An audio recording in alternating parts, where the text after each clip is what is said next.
Alrighty, hello gamers. What is up everybody? Welcome back to Bloodlines 2. What's up Stampin'? What's up Heal? What's up McGreaver? Cuttlefish? Raven? OA? Bestie Rexiel? Noger? Gotcha? Holman? Bestie Slowcook? Joni? Hope we're all doing well. Sorry for being live so late. Again, my nap got out of hand, so it's currently 2 a.m. here, you know. Still proper vampire hours. Proper vampire hours. And we are going to continue with Bloodlines 2. Honestly, I think we are super close to the end. Holy shit. My god, did we have a last stream of all time. Holy shit. Like, I don't even know where to sum it up, really. So it seems that the game is determined to stick by the Lou Graham is the rebar killer thing. Okay, which is like, the fuck, right, okay, right, boring, but fine, it is what it is. I also got some white monster here, by the way, let's fucking go as a treat, so that will be my morning coffee. Hey, Drunken. So, there's a lot that happened yesterday, or well, in the previous stream, guys, there's so much that fucking happened. So, first of all,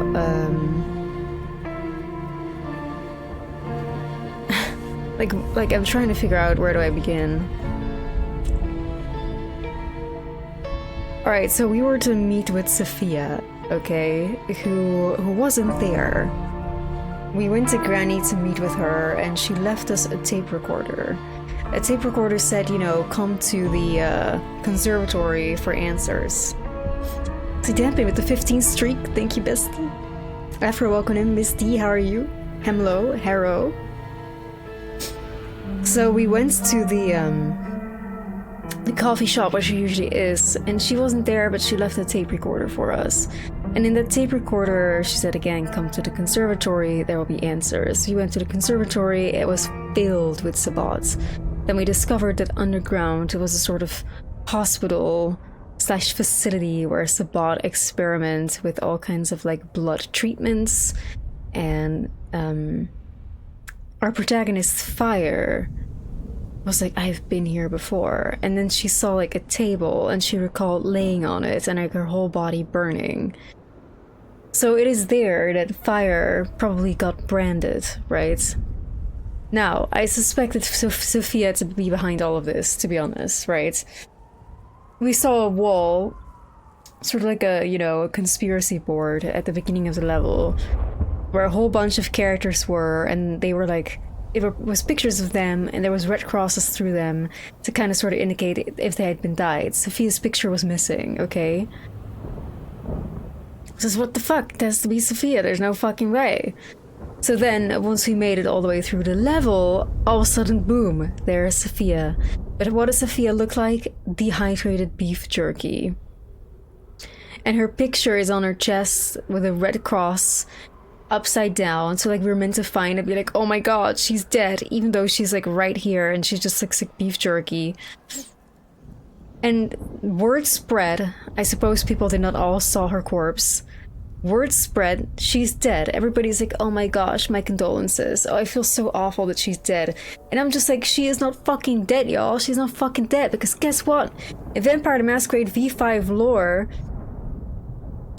if a vampire is younger than a year old, their body can look like that. It's like aging would catch up with them as if how long they would have been underground if they had, like, you know, naturally progressed in age. Or whatever, right? If they would have naturally been buried because they died at the time of the embrace. So any vampire younger than a year old can turn into bones, can turn into like a rotting corpse. As time goes on, it will be only like some bones and maybe a skeleton. Eventually just pure ash. We know Sophia is about 100 years old for sure. We saw her in 1920s flashbacks. She told us allegedly that she'd been turned in the Ottoman Empire, which has existed since 1299, so she can literally be older than us, which, to be fair, would make sense from a plot perspective, because a vampire way older than us must have been able to put this sign onto us. Then again, we were in Torpor. But I feel like we were put in Torpor on purpose, because like, why would we do that to ourselves? I don't know. It doesn't work like that. V5 says their age catches up with them. Isn't that not exactly what I just said, though? Like, Hello. And have you ever seen what a corpse looks like after being underground for a year? Or 2? Or 3? Or 4? So it's like basically only within the first year you can kind of sort of be a skeleton or a decomposing corpse. But after that, there is not really any corpse to decompose. Have you seen a mummy, though? I have, but again, like, a kindred experiencing final death, I don't think is gonna be embalmed. Like, let's be real. They're not gonna be embalmed. So... I'm assuming by mummy you mean the embalming process. Hey Candy, what's up? Good to see you. But yeah, we had read that just the other stream from Paradox. I will do it again. For the sake of doing it again. V5, Final Death, Paradox. Final Death, VTM.paradoxwikis. Pay attention, Rock. Final death is when a vampire crosses from undeath into true death. Once they reach this point, they are generally unable to be brought back. Fire, sunlight, decapitation, dismemberment, or total destruction of the body are things that can bring final death. A vampire less than 1 year old becomes a rotting corpse, with those older becoming skeletons or even dust. The exact thing that I said. In the mechanical aspect, final death is generally only met once a vampire's health tracker is filled completely and they've entered torpor. Any additional aggravated damage from fire, sunlight, decapitation, or total destruction of the body will cause final death. So there you have it. Either way, here's where things get weird. The reason that we bring this up is because Sophia is at least 100 years old. She may even be 300, 400, 500, 600, 700, or 800 years old. If you look back at, like, the Ottoman Empire being established in 1299. Because all Sophia looks like right now is beef jerky, and she's not a 1-year-old vampire because we saw her in a 100-year-old flashback. So something has happened. Either she drained herself, somebody drained her, or as like a chatter suggested the other day, she may literally just have grabbed a random corpse, put her clothing and a wig on, and then pretended that that was her, you know? But it was very weird. It's like when we saw her body, Fire was like, no, Sophia, no! And it's like, bruh, we were not so very nice to Sophia. I've been, like, having the conspiracy that she was the bot for at least, like, half the game now. I told her to stop calling me my love. I did, you know, come up with a weird, like, cool headcanon theory that's never gonna be true, granted. That Sophia is old as fuck and that we were once lovers, and she kinda has, like, that habit to have, like, a little pet name for us that she just cannot shake. Just like when you just get out of a relationship with somebody, you stay friends, and that person might have a habit to still call you baby. So good with the gift of candy. Thank you so much. So that was kind of like why she's like, my love, you know? It's like, what the fuck? But anyway, Sophia is not dead. I've been saying that to everybody. Nobody believes me because everybody's like, oh my gosh, rest in peace, Sophia.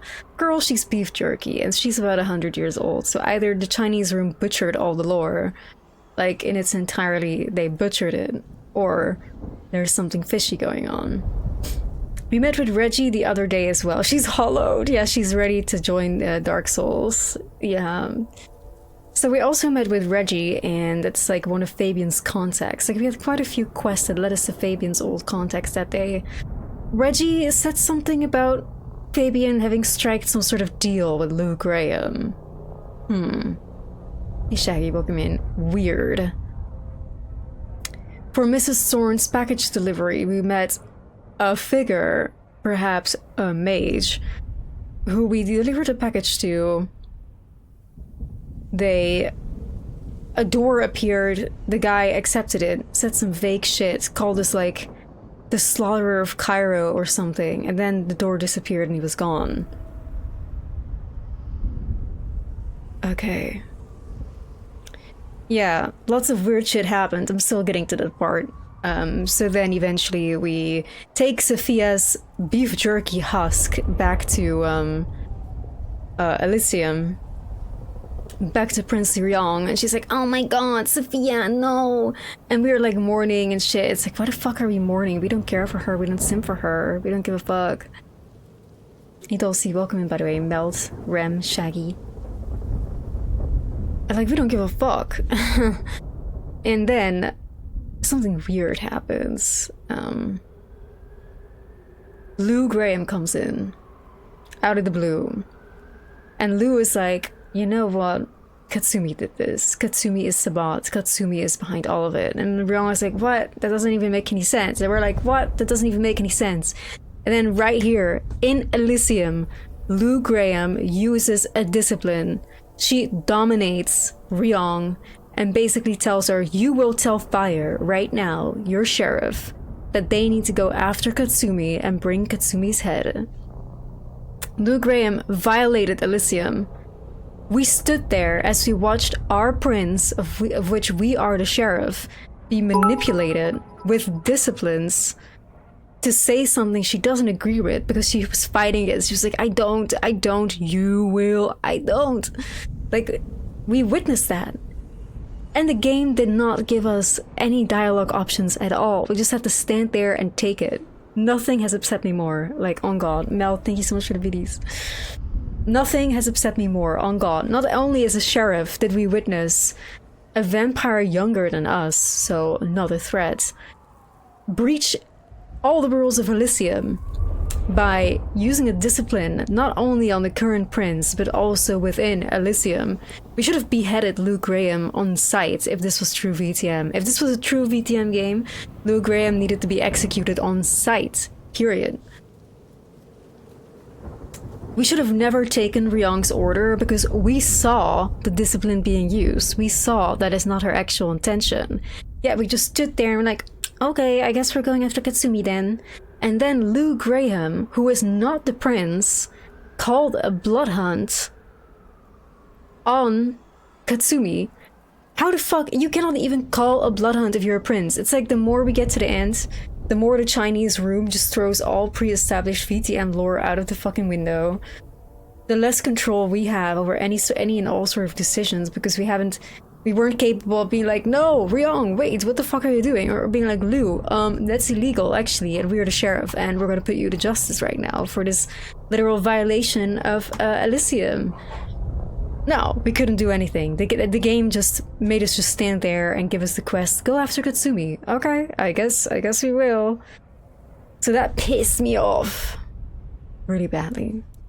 And that's kind of where we left off. Although, the last thing we did is that we went to the hole-in-the-wall bar where Katsumi would be, and we found Tolly there. Weird. I kind of always have weird suspicions about Tolly too. I guess we'll see, guys. We're gonna find out, but that would piss me off so bad. Like, witnessing those events, not being able to do anything. And then the most illogical, least VTM thing ever happened, where we just stood there and we were just fine with it. And it's very upsetting. Very, very upsetting.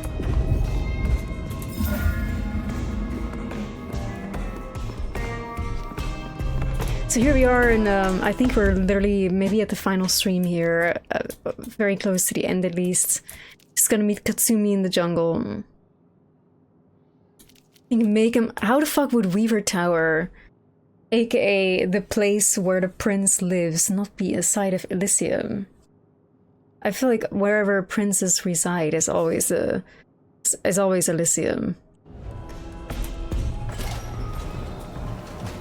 The jungle then. She won't be pleased to see you. Keep an eye out. Fletcher, okay, but you don't have to be. The Elysium Keeper doesn't have to be in the place of Elysium for it to be Elysium.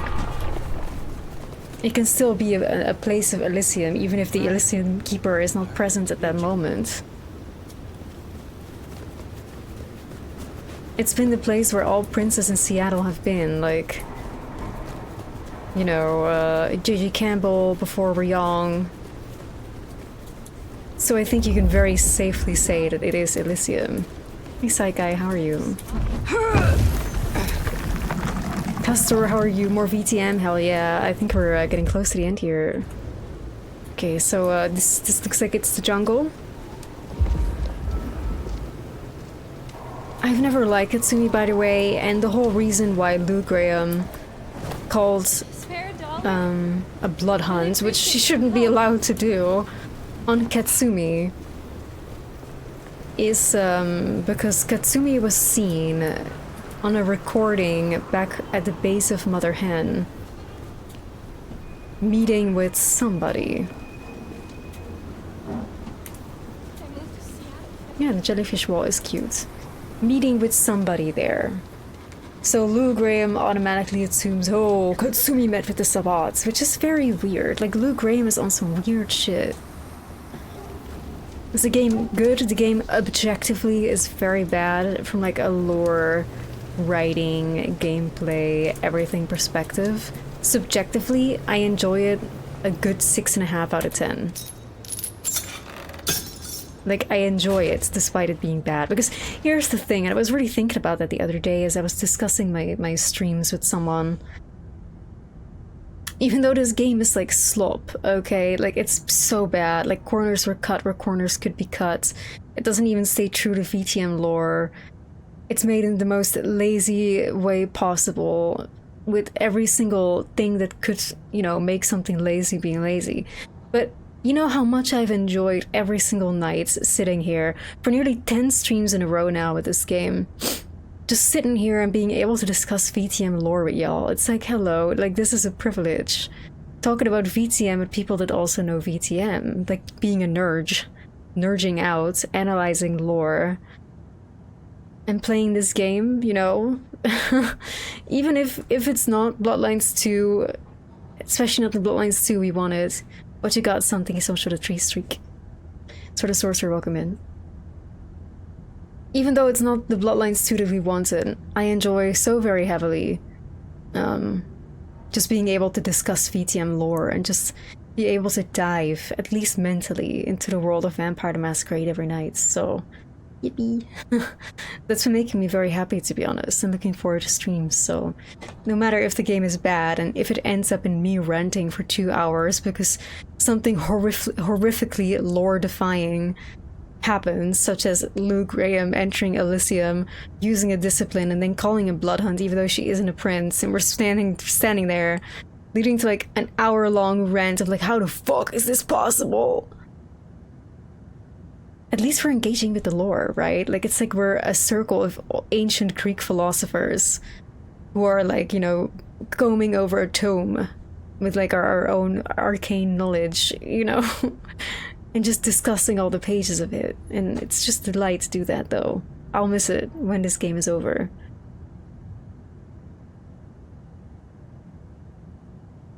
Argued over the direction who's in charge. Well, but you know who's in charge, love. You know who's in charge.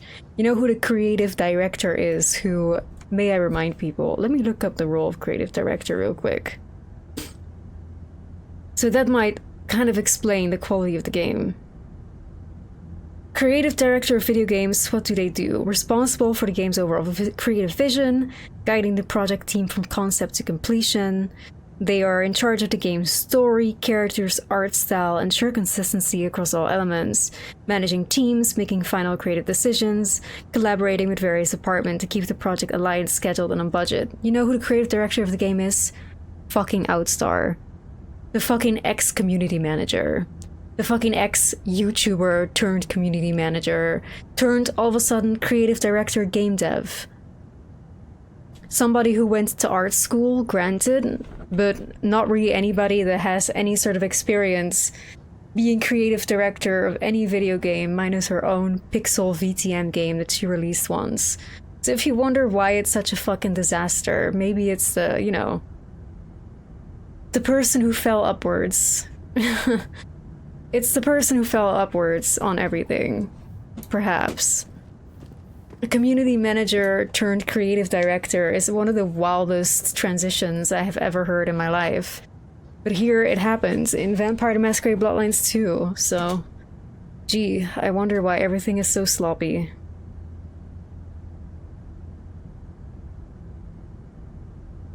Now, I don't know how many creative directors they had. I don't know how much, you know, that is the case. Creative producer for Ed World of Darkness, so she's a creative producer in general. She did Level Up Heavily from Community Manager.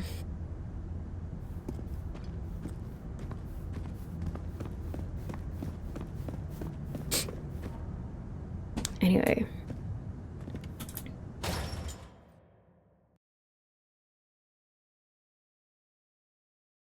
So here we go. Apparently Bloodhunt on Katsumi, you know, called for by somebody who isn't the prince. Let's see what's gonna happen here. Bloodhunt, everyone here is forfeit. Kindred and mortals alike. Perhaps that's why Tali cooperated. Unless... Hold the phone. We never did pin down who Katsumi was meeting that got the IAO so curious. Maybe the Anarchs were all tangled up with the Sabbat. Whoa. What if Katsumi met Safia? What if... he nailed the real villain?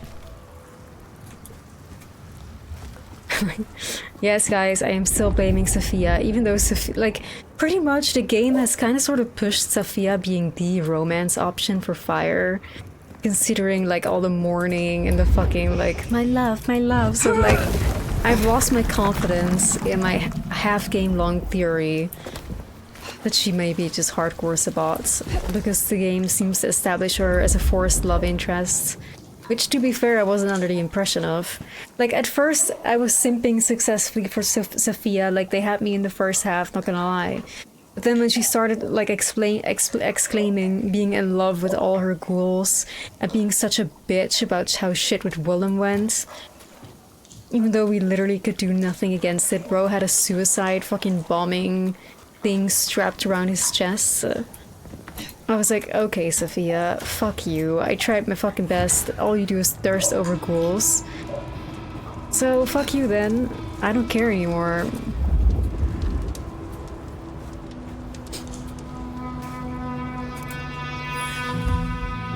Anti-vagrancy order discovered in the jungle. Official notice stuck to the cement pillar, but showing signs of water damage where the laminate has been poorly applied. It bears the contact information of the Seattle Police Department, and the date is 4 months ago. Anti-vagrancy order. Vagrancy and loitering in this area is strictly prohibited. You are hereby ordered to vacate the premises immediately. Failure to comply with this order will result in immediate arrest. What's this?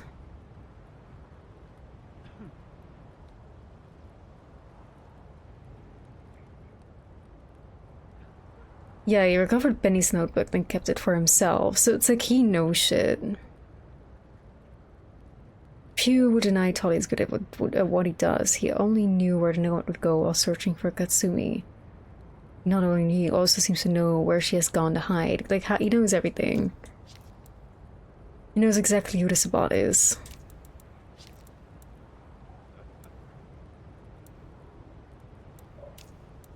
Look, Meister, thank you so much for the 15 streak.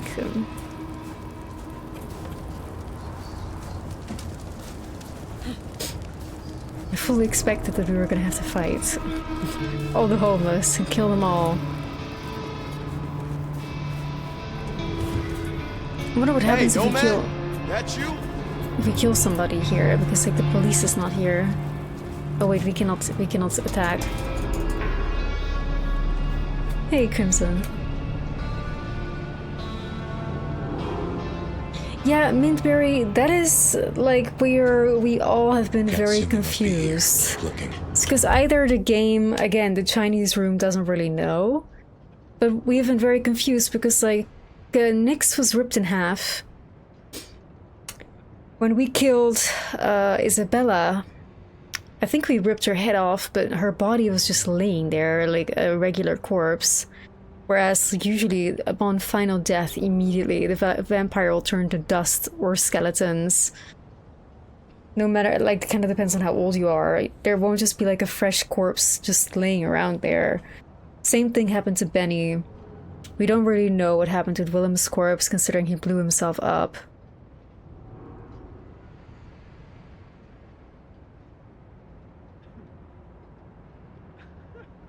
So, yeah, it's a bit confusing. Because even when we ripped heads off, right?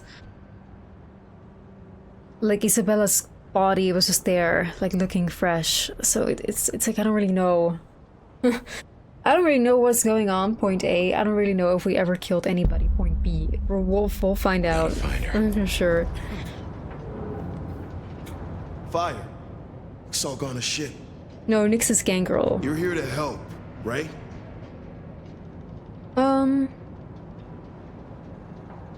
Where is she? I'm not gonna be like, I'm glad you're safe, you're in danger. No, where is she? We're just gonna stick to the point. Tell me where she is, Max. This is insane. Katsumi doesn't want anyone else to get hurt. She told us to go to ground. We both know she's not gonna come out of this in one piece. You have spent more time with her than me. Do you believe she is Sabat? Honestly, I didn't even hear the word until yesterday. But is Katsumi a traitor to Seattle? Absolutely fucking not. The only thing she wants is to live in peace without worrying that the court's gonna fuck us all up. Cultists tearing up the Masquerade? That doesn't help us at all. The court knows that she is working with someone. I mean, we saw Do it. you know what she has been planning? Hey, she's dealing with the here and now, like not being chopped up for walking down the street. You might have time for plans, but anarchs and thin bloods don't Well, get that again, luxury. Rock, the same thing holds. Like, they would only be fresh corpse on the ground if they were turned basically yesterday. Otherwise, they would have withered or, you know, been like a rotting corpse or a pile of bones or dust and ash, you know?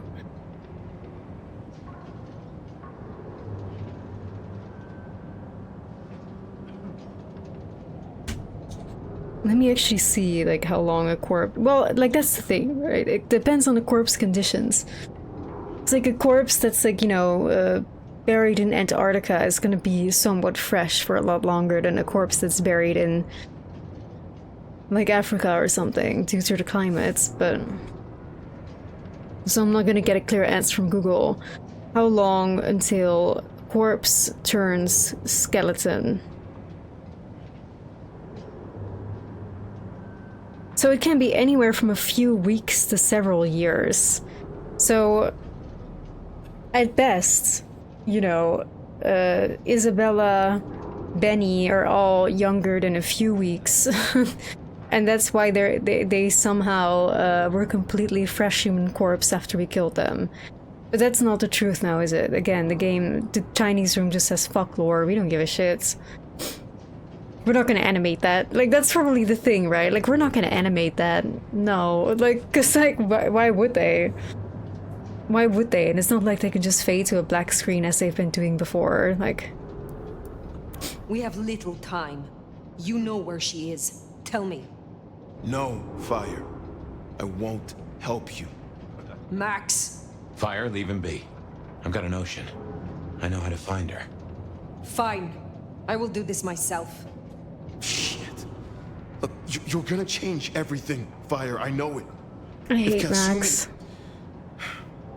If you take her out, these people still need something. They need you. Ask Tolly for help. I will help her, people. That's your problem. This is difficult. I don't know what to say, really. I'm just gonna say that's your problem. Like, the sheriff does not concern herself with, like, the anarch thin blood rabble, I fear. I'm a Camarilla. That is your problem to solve, not mine. Uh-huh. Just remember who you are. Christmas, thank you for the 50 Don't just streak. play the sheriff. Remember who I am? Yeah, I am the sheriff. Hello. You say you have a plan? Yeah. You catch a whiff of that? Anesthetic. Who do we know that could get their mitts on medical supplies? Follow that scent, and you'll find Katsumi. Scribbled eulogy, a thin piece of paper with tear stains dotting the corner. Eulogy has been written in black ballpoint pen.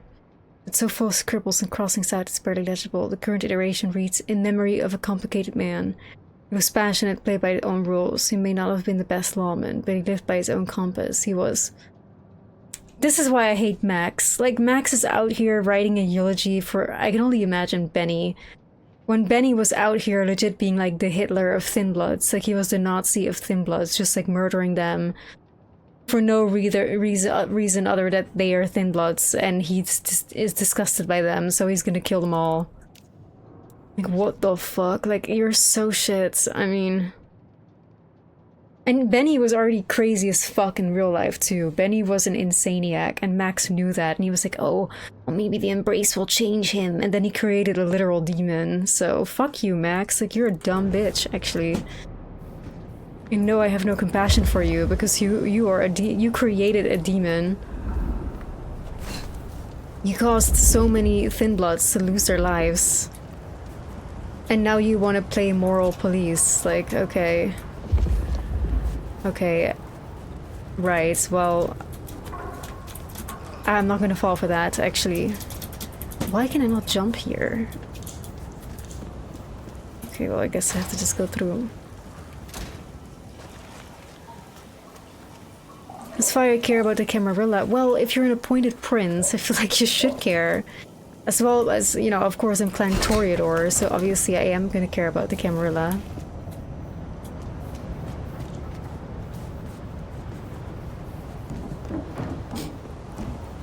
But my loyalty has only been with Prince Ryong, never with Luke Graham or whatever, because again, he was not the prince. She gave you the help. That's who you finish off if you go down this path.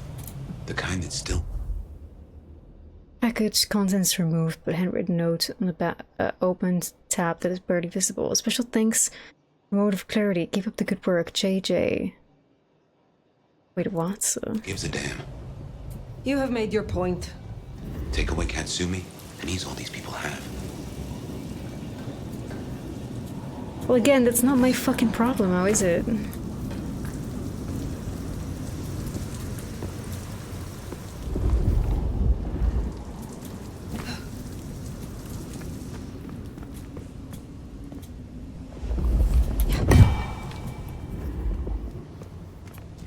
It's not very Toreador of me to not really give a fuck, but you know.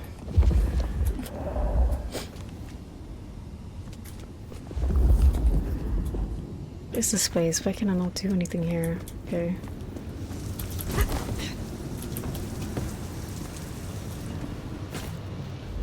Fucking caves.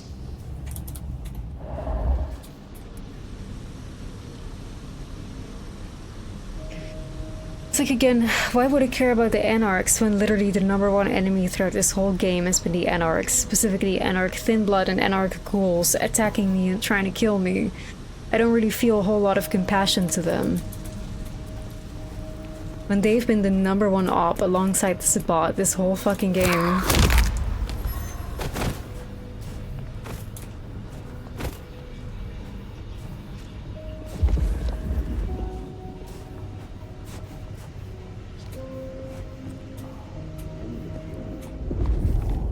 Like, they're legit the #1 enemy.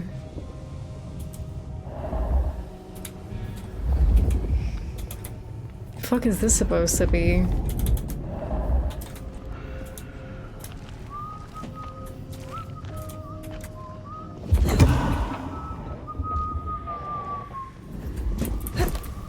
Fetch this, do that.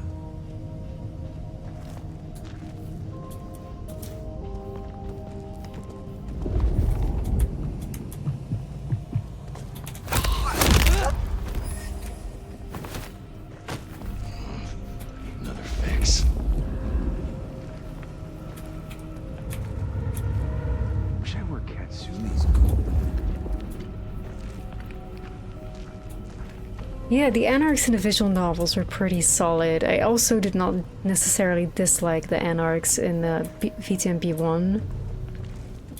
Even though I'm not a fan of them. Because let's be real, I'm a cami. I really am a cami. I really am a cami through and through. I like the Camarilla. I know that's crazy, but I like them.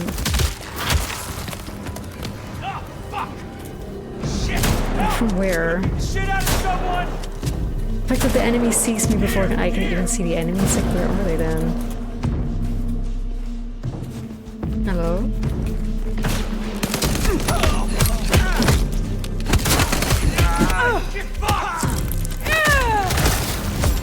Oh my god! Hello?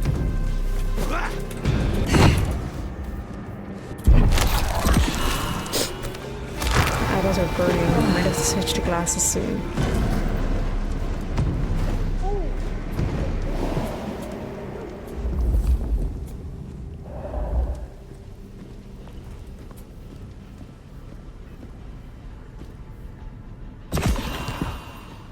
A hunter must hunt, so you spend time hunting the ghouls. I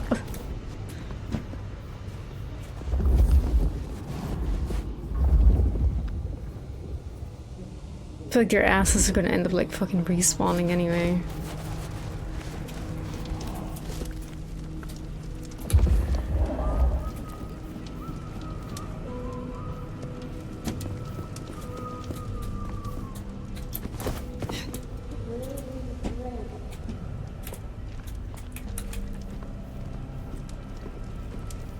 Like, what did the Anarchs even need so many ghouls for in the first place, though? Like, it's a bit weird. God, I'm really gonna have to switch to my glasses. Give me a few seconds to put my glasses on real quick. I don't even know where the fuck they are. God damn it. Like, where are my glasses?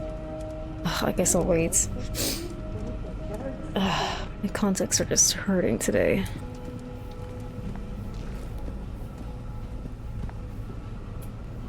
Anarchs rule. Imagine Anarchs running around saying Anarchs rule. Like, yeah. When's it gonna get really fucked up? Anarchs rule.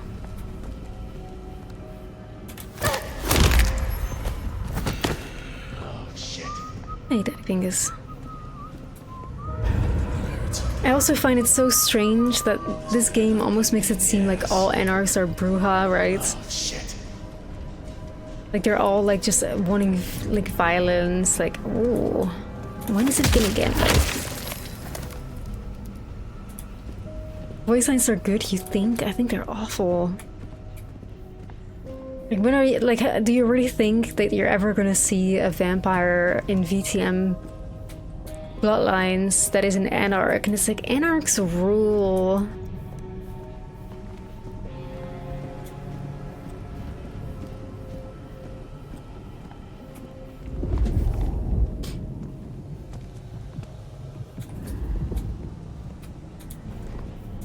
I don't really see that happening that quickly, but you know.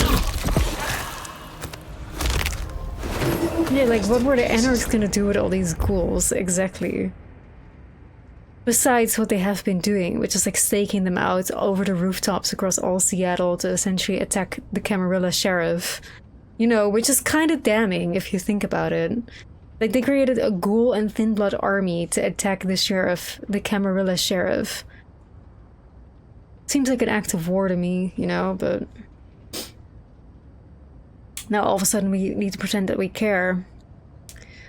A notice taped against some supplies. Most of it looks like it's an inventory, but there's handwritten bits tacked to the bottom. This will keep you going for a bit, but should you be expecting 4 more exiles coming later this week? It will be a long journey, maybe reconditioned upon arrival. We need an escort, preferably armed, tense sleeping arrangements, blood packs. Thanks, Comrade D.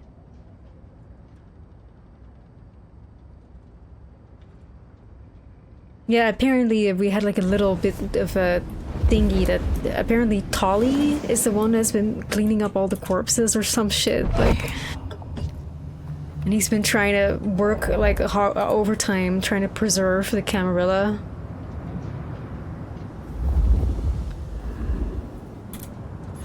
Trying to preserve the Masquerade. Discovered in the jungle, a list looks to be repurposed form of some kinds. Most of them are items written into the margin or above. Some of the remaining items are ticked off, and some need a small urgent notes. Penicillin, amoxicillin, gasoline, ciprofloxacin, metronidazole, morphine, white phosphorus, ibuprofen, lidocaine, ketamine, good for now. They're all in a K-hole. Blood packs, iodine solution, chlorhexidine, hydrogen peroxide, prednisone, diazepam. Blackout lines, nice to have. Aspirin. Somebody is like planning some crazy ass like fucking bender. It's like, if I look at this list, that's what I'm like gathering. Like ketamine, diazepam, ibuprofen, morphine. Somebody's about to go crazy. Sounds like a good time. Yeah, it's a good time I want to have, honestly.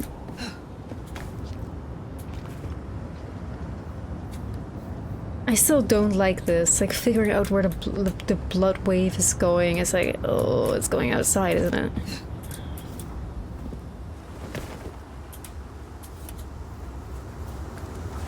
Any hunches on who Katsumi is meeting? Seems this chase might deliver answers. Let's keep on it. The white phosphorus is gonna be less fun. That is true. Well, depending on your definition of fun, obviously. Like, maybe we're just making, like, bombs for funsies. Like, we're just all getting, like, extremely fucked up on ketamine, morphine, and diazepam. And then we're just gonna make bombs. That sounds like a good time, doesn't it?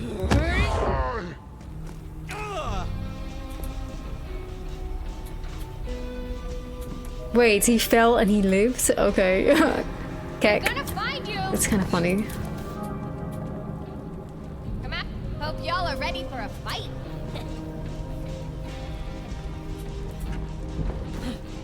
I feel so alive.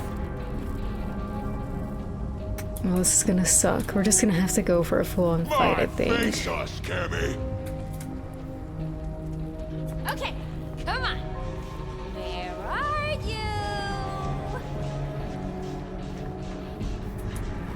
you? You heard the legend Because of the nomad? big guy here.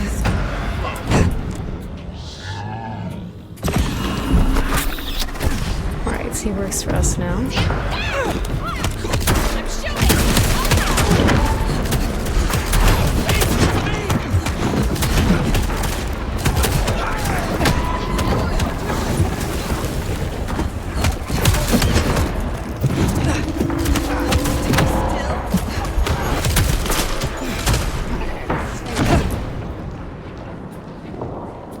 I love it when the feed button just doesn't fucking work. It just doesn't fucking show up.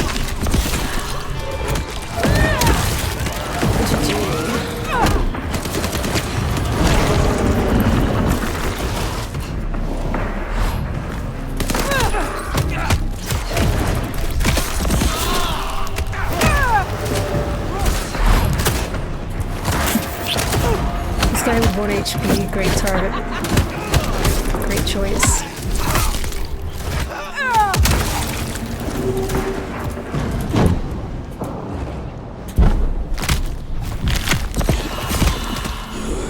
One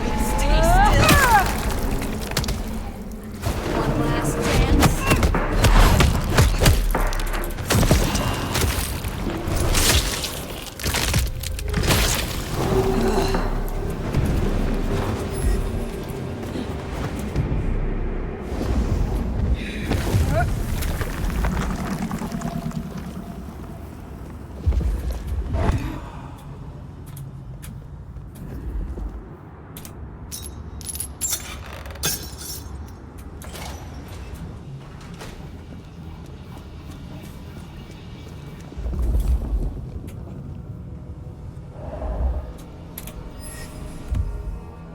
Fight for Change pamphlets. A pamphlet judging by its paper thickness and image quality. It's been professionally printed. The message on the interior reads, "Fight for change. The Camarilla oppresses you. The Anarchs will free you." This is definitely not a Masquerade breach. We deserve acceptance and a place in kindred society. Our alchemy is our gift, and we should not give it freely to those who shun us. There is strength in numbers. Rise up and help us build a new society. Okay, so a thin blood army. I see, I see. GG.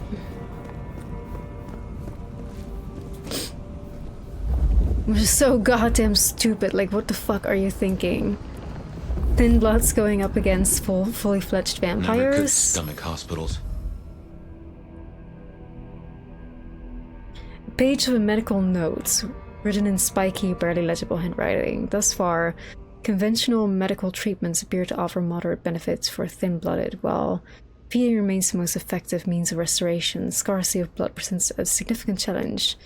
Confirmed beneficial, anti-inflammatory, dexamethasone, prednisone, hydrocortisone, sedatives, diazepam, lorazepam, midazolam. So that's just all benzodiazepines, I think. Ghosts.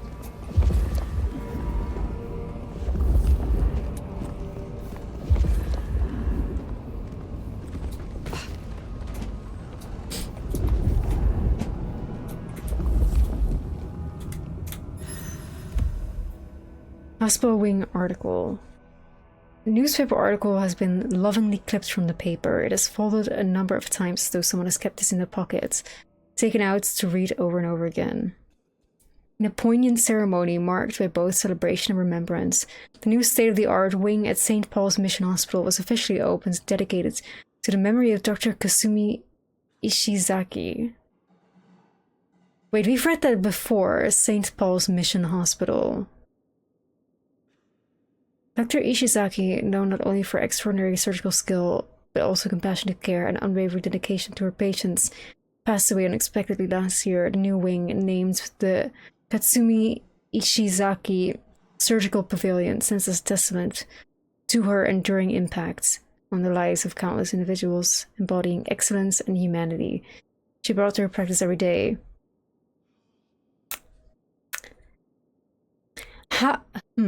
How was this bitch embraced by Clan Bruja, though? Like, okay, that doesn't really seem to make sense, that somebody who is, like, renowned for her compassion and her kindness and her empathy and her humanity would be a prime candidate for Clan Bruja, but okay, what do I know? Yeah, Bruja does embrace randomly, so maybe that's it, but I don't know.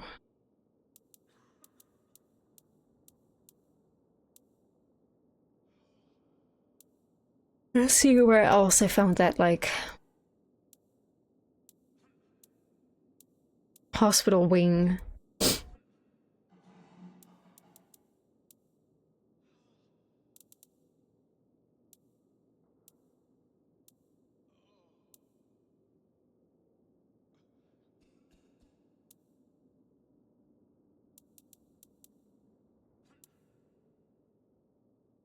Because if the Sabbat has a foothold in, like, the hospital wing that's named after Katsumi, that would be pretty damning. Like, that's kind of sort of my theory right now that I want to... Here we go. St. Paul's Mission Hospital. So it's the whole Sabbat thing, the Sabbat lair where they did their crazy-ass blood experiments, where they found Sophia, is the hospital wing, is St. Paul's Mission Hospital. So, aka where Katsumi was once employed and even had a whole wing named after her. That makes Katsumi very suspicious.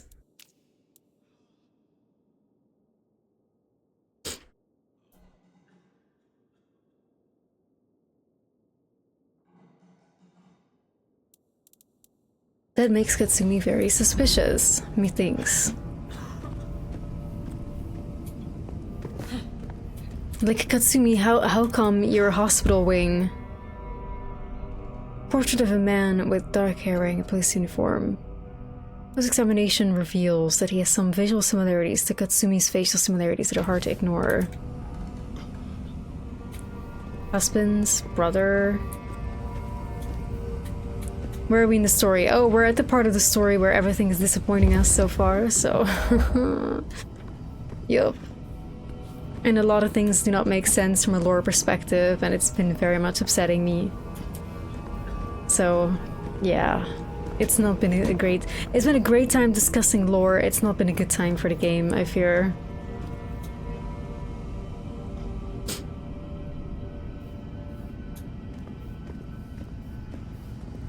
Like, there's so much stuff that happened that it's like, how...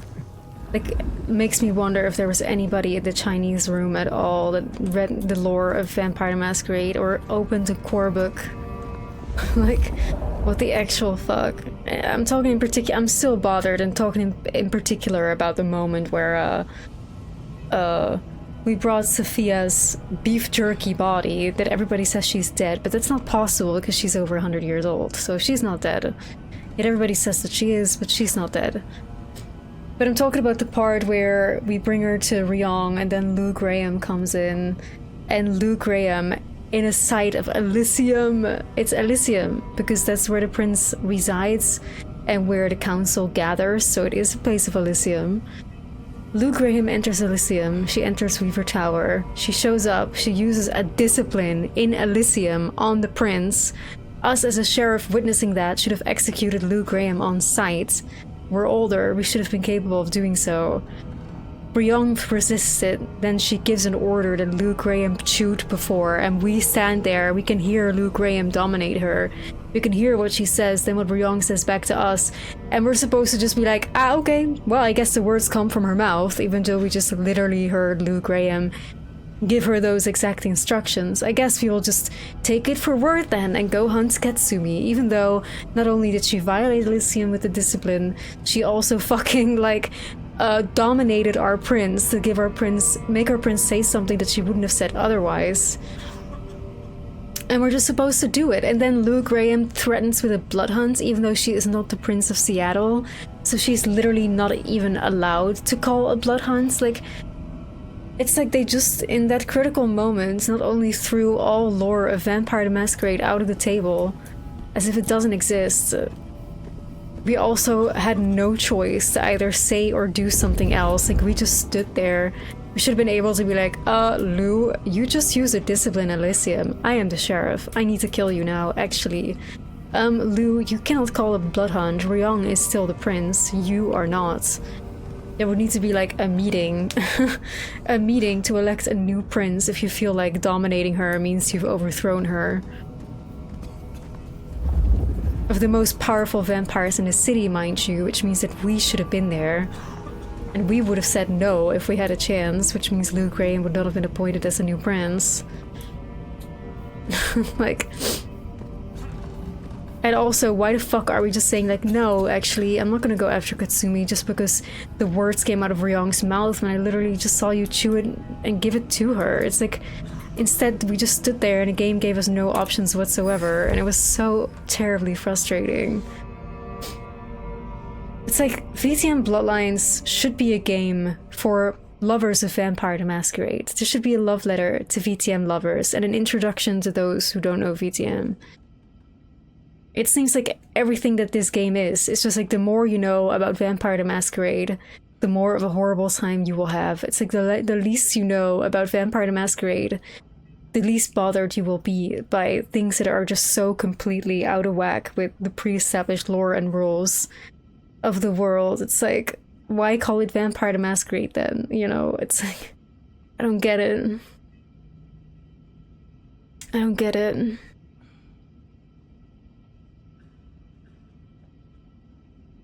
Yeah, exactly. Like, what is the sheriff again in the visual novels? Kadir.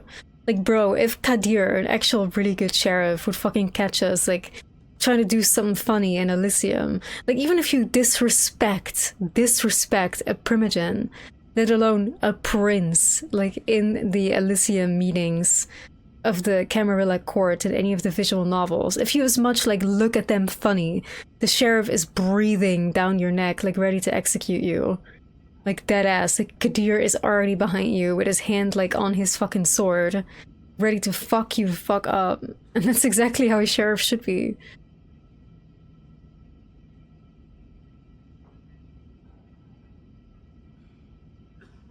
You have to protect Outstar. Well, I feel like there's not really much reason left to protect her after her... whatever visual... the creative director thing she's done.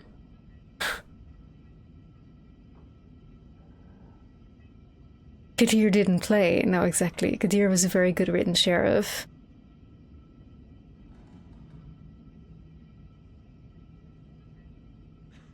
Katsumi, your kindness, warmth, and laughter brighten up every day. I'm so grateful to have you in my life. I hope this year brings you as much joy and love as you bring to everyone around you. May all your dreams come true, and may your heart be filled with happiness today and always. You're celebrating another new year with you, wonderful, amazing you, with all my love, Retsu. What the fuck is this, bruh?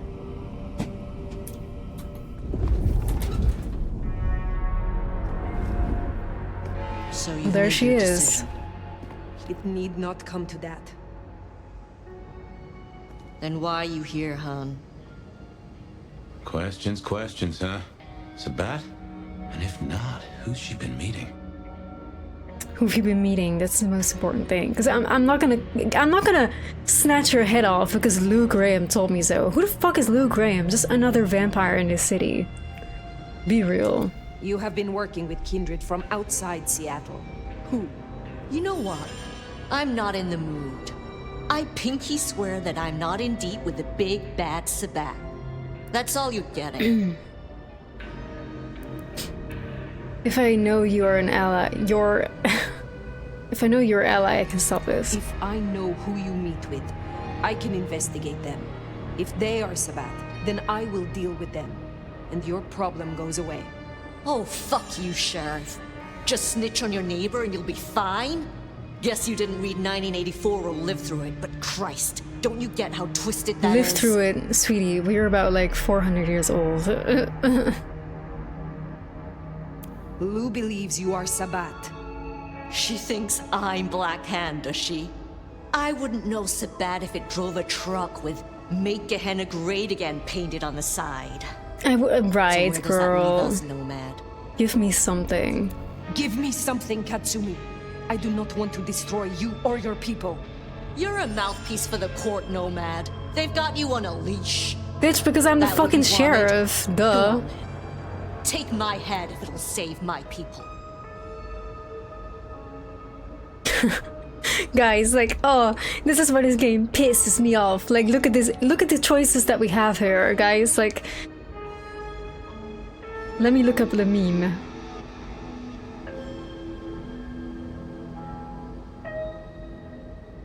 This has like literally been the writing of this whole game. Like, I hope you can kind of sort of see it. It's too bright, isn't it? God damn it. Fuck me.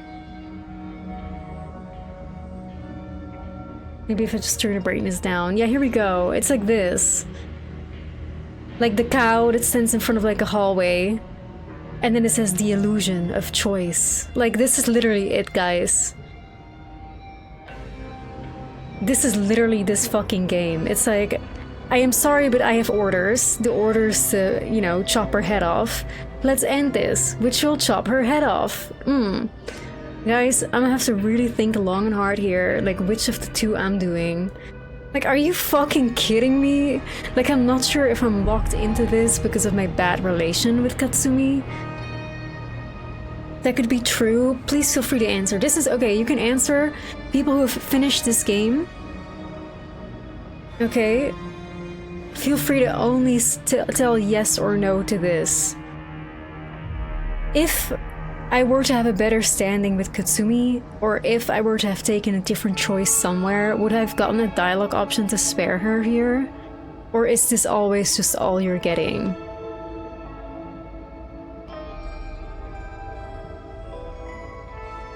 Like, do I literally have no option because I played myself into this? You're locked into it because you think, okay, but we need somebody who knows. Because I honestly think it would be extremely far-fetched of this game to give dialogue options.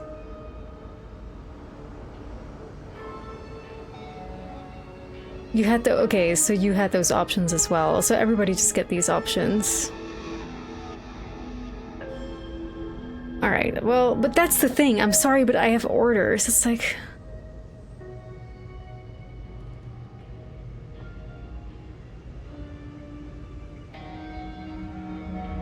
But here's the thing, like I don't want to go for it. I'm sorry, but I have orders, because we don't have orders. Just Lou Graham told me to do this. It's fucking Lou Graham that said this. So what kind of fucking orders is that?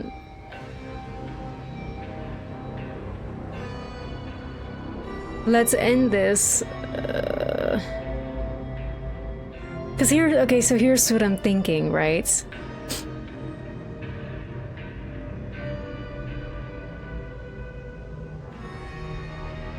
Here's what I'm thinking. You can have more options choosing, let's say. Here's what I'm thinking. I'm sorry, but I have orders. No, I don't. It's like Lou Graham kind of forced me to do this. And she is not a prince, and I would have said no if the game would have let me. Let's end this. Now I'm thinking as a sheriff, okay? I'm thinking as the Camarilla sheriff. We have found copious amounts of evidence, like through, you know, papers in this, like, anarch den, that they have been staging a war against Camarilla. We literally found that paper, and it's like, the Camarilla oppresses you, join the war, we fight for peace. And there's like anarchs all over the rooftops. Every single one of them worships Katsumi, like her hands are not clean at this point. She is the person who's waging war against the Camarilla, and she is basically playing medic for a thin blood army with which she plans to do so. As the Camarilla sheriff, fuck that, right? It's like not only a huge masquerade violation, with which, you know, this bitch Katsumi has been making anarch ghouls and anarch thin bloods and staging them all over Seattle like loose cannons. It's like Katsumi has been doing terrible fucking things against the Camarilla, waging war, acts of war, by placing anarchs to actively kill the Camarilla sheriff across all rooftops. Like, let's not get it twisted. Miss Katsumi is fucking, you know, a criminal when it comes to the Camarilla. Like, she has been trying to stage a thin blood war. She's a bitch, which also matters. And she's been trying to kill us from the start with like her whole thin blood army that clearly listens to her. If I am a true Camarilla sheriff, which I have been role-playing as, because, you know, the sheriff is a big responsibility, she needs to go, and her whole army also. They're not only huge masquerade violations, they're also trying to destabilize the court, which, to be fair, the court has been destabilized since the beginning of the fucking game, but I don't know. Just give me like, let's end this, because I don't, like, here's the thing, I don't want to say I have orders, because we don't, okay? Lou Graham said it, Lou Graham is nobody, she's not the prince, so I'm just gonna say, let's end this. I must end this. They call me crazy, but even I know this is bad. Must you? We can take Lou together. Run now, destroy her. What the fuck do you mean? Letting her run would just mean that she's gonna build up her thin blood army somewhere else. Taking Lou Graham together, we don't need to take Lou Graham together. I can take her on my own. I don't need fucking Katsumi to take Lou Graham. We're probably by her elder by a couple hundred years. Now, I would love to take down Lou Graham though. I hope I will still have that option. But not with Katsumi. I cannot let her live knowing she's building a thin blood army against the Camarilla though. Like, I cannot let her live. And I know the game is gonna punish me for this because, like, guess what? Like, guess what? I don't think the game even thinks about this at all. I don't even think the game, the writers of this game think that, you know, kind of sort of Katsumi is an evil villain towards, like, us as the sheriff and the Camarilla because she's been creating a thin blood army. You know, like, she's been creating, like, she did actual acts of war against the Camarilla by creating a thin blood army in secret.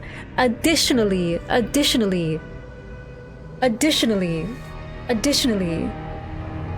which I looked up in my codex, the Sabbat lair on which we, as Fire the Vampire, were branded was in the hospital wing that was dedicated to Katsumi when she was a human being, then died.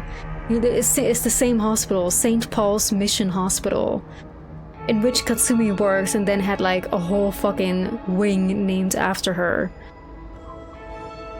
So the Sabbat literally operates from her previous hospital, which is like, where do you think Katsumi has been getting the resources from, if not for going back there?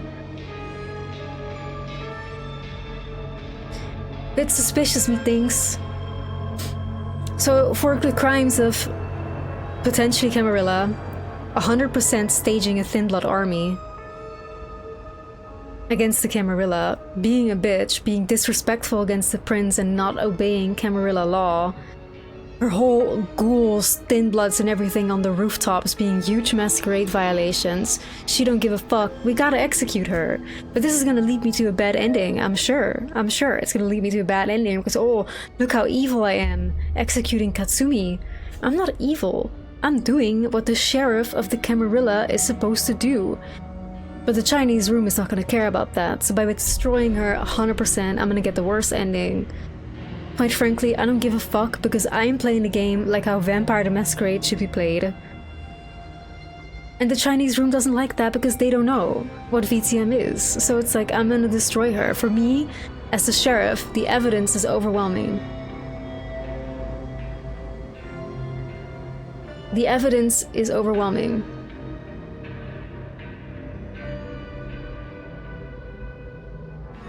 Is the building the army confirmed? Yeah, we just found that in a codex. Here. Pamphlet, blah blah blah. Fight for change. The Camarilla oppresses you. The Anarchs will free you. We deserve acceptance in a place in kindred society. Our alchemy is a gift. We should not give it freely to those who shun us. Their strength in numbers rise up and help us build a new society. Then of course we have like this whole thing, which is like a list of almost like army supplies, you know, including white phosphorus. Like everything that we found here, you know, this shit, like, you know, how do we restore the thin-blooded, effective means of restoration? Like all of this shit is legit like part of just like, we could build an army. How do we put this army against the Camarilla? How do we heal them? How do we recruit them? This is our shopping list to essentially like help people wounded in war.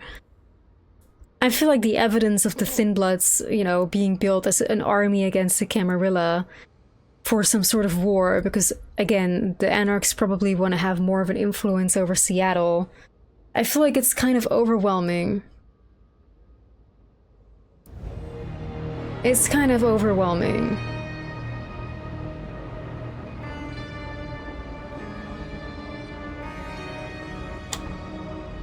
And as the Camarilla sheriff, I have to do what I have to do. If I didn't want to be the Camarilla sheriff, I should not have taken up on this job, but I've taken up on this job. What if they want to use it in a non-war crime kind of way? Then I say to you this, Miss These Nuts, they have already been attacking me every opportunity they got. They are the #1 enemy in the game. The fucking Anarch Thinbloods, the Anarch Ghouls have been this single most fought enemy that we found over rooftops. They all went after me, trying to kill me. Lore aside, gameplay wise, most of my deaths have been to Anarch Ghouls and Thinbloods. They have actively waged war because they have staged their pawns literally all across the rooftops just to attack me and kill me. Isn't that an act of war on its own? They're all like, you know, armed with guns on the rooftops. So I feel like that's kind of an act of war, like, I don't know. So I think the evidence is overwhelming, you guys. This for sure is gonna lock me to a bad ending. But if this game was, you need to be an actual sheriff to Seattle, then I would be doing the good thing, but because this game doesn't know shit. Here we go. Goodbye, Katsumi. Tell Luke Rand a big fuck you from me. And remember, you had a choice. And remember, you are a criminal against the fucking Camarilla, There is no bitch. choice. Ooh, we look so sexy. We look so sexy, don't we, guys?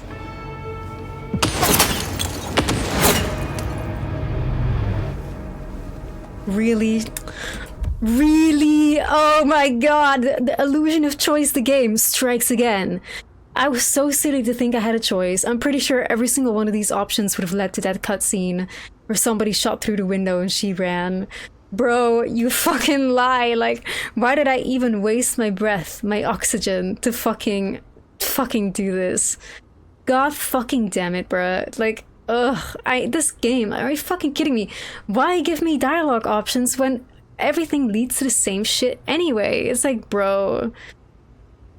Ugh. The shooter, that's our Bruh. villain. Get after them. The shooter, that's our villain, are you sure? Are you sure? Are you sure that's our villain? Are you sure? Shot came from the roof. Let's get up there. How do I know that's our villain? Like, the fuck? Oh, I'm sure Katsumi's gonna come after me now because we didn't fucking kill her. Fucking camis. The city better off. Bro. This is so stupid. Oh. That's so stupid, bro. That's so stupid. I can't, like... I'm having such a hard time with this. Like... Silly me for thinking my choices actually do fucking matter. It's like this game is just a linear as fucking fuck game. With like... They shouldn't even have given us dialogue options. They just give us dialogue options to give us the illusion that we're playing an RPG. It's like, I'm pretty sure that if you were to look at like the game tree, right, to see like where all the dialogue options and the things and stuff sprawl into, that it would just be like, basically just everything goes back to the same straight line of story that they made, and it's so upsetting.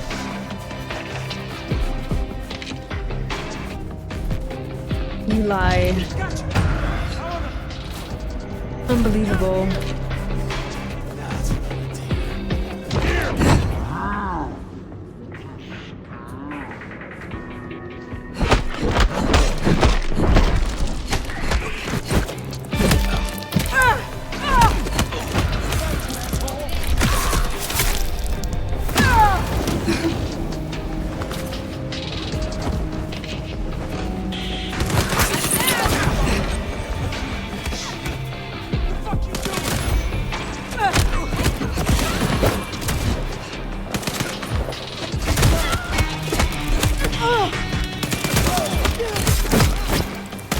Look, even now, anarch fools are trying to kill me, guys.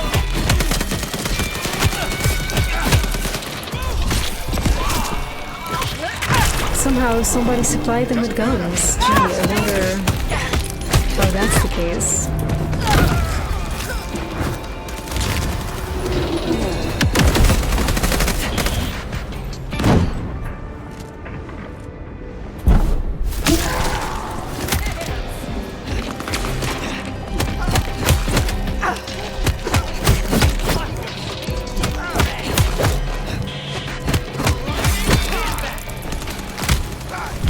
Katsumi, Ghost, it was once again the illusion of choice. I pressed destroy her, but then there was conveniently a sniper through the window and she escaped anyway, so... All the options that we had all just led to the same thing of Katsumi being able to run away. Like, the illusion of choice.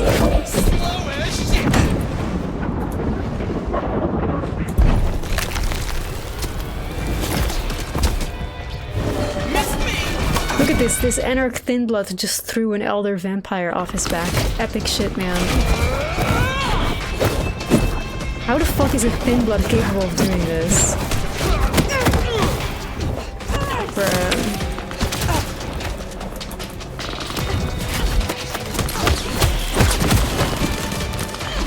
Thinblood is stronger than me.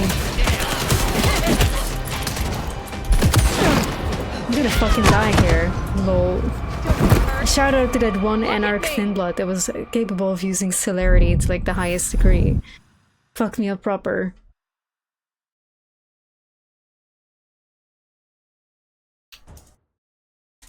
Oh my god, I just can't believe this shit, man.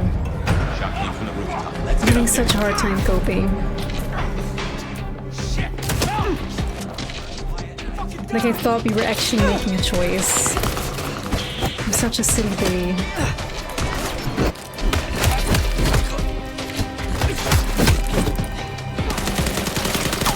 Yeah, let me get this crack this hell fucking Thinblood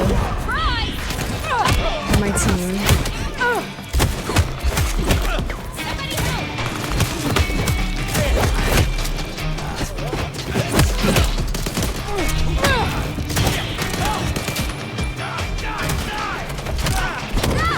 Over here!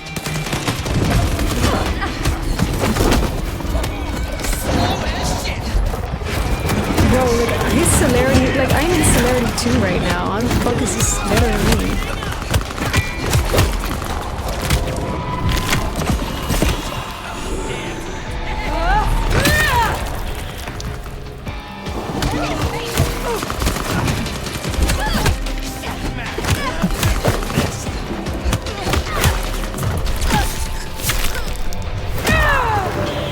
An elder thing about it. Exactly though.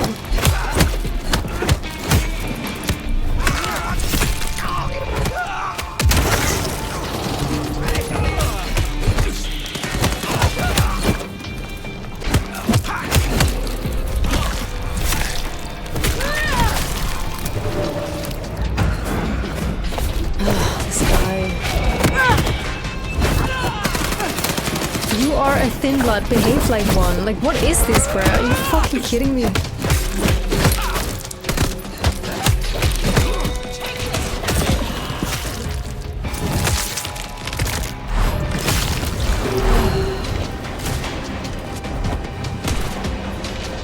Oh, I think that is our La Sombra. I think that's our La Sombra. Are you fucking... Okay. I think that is our La Sombra trait of ours.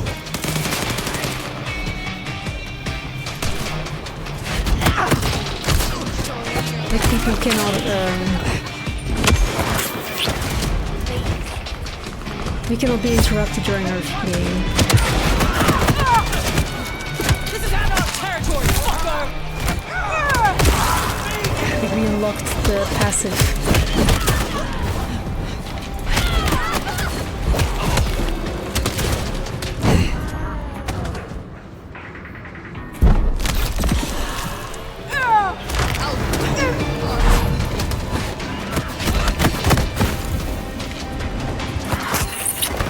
Well, I did not mean to do that, but okay.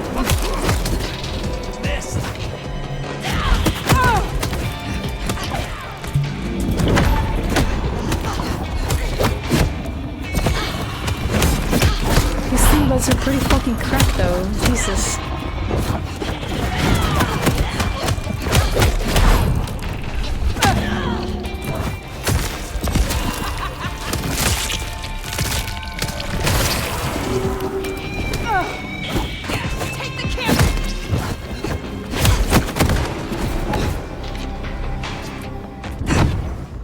Have I tried Oblivion Arms off Oblivion yet to get stuck in Oblivion easy one shot? Well, here's the thing.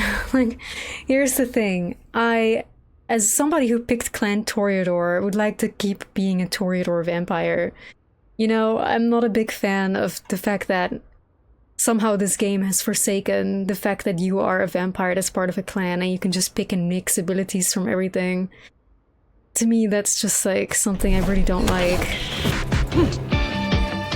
Like, I barely already feel like a Toreador in this game because, like, hardly ever do I get Toreador options. You know, hardly ever does anybody interact like I'm a Toreador. So the only thing that I can keep is, you know, abilities that are within the Toreador space, you know, to kind of make me feel like I am. Which I know how much that fucks me in combat, because Toreador has clearly gotten the worst shit, you know. I thought it would make up for it with maybe high charisma in the game, but I don't think that appears to be a thing. It's disappointing regardless, but... That's a great area.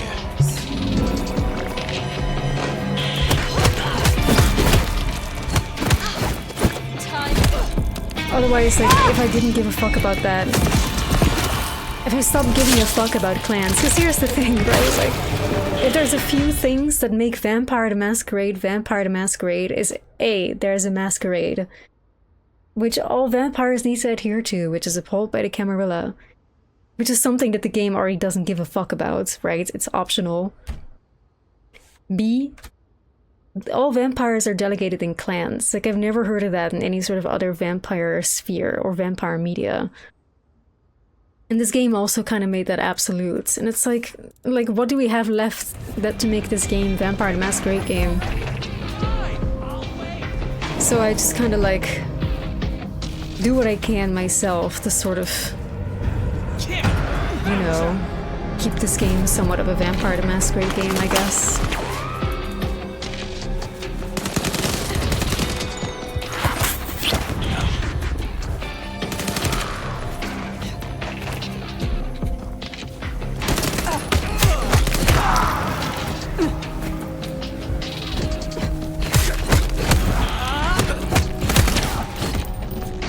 though.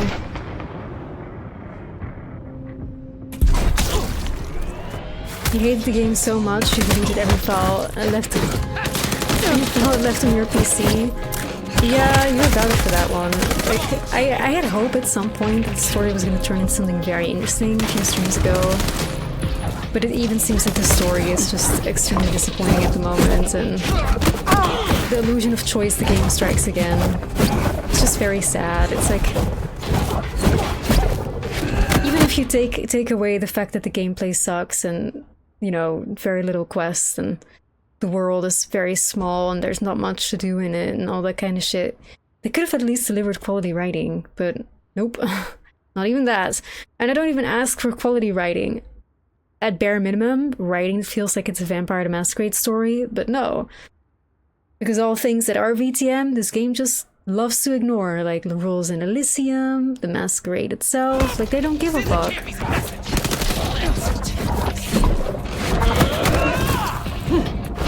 They don't give a shit, and it's fucking weird.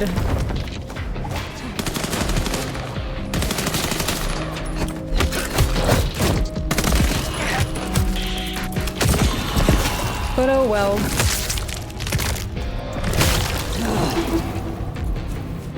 Oh well.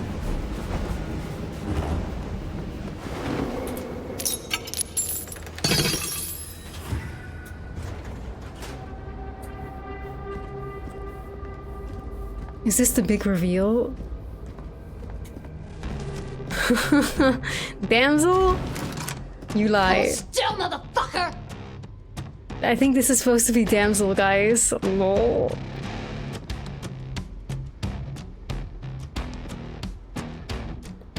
It doesn't really sound like Damsel, but it looks like Damsel because of the red hair and the beret.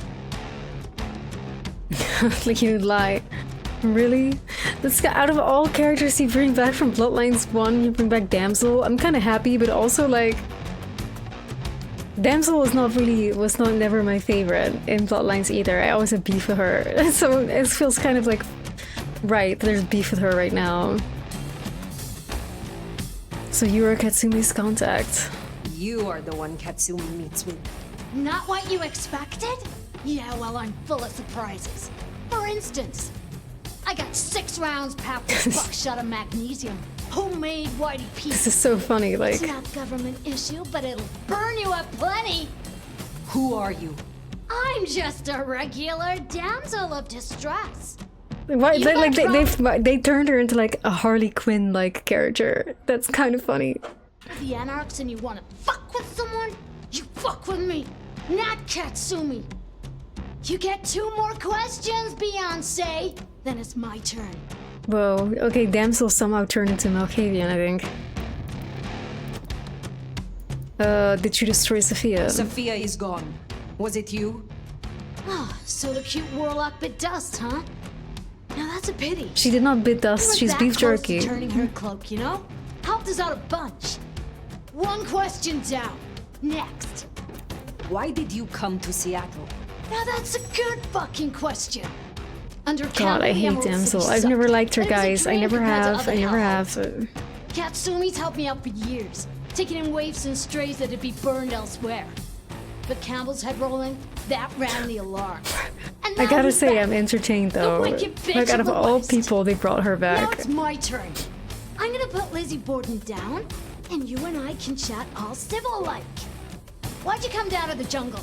What's your plan here? Did she just call her weapon Lizzie Borden? Lizzie Borden was a like, pause. Did she just called her shotgun Lizzie Borden? Lizzie Borden is a woman who ended up killing her parents with an axe. How the fuck is a shotgun an axe related to Lizzie Borden? Which is kind of a very sad case, to be honest. Right.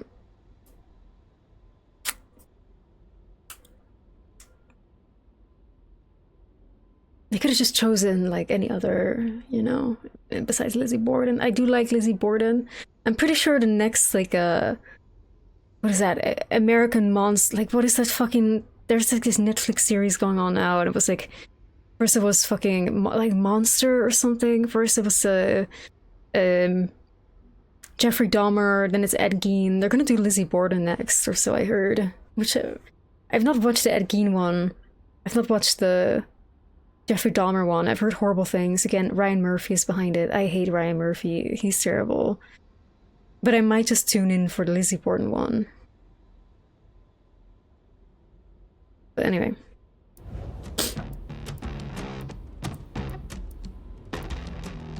What's your plan here to find answers? Because I still need answers. This mark on my hand. Who did this to me? Who really leads the Sabbat? So I had to talk to Katsumi before Lou called her blood hunt. Without you, Lou would still be in her cage far as I hear it. Can't give you any answer on your mark. I got an idea though. So here's my next question. If you're down here saving the world, where's that leave Weaver Tower? Sitting snug and safe on their $20,000 couches? Do not speak in riddles. Do not speak in riddles. Yeah, those two cogs are working real hard, aren't they? How about I explain it like you're a 5-night-old fledgling? The old queen was gonna pull this kind of shit eventually. Just a matter of time. And you were gonna skip down here to deal with it, one way or another. See, if I were your big bad Sabbat, and I was taking all the piggies to market, who's the scariest motherfucker I'd want out of my way? You're busy down here. What do you think's happening up there? I have to go. Reckon you're right. It's so stupid. I have to go. Beyonce. Why am I being called Beyonce? Like, where the fuck is that coming from? What does Beyonce have to do with this? I'm pretty sure we, as an elder vampire that literally woke up at the beginning of the game, never was exposed to any sort of pop culture or radio. We don't even know who the fuck Beyonce is. Why the fuck is Beyonce a part of this? Like, I don't know if we've just been taken for a ride here. Weaver Tower. Beyonce? That's a nasty kind of sense. Like, there's so many moments where this game's writing could have been great. So many moments. Because, like, literally, imagine how, like, there could be a little funny moment where we could giggle if, like, Fire says, "Who is Beyonce?" Beyonce, who is Beyonce? Because, like, she doesn't know who the fuck Beyonce is. But it's like every opportunity they got in the writing to show us that, oh yeah, we're like a fucking 400-year-old vampire who's been away from the world for 100 years, sleeping. Every moment where they could have made this game like that, have like that funny, silly edge in a way that's like actually clever. It's like they took, you know. It's so sad. It's like nothing but missed opportunities. The game takes itself way too fucking serious. Sad. Like Beyonce? Who the fuck is Beyonce?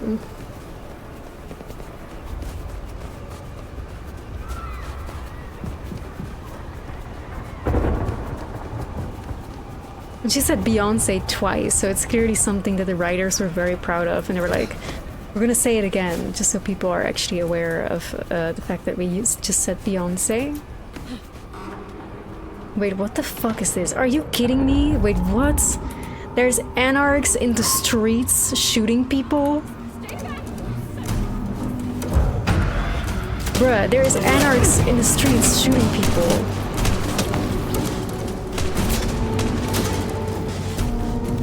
If Damsel is right, anything could have happened to the court. We're fast running out of kindred. I'm gonna horse girl my way through this. This is fucked though, guys. There's Sabbat instead. Okay, that would make sense, but then again, Lou Graham's Sabbat confirmed.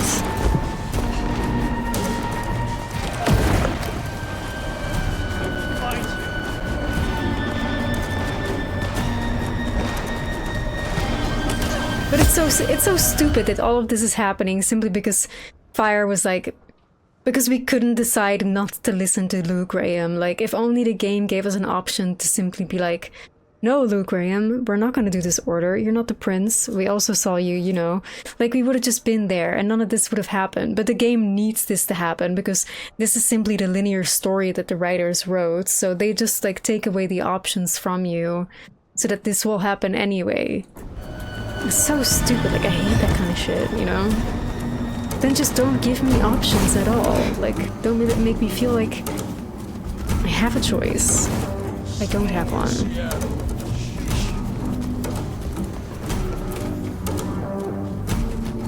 If Ryong is dead, I'm gonna fucking cry, but I feel like that's exactly what's happened.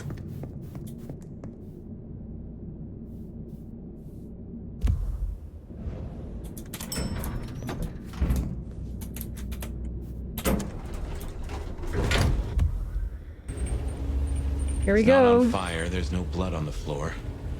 Maybe we were duped. This is bad. Let's find Ryong. Yeah, Fabian, I think she's pretty much fucking dead, don't you think? Hey Matt, how are you? Oh, this is so terrible, guys. Like, it's so terrible.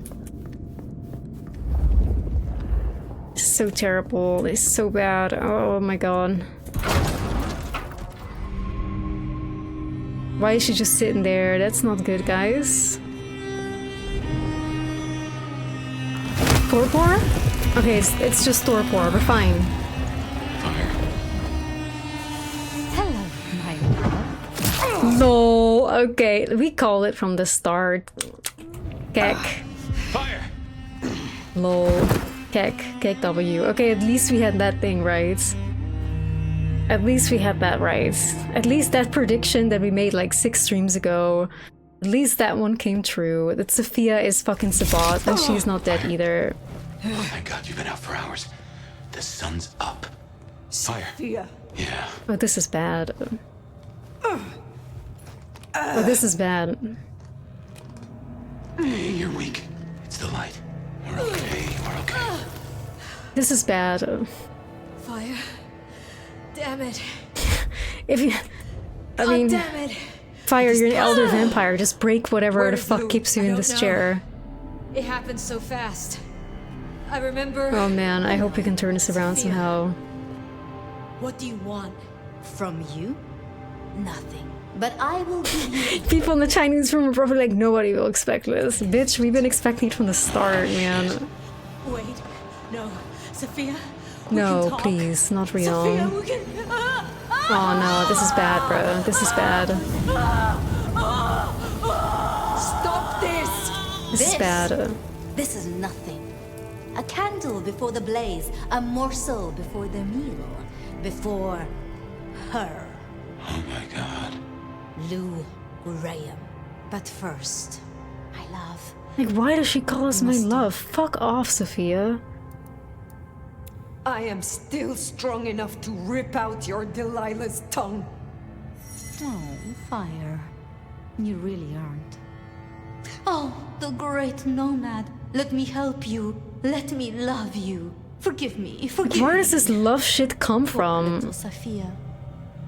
But I am not her. I saw your corpse. That was not a corpse, you fucking dumbass. Like, we could all see that from a mile away. This is not about Cain, Gehenna, or kindred superiority. Man, Ryong is dead. I'm very Why sad this now. I about? mean, it was always coming, Because but... it's honest, Fire. In a way that the Camarilla never was. I needed a weapon, and I found one. The Sword of Cain. I hope she's gonna give us Everything answers, has been though. taken from us. We cannot be squeamish. Because, like, here's the thing, right? Like, she is Sabat and she wants Lou Graham to be, like, burning next. But if Lou Graham is the rebar killer who's been killing the Camarilla off, shouldn't Sophia be thankful for her, like, technically speaking, you know? Because Lou Graham basically been doing Camarilla Sabat things by killing Camarilla, killing the courts, so I'm a bit confused.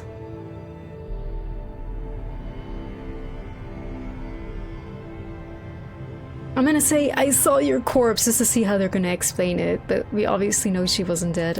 I found your corpse. I carried you out of that cursed place. Ah, yes. The fledgling. The resemblance was close enough. Oh, so she kind Forgotten. of... Lol, Archis was kind of right. Like, she just grabbed a different bitch, put on a wig, and put on, like, an outfit, and she pretended that that was her. Lol. Reshape. That's so funny. You should have seen through that. That is so funny, bruh. Like, yes, it was not me. It was a corpse with a wig, and my glasses, and my clothes. Got you fooled. Like, bruh, what the fuck? This is about Gideon. You saw what she did to him. You saw what she took from me. The great Queen of Seattle. As she watches Is fire from her like window, dumb? I think the so. Sabbat will burn her glorious city to the ground. And then you, my love, will destroy her. Why would I help you? Why would I agree to such a thing? I don't need you to agree. You were my mark. Wow, like I said all The along that she was the one that did it. would have gone to the Undercity, the old pleasure palace. There, they would be woken with blood. The beast would devour the delicacy before them. My love. She calls everybody her love, bruh. Like, His what? body was broken.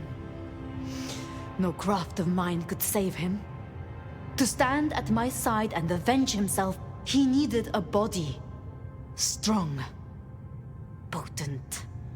Formidable. Okay, yeah, we get that part. But where does Fabian play into part then? Is she gonna say that? Such stories of the nomad. That mark took decades of experimentation.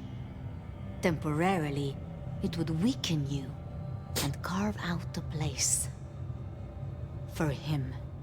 I guess I got there first.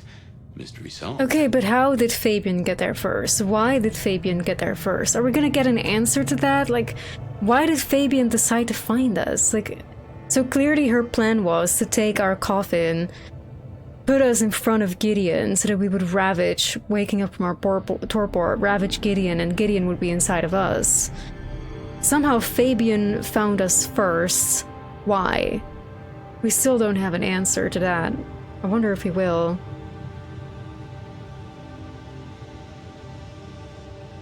Yeah, like, I already figured that Ari, and then I figured they were like, because I said that days ago, that they were trying to fix the problem by basically sending Fabian subliminal messages to kind of get fire on the path of looking for the gardener, and then hoping that they would still Diablerize in that way, right? So, thank you, by the way, Ghost, for being on the leading, because I didn't even saw that one, so you did a great job. I might again, everybody, no spoilers, no hints, no backseating. This is my first playthrough. No spoilers, no hints, no backseating. The game is not over yet. It's not yet time to answer things. If I'm saying something out loud, it's because I'm theorizing, not because I want people to answer me.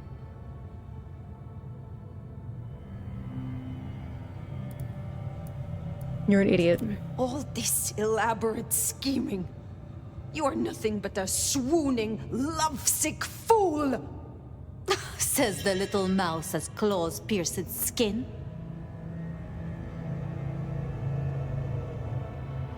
Gideon is dust. You failed. Poor little Sophia. Somehow I slipped from your grasp. And your lover is bone meal and ashes. I am sorry to have spoiled your plan. You know what waits beneath Seattle? A garden filled with moonflowers. Thousands, strong and thirsty. My planting, ready to bloom for the long night. Up and up and up they'll grow. Up through the sewers to the streets. All Who the fuck do you think you are, bitch? Like, fire? Fertilizer. Fire, you're fucking sitting there, your hands are tied with probably rope behind a fucking chair shit. Bitch, you're an elder fucking vampire. Get up and snap her neck. Like, I'm tired of this shit, but this whole game we've been denied being an actual elder vampire. A taste to spur on. Please the give us seedlings. one moment of satisfaction. Adrian, Get up, snap all her that neck. blood stockpiled for the end of Lou Graham. You are alone now. All of this you will do alone. If I must. But preferably not. Join me. No, bitch. No. I have dreamed of him in you. And the dream lingers still. Your face is his, and his is yours. You embody my love. Bitch, shut the You fuck know up. what Lou is. How she wraps kindred and cities alike in choking poison. You want to see her burn. Fire, I have a notion. I will not! Then I do not need you, fire. Only the nomad. This Kill her? The beautiful, fuck? What are you ancient doing, flesh. Fire? This power, this strength. Go out of the window. What? You still wear the mark. Another can wear this face, can be my sword. Go out the window. It would destroy us. It would reduce you, make you a passenger in your own skull. Trust me. But I don't trust you, Fabian. so, Trust me. I don't. what do you think, my love? What do we do? Do we get a choice? Like, do either of these like lead to a difference? I wish this is why this game, by the way, doesn't have like a manual save option, so you cannot just go back, choose a different option, and then realize that everything is the same anyway.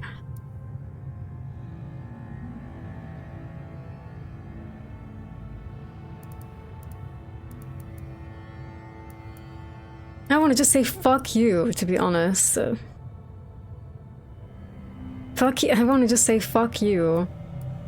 Really, I don't really have much else to say besides fuck you. I don't want to trust Fabian. I don't like this. I don't like this. I'm not your love. I like that. I already said it. She didn't change. Whatever. I'm just gonna say fuck you. Fuck you!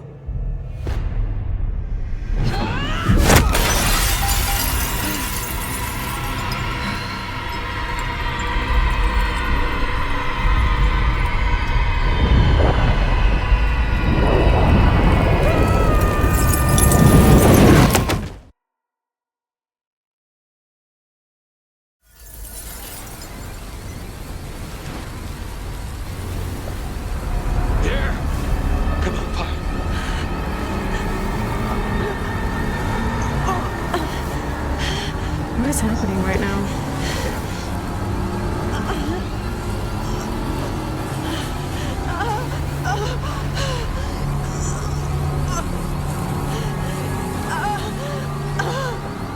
Don't give up on me now. Move. Oh, I wasn't under understanding that I was in control.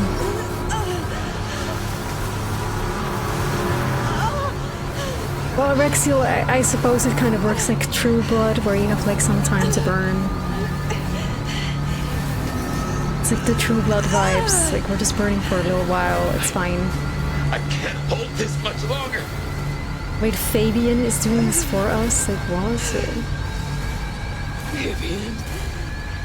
I hope I'm going the right way, but... Just move! Yeah, maybe we're elder, so it takes longer for us to burn or whatever. But yeah, Ryong was like, boom, she was gone just like this. But it's Fabian, whatever, protected us somehow. I didn't know what had happened to my sire or where he was, but I decided to check in with him anyway. Wait, a Fabian flashback now? Are you serious? Even if I was just talking to myself. Fabian, my boy. It's been a while. Bitch. You lie. You lie.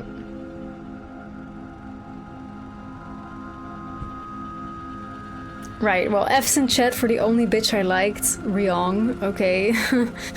What now? Like, I don't know, man. I fucking hate Sophia, though, so if Lou Graham hates Sophia too, then I guess I'll be nice to Lou.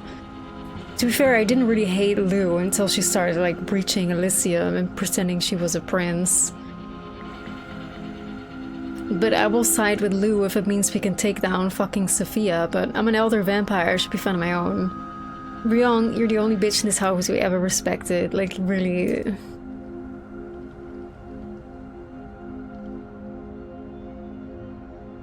Rip Ryong.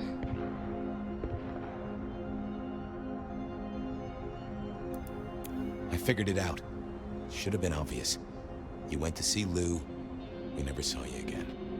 This isn't the first time you've So, like, here's the thing. The fact that Lou has been... Like, the fact that Lou killed Gideon basically means Lou was the good guy all along, because clearly Sophia was Sabat, so Gideon must have been Sabat. So Lou, by killing Gideon and all that, like, maybe Lou was the good guy all along? I don't know anymore, man. Like, the story makes, like, zero sense. Fabian is the only one you like throughout all the game. That's like honestly the craziest take I've seen so far, Jake, but you are within your own rights to hold that opinion. Oh, is it? No. Lou, Campbell, they keep cutting out my memories. I'm surprised I have anything left. I won't let Campbell get away with this. I want to get a confession. I want to go to the Justicars. But Campbell and Lou will just... Wow, Justicars exist in this game. Damn, that's crazy. I had no idea. I see. Well, then you need a way to store it outside of your noggin. You mean borrow space in Willem's head? Just do the same to him. Oh, wait, though.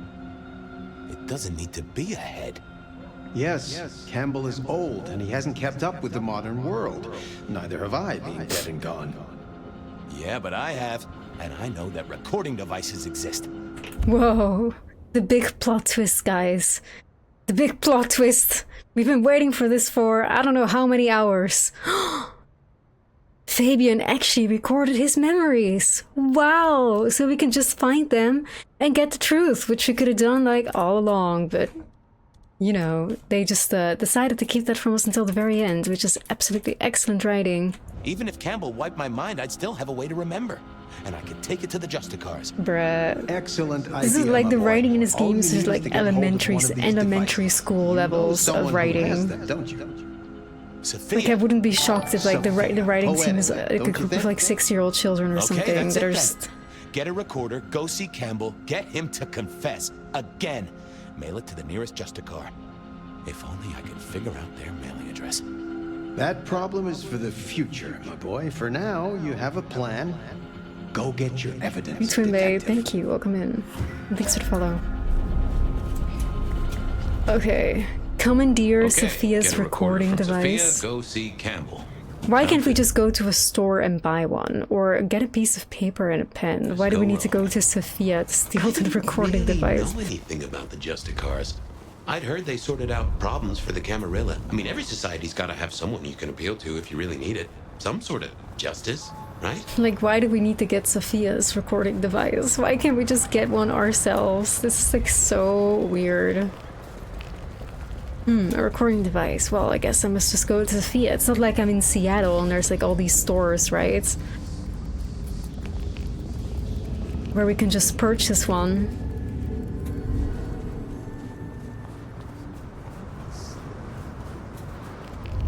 He doesn't know what store sells them. Like, how the fuck does he work for the Seattle Police Department then?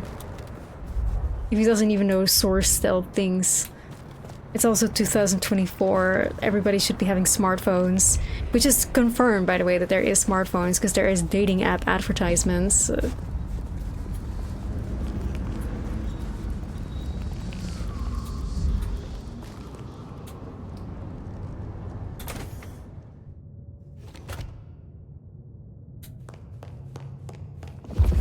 Yeah, I'm pretty sure as a police officer, he must maybe have access to some sort of recording devices in his office or whatever.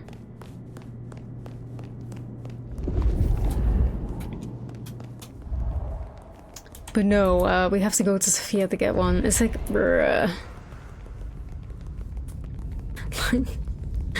Oh.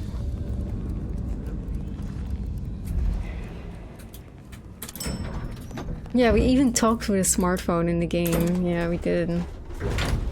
It would make so much more sense if Fabian was like La Sombra or something and he cannot interact with like technology.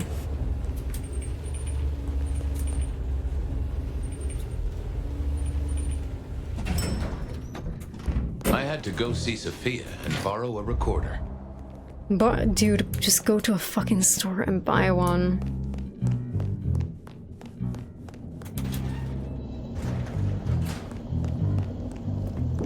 She must have been off dueling with Mrs. Thorne. I knew she wouldn't mind if I took one of her recorders, especially if she knew why. This is so disruptive though. I hate that this moment is happening like right after we got a huge cliffhanger with fire. Like, I understand why they did it, but... Fabian has money. I mean, he works as a detective for Seattle Police Department. I assume he does. It's not like he needs to buy food or something.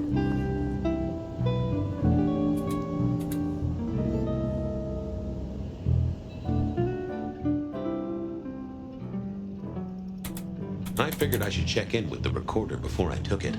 Make sure I wasn't going to erase anything important. This is what I also hate about the gameplay. Why can I not just pick up the recorder and browse through what's recorded? No, I need to have a Malkavian stop sign conversation with it. Okay. Hey there, big ears. Have I got a task for you? You have? Oh, boy. Got anything I should hear about right now? I don't know, boss. Got some chatter about a van, a shipment, and... a cuss word. A cuss word? From Sophia? I saved it up. Special. Like, guys, like... Welcome to the world of darkness. This is an 18 plus franchise. We say the word cuss word here. You know, Sophia might have just used the B word, or like the C word or something. It's not like we can actually say that, can we? Cover your ears, everybody. There's a cuss word on the recording device. To do. Discuss with Y. Chain down if necessary. Whoa, that's heavy. Yeah, you see? Sophia never really learned to cuss, did she? Wow. Tell me about the van. Here you go. Can't believe they put that in my... The integration of the inverted glyph of Fan alongside the existing Gallus inversion successfully lowers defenses, so long as the weighting is correct and that the Vedu is not overwritten. I think we have it. I think we are ready. That is not about a van, little buddy. Sounds like Tremere speak to me. I like how Sophia conveniently left the recording device on which she recorded like the experiments that she's done on fire. How she conveniently left it on her desk. It's not like she got a little safe or something, or she has like, you know, a special drawer in which she keeps like her criminal evidence. Nah, like her Sabbat conspiracy recording device conveniently lays right in the middle of her desk, which, you know, to be fair, that's where I keep all my secrets too. Just right in the place where anybody looking for me can just find it. Not hidden, no drawer, no safe. Like, my Sabbat conspiracy theories are just, you know, where I would put my paper. Yeah. What was that about a shipment? I've got it here for you. For anybody to just Once conveniently the find stage is initiated, we must move quickly. To do. Organize transport, get Tamara and Vance on the shipment. Road trip, maybe? Huh. That receptive stage deal sounds like a breeding program. Perhaps she's trying to save the giant panda. Well, okay, little I fella. hate how Now stupid you are Fabian gonna is, come like, along with bruh. me. I got a guy I want you to listen to real hard. Of course, detective. I always wanted to be in And I police hate work. these baby voices that he does. Like, I this is can't. standard procedure police work for sure. And we are absolutely not going to get in trouble with any Justicars. Let's go. Okay, now I just had to face Campbell and get a confession out of him.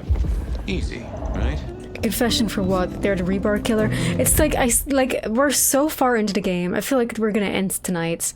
Probably. And we still do not.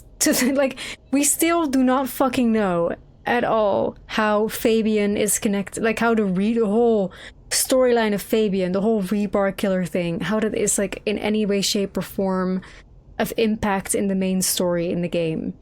Like, the whole theory that I came up with, that Fabian is actually the rebar killer and shit like that, would have tied in Fabian's story with the base game, with Fire's story.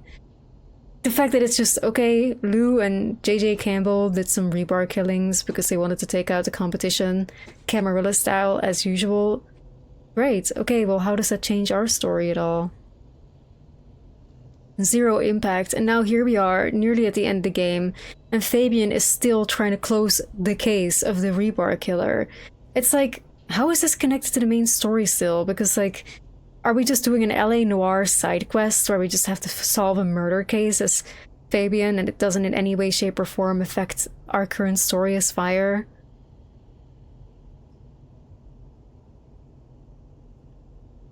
He's whimsically stupid. Well, that's the fucking thing. That's the definition of a fish milk, and that's fucking stupid to me.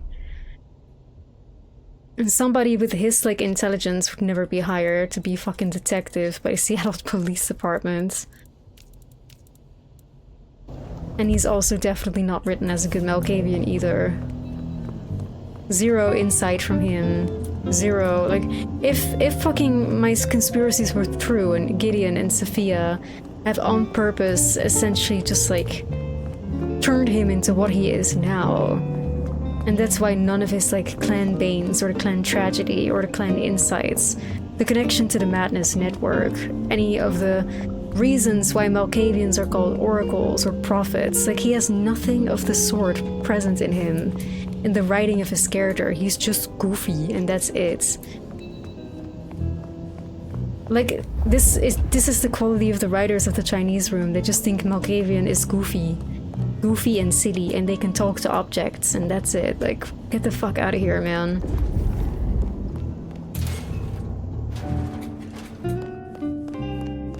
Like, Fabian, not at one point has there been like a moment that he said something completely weird, caught us off guard by giving us some riddle of insight that not even he understands. But instead he's just all lol random XD and that's it. Devastating. And it doesn't seem to be changing either, because like I think the story is coming to a conclusion. It seems to be coming to a conclusion, and this seems to be all there is. Like, unless there's gonna be another big plot twist at some point, but...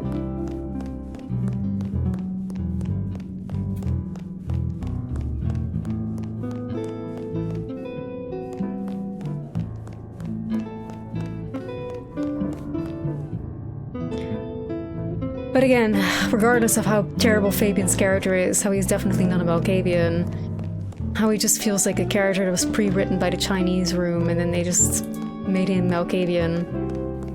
Again, I still believe the theory that he was supposed to be like a character that they wrote for like, you know, an amnesia game that never made it, you know, that never made it, and he was left over and they kind of sort of reused him, they repurposed him.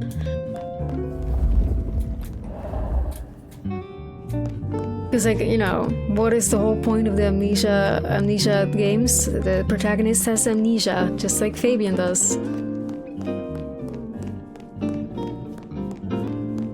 But regardless of all that, like, why are we, like, we still have there's still no point to why we're doing all of this. Why, if we get a written confession that J.J. Campbell and Lou Graham have been killing Camarilla court members because they want to establish their position in the court themselves. Like, okay, so again, we've just been solving a police case. Great, now how does that affect the main story? How is it tied in? It just feels like a really stupid long side quest to solve a murder case that I don't really give a fuck about, and I don't know why we should care, and I don't know why it plays into the main story. And that's kind of upsetting, because, like, again, my whole theory throughout this whole game was Fabian is actually a reborn killer. He is a reborn killer, he's been doing these killings. Gideon and Sophia have been, you know, brainwashing him or like removing his memories of the killings, and he's kind of like this crippled detective that's trying to solve his own murder case very desperately, but he doesn't know that he is the killer. So he's chasing essentially after himself.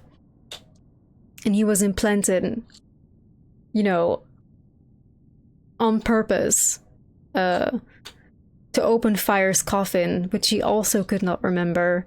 Because he's just being puppeteered by his sire, Gideon. Gideon was already, you know, rebarred and put away by Lou Graham, who was kind of sort of like in on the plan, what they were doing, and the fact that Fabian is the one that was killing the Camarilla off.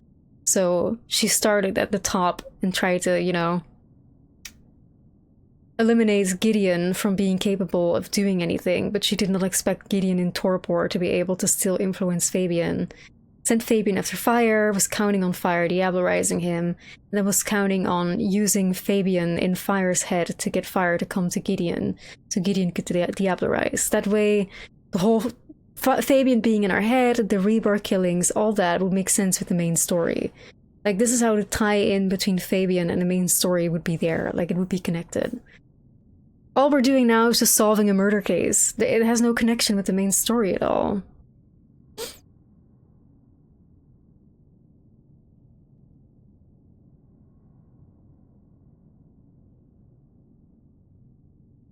Unless there's gonna be some twist now, but if it's just, ooh, Ooh, we record J.J. Campbell saying he is the Rebar Killer. Fabian's story is complete. We figured out who the Rebar Killer is. Okay. Lou killed and rebarred people and J.J. Campbell did also. Okay, so what does that change? Is this like some groundbreaking thing? You know, a Camarilla Prince killing competition to, you know, establish her position in the courts? Wow, groundbreaking.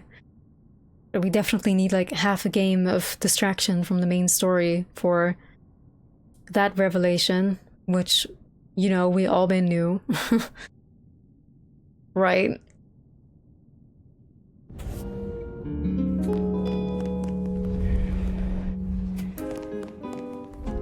It just feels so stupid. Maybe there's still gonna be a twist happening. I don't know, we're gonna see. I need to see the chief right away. What is it this time?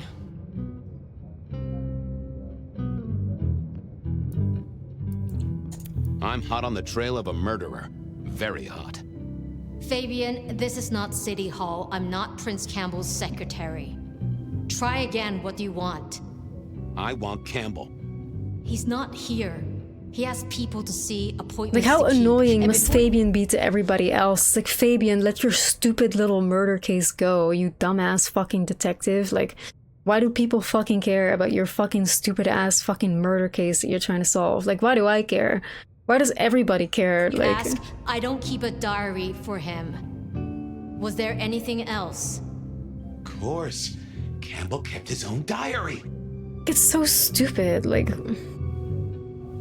Can I check out his office? No. I'll leave you to it. Sure. like who cares I about wanted your to look- dumb murder case, Fabian?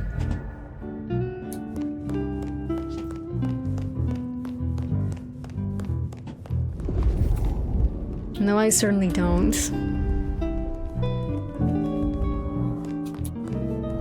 Because, like, you really have to ask yourself, does it matter who the Reaper Killer is? Like the people in chat, right, answer this question. Knowing everything we know about the game so far, does it fucking matter if we find out who the Reaper Killer is? Does it matter at all for the story that we've been experiencing as Fire? Does it matter?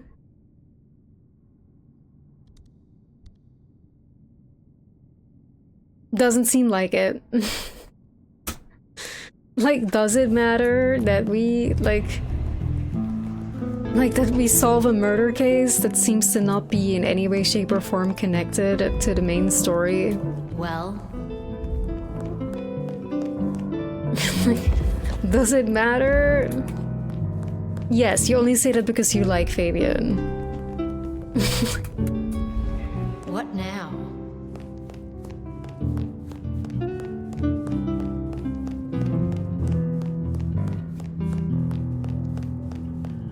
Yeah, Fabian is fixated on it because he's a detective that What works for the now? police department and he's probably tasked to do this. But again, like, how does that reflect at all on the actual story of the game? The killer targets the court members. Again, What like, now? what, like, that should be important, but it isn't. How is that important for the main story at all? How is the court members that died, like, how is that important? Tell me exactly how J.J. Campbell being murdered, the sister Prince being murdered, all that. Like, how does that affect the main story? How is that of any relevance to the story of Anything you'd Fire? like to share?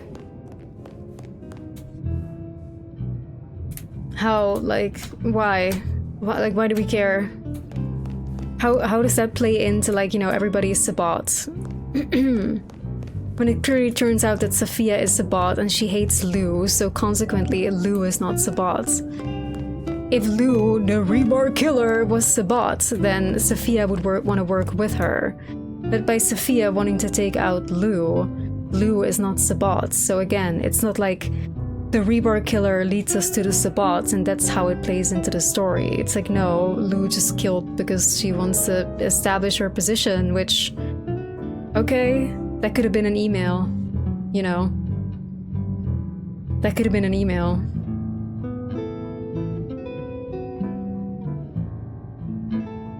Could have been an email, and again, it's like name one Camarilla prince in the history of the Camarilla who hasn't strategically tried taking out competition or opponents before, like, you know. What now?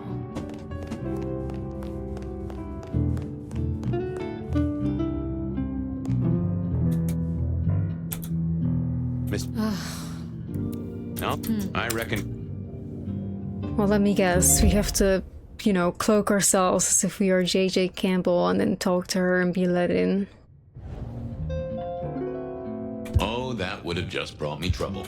Yeah, I wasn't going to do that. I thought I was on the right lines already. I didn't think that was worth the effort. Now.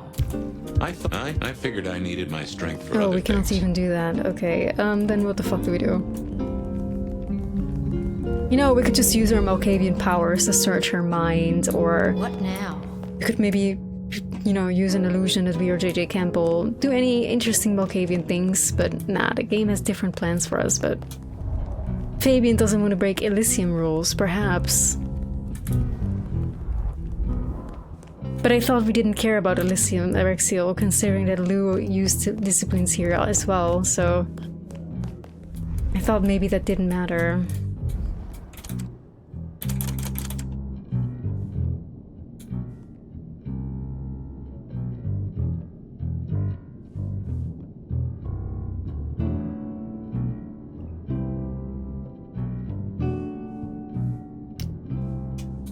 The court when the game starts is chaos, yes, because JJ Campbell got killed, but JJ Campbell wasn't killed by the rebar killer, so... Again, like, the rebar killing, like, ended at some point, like, ages ago. So...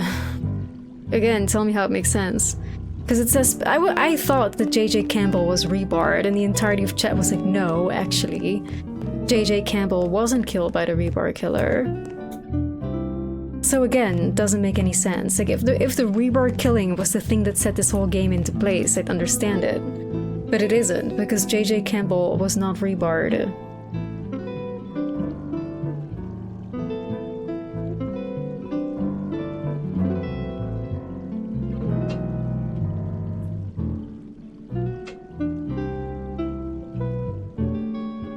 So, like, I like that you're trying really hard, Jake, to make this make sense. I hope the Chinese room will pay you royalties for the amounts of copium that you're injecting in the story. But I feel in reality there's, like, literally, like, no way to justify this. And there is no connection. It is just Fabian's side quest of solving a murder case. And then what, you know?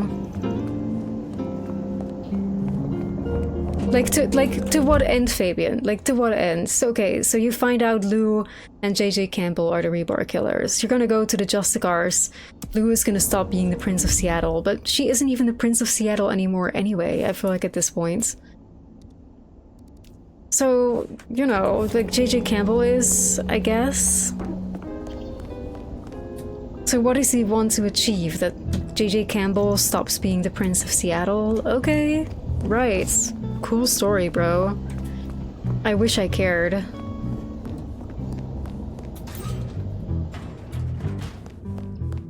Hey, Morrow, how are you?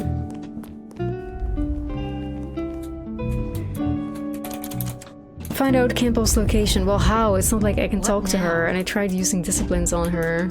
Oh, that would have just brought me trouble. I didn't see the need. I thought about it, but I didn't see I the cannot point. use any of my disciplines. Not the best conversationalist. Hello again. You've got 2 minutes. Do we just need to beg? Not happening. What was... Absolutely. I'll see. I need... I swear to God, if I had to beg a couple more times for me to be able to use my disciplines now, like, I'm gonna bash my head against the wall. Yeah, I wasn't going to do that. I didn't think that would help. Anything you'd like to Oh, okay, so we had to beg one more time in April to do this. Okay, cool. GG.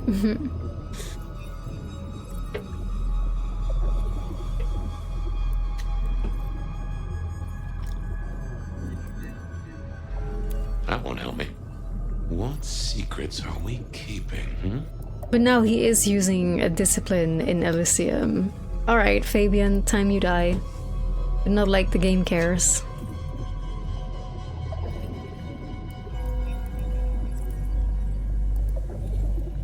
No, there must be more here. Let's have a peek, shall we?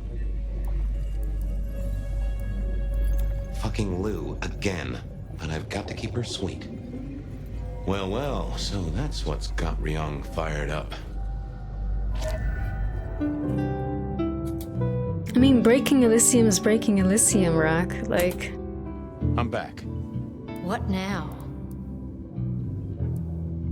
You have a problem with Lou. If I did, it wouldn't be your business. She must be kept happy, and that's my problem.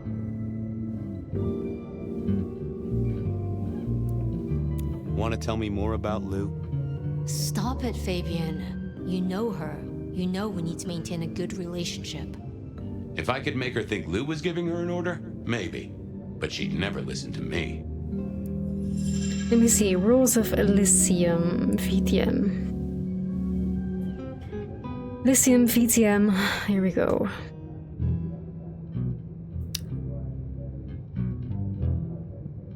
Elysium is a neutral ground for Camarilla vampires of a given city. Elysium, a place for vampires to meet together without fear or harm, usually cultural locations such as opera houses, theaters, museums.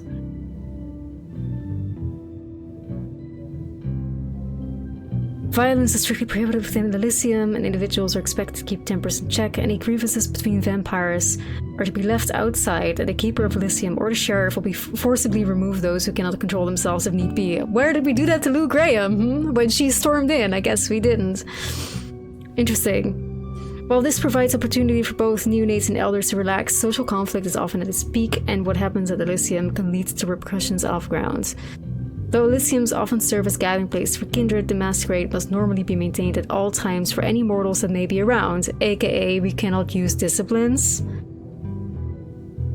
Similarly, while refreshments are sometimes served, it is bad taste to come to Elysium hungry as it often leads to short tempers.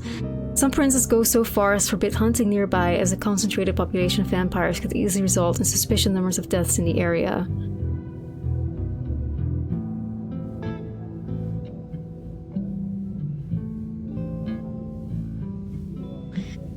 Vampire the Masquerade VTM using disciplines in Elysium is strictly forbidden, carries severe penalties. Discipline used is considered a form of violence, and doing so without permission is a grave offense that can result in punishment ranging from a slap on the wrist to diablerie. Violators who are caught will be punished by the Keeper of Elysium or other authorities, may even have their boons and possessions confiscated. Yeah, and here we are, Fabian in Elysium, using her disciplines against her, which again, like, mortals are allowed in Elysium, and mortals should also... The Masquerade should be upheld, which is like, you know... So, what is the problem with our ex-prince, huh? Leave it alone, Well, as Fabian. anybody who is Camarilla, you just need to respect Elysium, period. Like, there is not a question. If you don't respect Elysium, you will simply get beheaded or face justice. You simply have to respect it. That's just VTM lore. We have to keep things running smoothly. Lou was at the top of her mind, so maybe I could sway her with that. Or if not me, The someone Chinese she'd room listen cannot to. just decide that Elysium doesn't matter.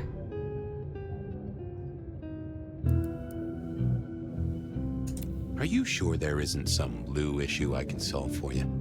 Believe me, the last person she wants to see is you. She was worried about keeping Lou sweet. Could I? I'll leave you to... Sure. I wanted a look-see at the boss's throne room to...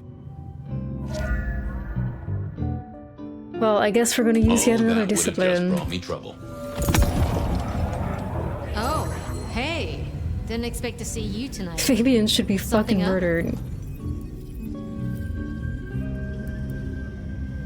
The prince wants to see you. Now? I don't even know where he... Wait.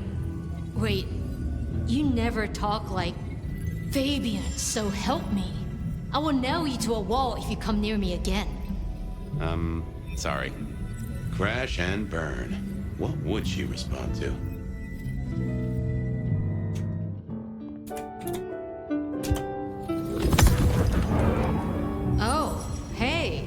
Didn't expect to see you tonight. Something up? Yeah, cuttlefish. Yeah, it's fine.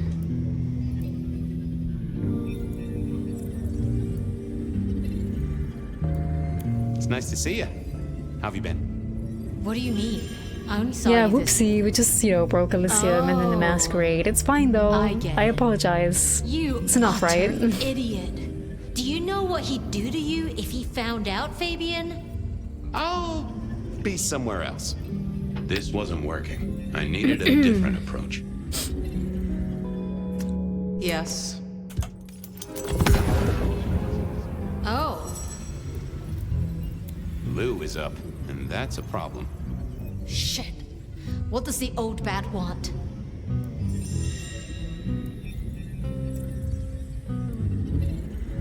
I don't know, but it sounds important. You don't know? I don't. I hate this game mechanic. It's like if you don't say the right Anything you'd dialogue like to option, it's share? like you need to just do it all over again. It's so annoying. Lou. It's just a guessing game at this point. She wants to know where Campbell is. I have no idea. That's right. Good game, by the way. Oh. Excellent.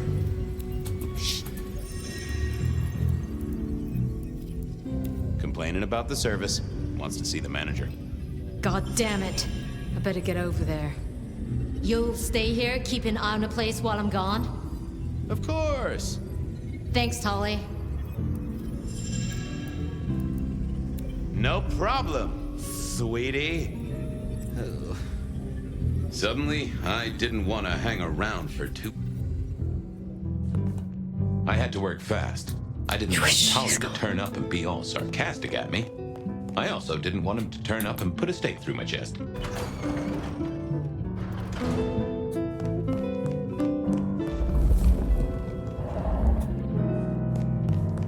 Oh, what was this? Some sort of code?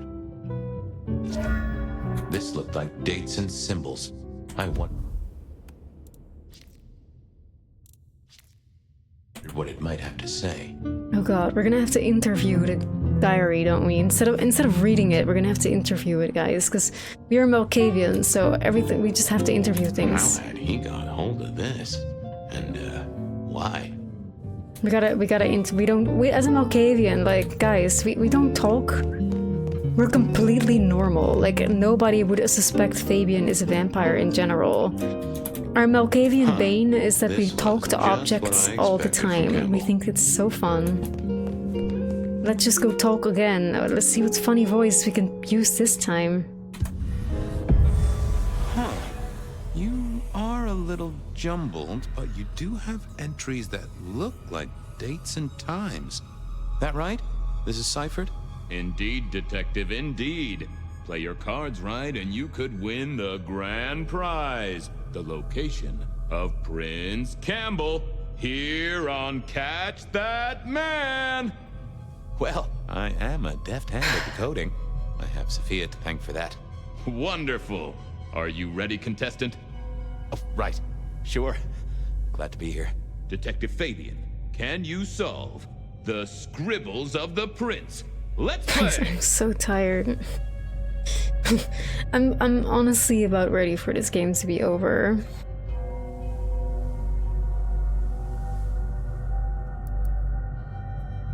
A 6-pointed star. Well, that's not hard. And the entry is dated tonight. So what's your guess, contestant?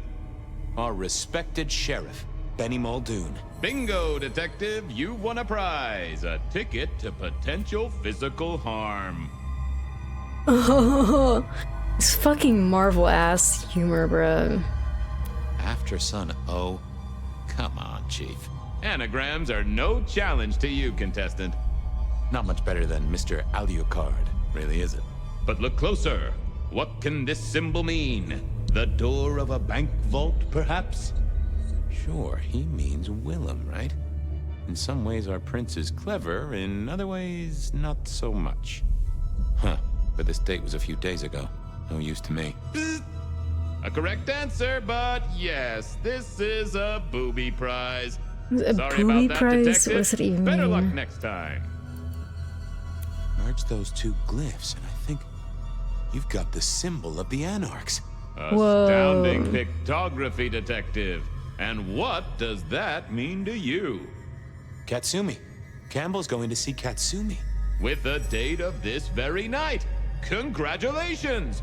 You've won the prize of being aggravating to a certified surgeon who owns her own scalpel. Were millennials a mistake? Absolutely. I'm glad I am not a millennial. Not to dox my own age or something. I was not born in the 2000s, let me just put it that way.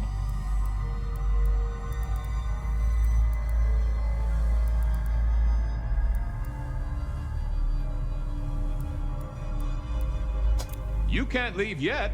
There's still everything to play for.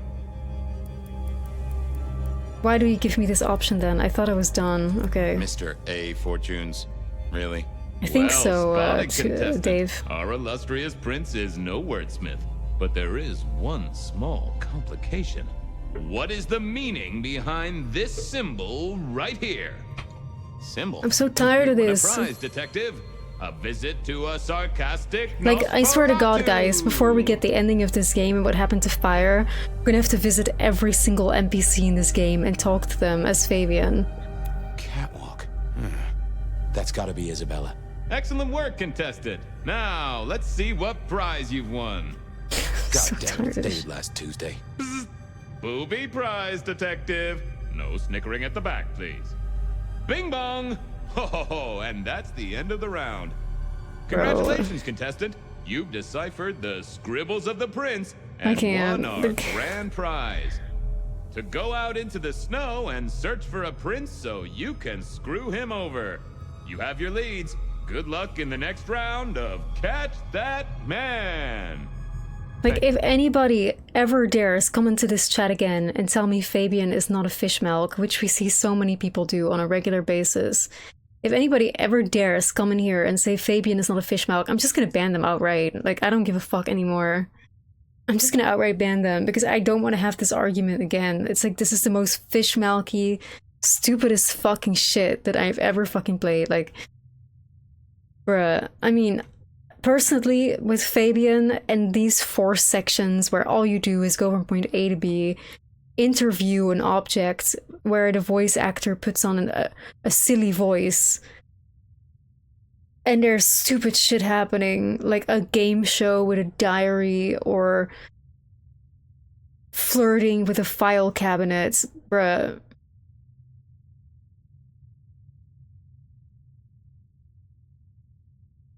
My irritation level is like literally at 100. Am I the only one who experiences this? Like, am I just a bitter bitch? And like, am I just bitter? Is like my irritation with this game so high because I'm so disappointed? Or is it just genuinely this terrible? Like, somebody answer. Because like, am I just too bitter for this type of humor? Is it just genuinely that terrible? Or is my disappointment with the game just clouding everything? Like, I need somebody to check me for real, you know? Like, I need somebody to just give me a reality check here. Hilary, thanks for the follow. You tuned in like 2 minutes ago and you're already annoyed. It's the worst timing for this nonsense. You just fell out of a window. Like, that's also the thing, right? Like, I really want to know what happened to Fire. We fell out of a fucking window. We're burning on the ground. We saw Ryong being burned alive. Like, Sophia, as we expected, is fucking Sabat. And all of a sudden, we're spending like hours on a side quest interviewing a diary that's giving us a game show. It's like, how can I not be pissed off at the moment? This is not the time for this stupid shit. You know, like, hello. Like, get me out of this. I want to know what happened to my character, to Fire. The one character I actually fucking care about. I want to know what fucking happened to her. Instead, I'm here interviewing a fucking diary. You have to look up what a fish milk is, but yeah, he definitely is. He is. You've seen people enjoy Bed of Night. Well, some people are just extremely fucking stupid. There's people out here that enjoy comedy shows. Like, we should never underestimate the type of individuals that exist in this world.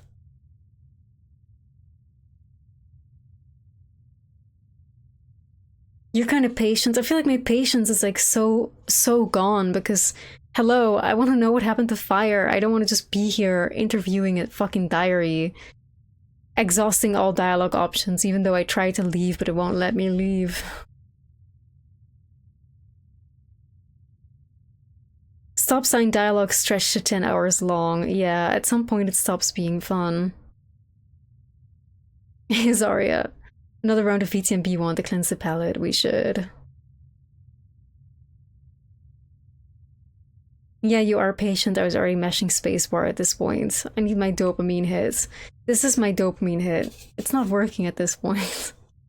Like, I literally have to fucking, you know, get myself, like, insanely, you know, buzzed on caffeine to somehow stay patient enough and alert enough to not lose my shit. Well, you just try to ignore this nonsense to speed through the segment. Like, there's the thing though, Hoider, how can I give my actual review of this game if I just skip through the parts I don't like? That's the thing. I need to see all sides of it to be clear, because I'm gonna be real. If I played this game and I spacebar mashed everything Fabian said and just focused on Fire's story, I probably would have ended up giving this game a higher score than it deserves. Yeah, that's the thing, right? Like, the feedback on Fabian is so overwhelmingly negative that the players have been begging for Fabian to be removed from the game. Modders are actively working on a way to remove him. And he's gonna be like it's gonna be an NG plus option to skip everything Fabian related. Like, bruh. Like, how bad? Like, this is the first time in the history of me playing video games, and I played video games for a very fucking long time, that I've noticed a player base asking for less content and for content to be cut from the game because it's just so bad. It kills replayability. Please name any other occasion in which this is the case, that people are begging for removal of content because else they just don't feel the urge to replay, like, ever. It's like I've never encountered something like this bad in my life. And I've never heard of an instance like this before, where people just demand for a character that's literally the main character of the game, don't get it twisted, to be removed from the game. To just, like, not want to have him. Dragon Age 2? Really? Which character with Dragon Age 2 was the case then, Mintberry Jake? Dragon Age 2 is one of my favorite games of all time, by the way. I really like Dragon Age 2. I did. I do not know why people why people seem to hate Dragon Age 2. I love Dragon Age. I think it's the best Dragon Age. Go to DLCs, great storytelling. Hawk is one of the best protagonists. It has the best written, cool companions ever. Like Isabella, hello. Meryl, hello. Dragon Age 2 is fucking fantastic. Dragon Age 2 is better than Dragon Age Origins, absolutely. It's like, sure, the level design is not all that, but the writing and the character banter and the way that the story is, like, kind of sort of told in chapters of Hawk's life, I thought was super creative.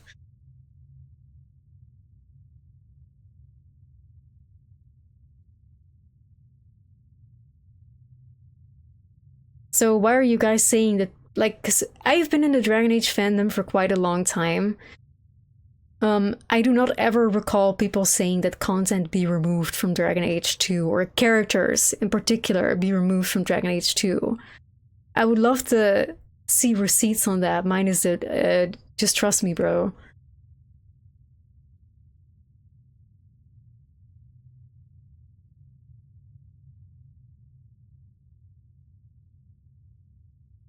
Never heard about this Dragon Age 2 drama. This is the first time I hear of it too. Never heard of it. I know people don't like Dragon Age 2, like there's some people that don't like it. But I've never heard, you know, oh, Dragon Age 2, yeah, that was the game where people begged for content and characters to be removed. Which ones then? The fuck?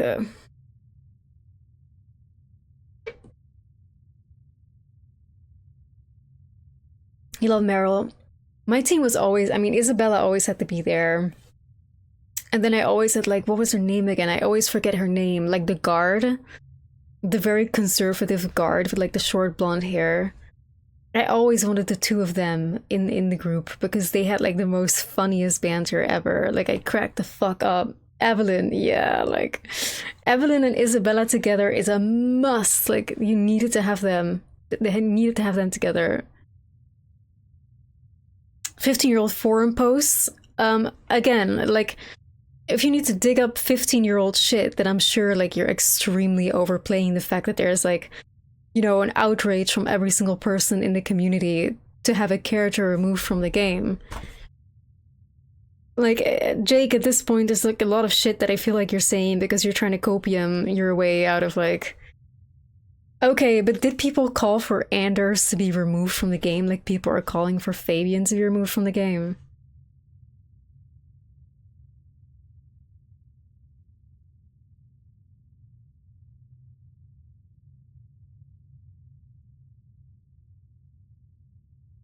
No. Like, bruh. Like, I fucking... like, I've been in the like, I've not played the new Dragon Age Veilguard yet, because I didn't have time.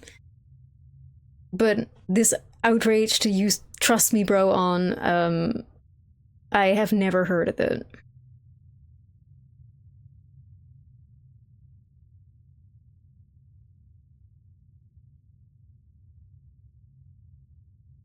So again, I really do think that this is the only game ever where they're asking to essentially remove the entirety of a main character. Thank you. I really am looking forward to it. Let me guess, we're gonna have to hit up every single... Yup, here we go! We're gonna have to hit up all characters! Yay! It's not like I want to just really desperately go back to Fire because we just saw her being burned and jump from a building. Remember the drama? Yeah, what drama exactly? Because again, what you're saying does not relate. But it wouldn't help me find the prince. It does not relate.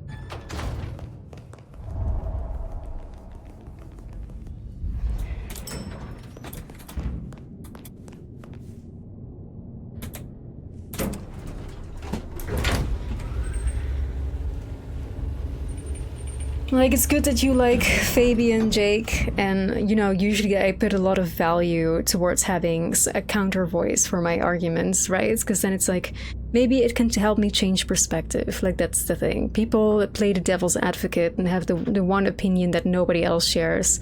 Sometimes it's valuable, but sometimes I fear it's a bit annoying, especially when the evidence and the contrary opinion is legit, just almost like unanimously shared by everybody minus you.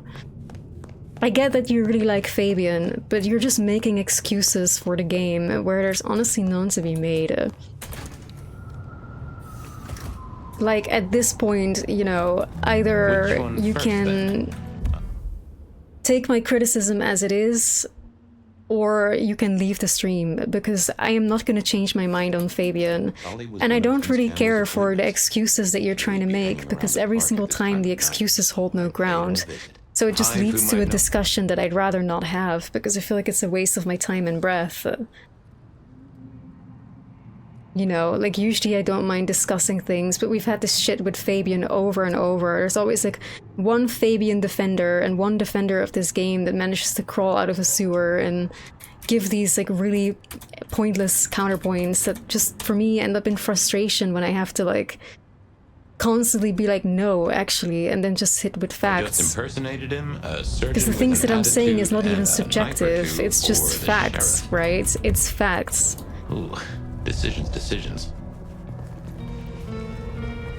Next time, I'll work up the courage to tell you. So at one point, it's just like, you know, I just had lose my tolerance for it.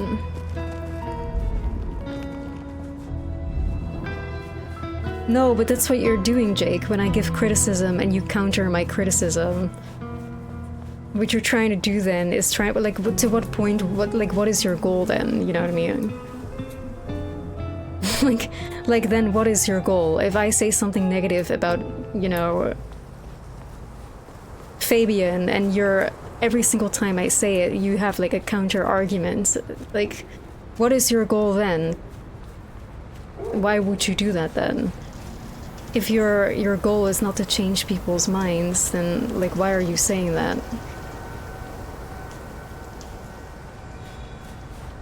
if I'm saying it to my memory, this is the only time I ever recall players of a game asking a company to remove a main character or content, and you have your counter word ready with saying Dragon Age 2, which isn't even fucking true. It's like, you're consistently going against everything that I'm saying, and you're not even giving me legitimate arguments in turn, so all you're creating is frustration and distraction from the game.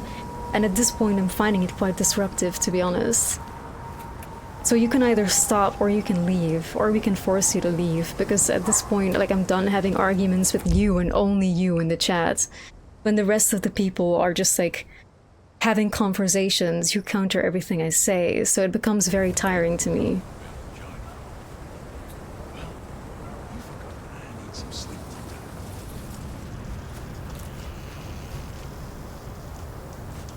Because, like, you kill the vibe for me. Like, I'm just trying to play the game, and I'm just trying to, like, focus on the story, and every single time I say something, there's somebody buzzing in my ear that, you know, gives me a counter argument towards something, and I'm just not here for it. Not anymore.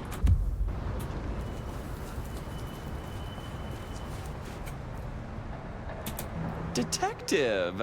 I hear buying stock in Rebar is a solid bet right now. Want to invest? Solve the case. I solved the case. You did? Ooh, I know. You should clap the killer in irons just to make a point. I haven't got time for this. I just had some questions. Yeah, we have a Nosferatu just literally in a park here right now, and there's people walking. That's fun. But again, like, the Masquerade doesn't really exist in this game anyway, Cuttlefish, so it doesn't really matter. And why aren't you interested in the killer? He's a threat to kindred and mortals alike. Is he a detective? I'll take your word for it. I haven't seen any kindred deaths. Besides, I put my faith in the SPD.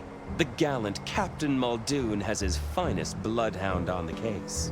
Tolly makes a very excellent point here, right? Because literally, this is something that I've been saying all the time too. It's like, Fabian is confused why Tolly doesn't give a fuck about the Rebar killer, and it's like, Tolly is like, why should we care? Yeah, that's exactly what I'm saying. Like, I agree with Tolly here. Why do we give a fuck? You know, like, why do we care? Not even Tolly cares about the Rebar killer. Tolly just seems to be happy that Fabian is off doing some stupid little, like, Seattle Police Department side quest.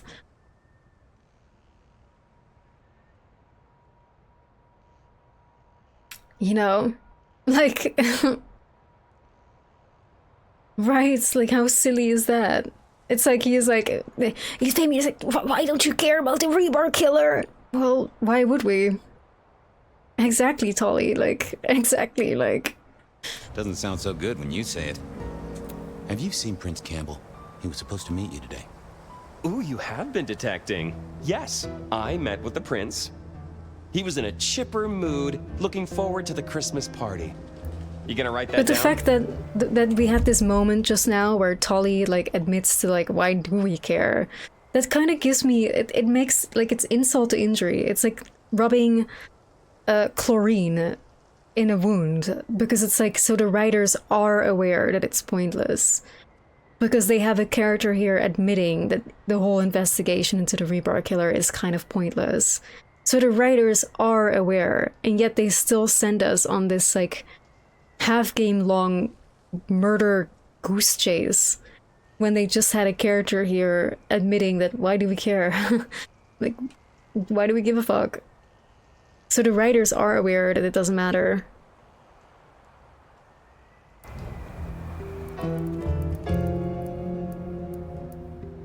Where is he now? Maybe buying Yuletide gifts for all the orphaned little kitties? Come on. Yeah, like, as far as Nosferatu goes, he doesn't look like a huge masquerade breach to me in the way the Nosferatu looked in, like, the previous game, VTM B1. Like, he just looks like somebody who might have been in a fire and is a hunchback. Oh, he puts budget aside for it. It's good PR. But since you ask so nicely... Like, he doesn't look too Nosferatu-ish to me. He has a private life, you know. That's never stopped you poking around before. Pot kettle. Maybe he has syphilis or something. talk about? How the Thunderbirds did last game, his plans for a vacation, and the unseasonal weather. Okay. He doesn't have like crazy eyes or like particular fangs, like teeth that look like wild fangs or something. His ears are not out of the ordinary either. Well, I must be getting on. You must. Oh, and Fabian, the thing about a killer is, they kill people. Try not to be a victim, won't you? I'll do my best. So gorgeous. Well, that wasn't helpful. Still Benny Katsumi to see. Look, here he is, and here's a human. Like, it's kind of funny to me. I didn't see much point in bugging Tali. Where is Campbell? And this shit just feels so stupid, like knowing that we know Campbell is gonna get killed anyways. That's kind of like... It's not like there's gonna be a big reveal at the end of this, you know? Like, we know Campbell is gonna get killed, right? This is such a good night.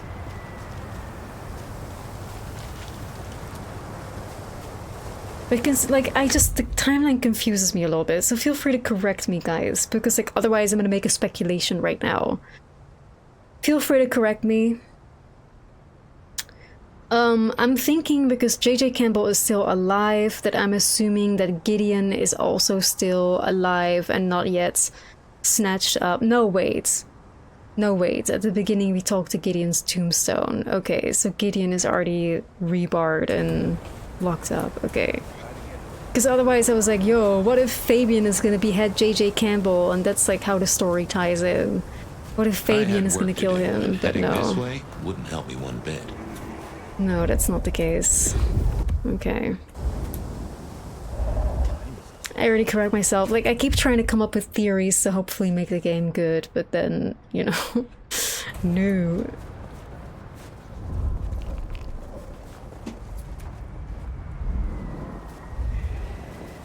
My bad, my bad. Yeah, the graphics are amazing. I just love walking around in Seattle. It's fantastic. Like, it's the one thing this game has done really, really right. It's just these beautiful graphics. Prince Camp.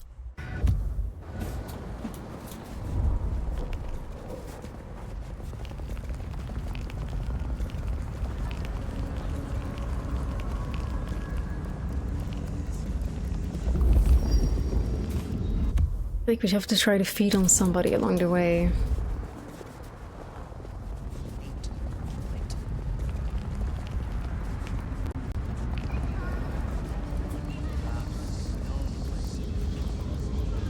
Oh, Reggie. Reginald, my friend.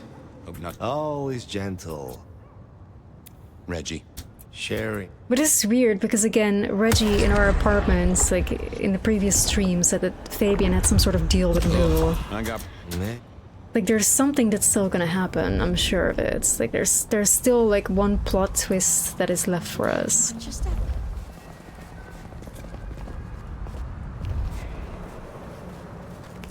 I'm sure.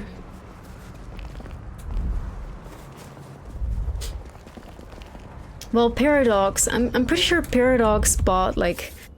I need to correct myself if that's not true. I don't want to just say it, trust me, bro. But I'm pretty sure Paradox, like, got, like, rights or some sort of ownership to the White Wolf IP? Let me see. Paradox Interactive purchased White Wolf in 2015. And I'm pretty sure Paradox, after releasing this game, made a statement that they're staying away from RPGs, that they're never making them anymore. So any hopes of any World of Darkness, like, IPs, anything that's under the World of Darkness or White Wolf, it's not gonna happen. Like, it's not gonna happen. They said that they will license it, they won't make it themselves. Well, hasn't that been the case anyway? Why did they buy it and then they're gonna let it die? I don't know, actually. I don't know. It's a very good question.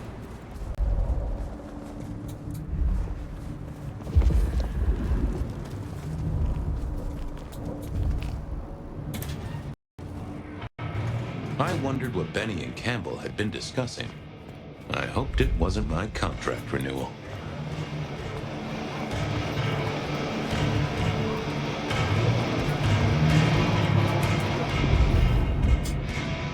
But again, like, I think Campbell had a date with Benny. one of the saddest things to come out of this, out of Bloodlines 2 for sure, it's not just how disappointing it is for us fans. It's not just how disappointing it is for us that had high hopes. I think more than anything, the thing that's the saddest thing about this game is just how I'm pretty sure that the hype for this game was at least 5 or 6 times more than anybody had ever anticipated. All these huge streamers, Bloodlines 1 playthroughs for the first time in a month or so in advance, in anticipation to this game. I think this game was far more popular than I ever thought it was going to be. Interest in Vampire the Masquerade as an IP was higher than it's ever been. And then at the time to perform, the time where the stage is set, the lights are on, and the curtains lift, it's the biggest fumble fucking ever. It's not a good Vampire the Masquerade game, it's not even a good game. It's slop, it's trash. Most of the big streamers that played this didn't even finish it. They just moved on to a different game. It's like the one moment that the whole world was looking at Vampire the Masquerade and the curtains lifted, it was trash. And that's the saddest fucking thing. It's like, if this game was good, even if it wasn't a good Vampire the Masquerade game, but if it was just a good game in general, like, it could have launched the IP of Vampire the Masquerade into, like, the heavens. And we, as Vampire the Masquerade fans, could have been fucking, like, eating. Like, our future could have been established as somebody, as, like, we would have gotten games, merchandise, like, maybe other things, who knows, fucking comic books, fucking TV shows, like, who knows, man, like, who knows, like, don't get it twisted, this is the same shit that happened to The Witcher, right? Witcher 1 and 2, very little interest, especially Witcher 1, very little interest, very little. The Witcher was only kind of a sort of established IP, like in Poland and kind of this part of Europe. I remember reading the Witcher books when I was like in like high school at some point, which was before the Witcher 2 release.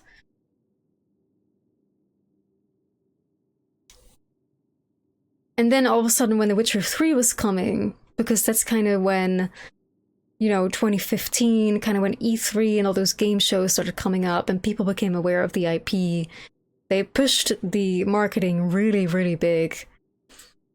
People started getting interest in it. Same thing would happen with Bloodlines 2. The lights were on, the stage was set, the audience was bigger than ever, the curtains lifted, The Witcher 3 emerged, boom. The Witcher as an IP exploded. It fucking exploded. It fucking exploded. All of a sudden everybody started playing the old games. All of a sudden people started reading the books. All of a sudden, a Netflix show was made. The exact same fucking thing could have happened to Vampire the Masquerade. All of a sudden, all eyes were on the IP when it was very niche. Same thing with The Witcher. Very niche. Nobody heard of The Witcher before The Witcher 3. Trust, like, barely anybody. Minus people who were already interested in the IP in the first place, which was not a lot of people. As somebody, I was in The Witcher fandom because of the books before The Witcher 2 released as a game. There was barely any of us, like, trust, hardly a soul. Now it's one of the biggest games ever. One of the most beloved franchises with a whole fucking Netflix show. Why? Because when The Witcher 3 launched, when they made sure that all eyes were on the stage, they delivered a great fucking product. Okay, granted, it was choppy as fuck and bugged at the beginning. But VTM with Bloodlines 2 was facing almost the exact conditions. Like, the exact conditions. Maybe, I dare say, even better conditions. Because there was like, it was, I think, in top 3 or top 4 of like most streamed games on Twitch. Like, which is huge for exposure. Back in 2015, Twitch was not this big. There weren't as many people streaming The Witcher 3, for example, to get like that free PR lift on top of it, right? Now, I wasn't really on Twitch in 2015, so I cannot say that with a guarantee, I can only imagine, okay? But the conditions for VTM to blow up, you know, was like... it was there. And then instead, when the curtains lifted, the most embarrassing dumpster fire came out. And worse than anything, this game doesn't even represent anything about the Vampire the Masquerade IP. It's not even a proper VTM game. It doesn't even follow VTM rules. There's no hunger, there's no frenzy. All the interesting mechanics that make VTM is not in here. The fact that VTM is like one of the only vampire lore that I know that operates with clans, and all clans have like particular traits and particular characteristics, and a clan bane and a clan compulsion and shit like that. It makes it so interesting and so layered. The D&D of vampires. None of that is in the game. Like, this could have been the moment. If they made this a good game, we could have had, like, Vampire the Masquerade could have blown up to be a proper rival to Dungeons and Dragons or something. Instead it's this. Wah. Wah. Wah. It doesn't even fucking represent Vampire the Masquerade. They fucked it. And I highly doubt, because of this being such a flop, that there's ever going to be, like, another VTM game of this scale. It's not going to happen. And I think the Chinese Room and Paradox give way too little fucks to, like, go for a Cyberpunk redemption arc. It's not going to happen. They cashed in their money. They're gone.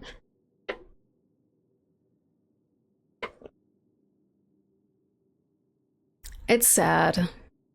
It's sad because I love Vampire the Masquerade. If I didn't love Vampire the Masquerade, I wouldn't get my whole fucking forearm dedicated to it. And I'm not gonna lie, because of this game, I kinda... 8 years after I got this, I'm regretting having this now. It still looks cool though, but now it will forever be a reminder of the flop that is Bloodlines 2. And that's sad. But I guess I cannot get rid of that. I guess it's on me for life, unless I decide to cover it up. Oh well. Trying not to have my voice crack in the devastating sadness, but it is what it is, you know.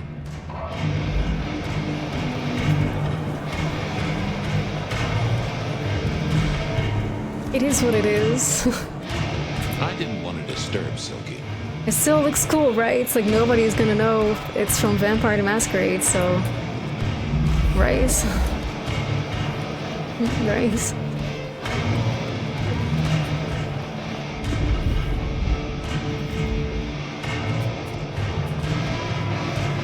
It's a blade tattoo. No, it's the logo of Vampire the Masquerade. Or well, it's like it's the sigil for vampire in Vampire the Masquerade world, which it's not really very present in this game, only in the loading icon, I think, but it's all over Bloodlines 1.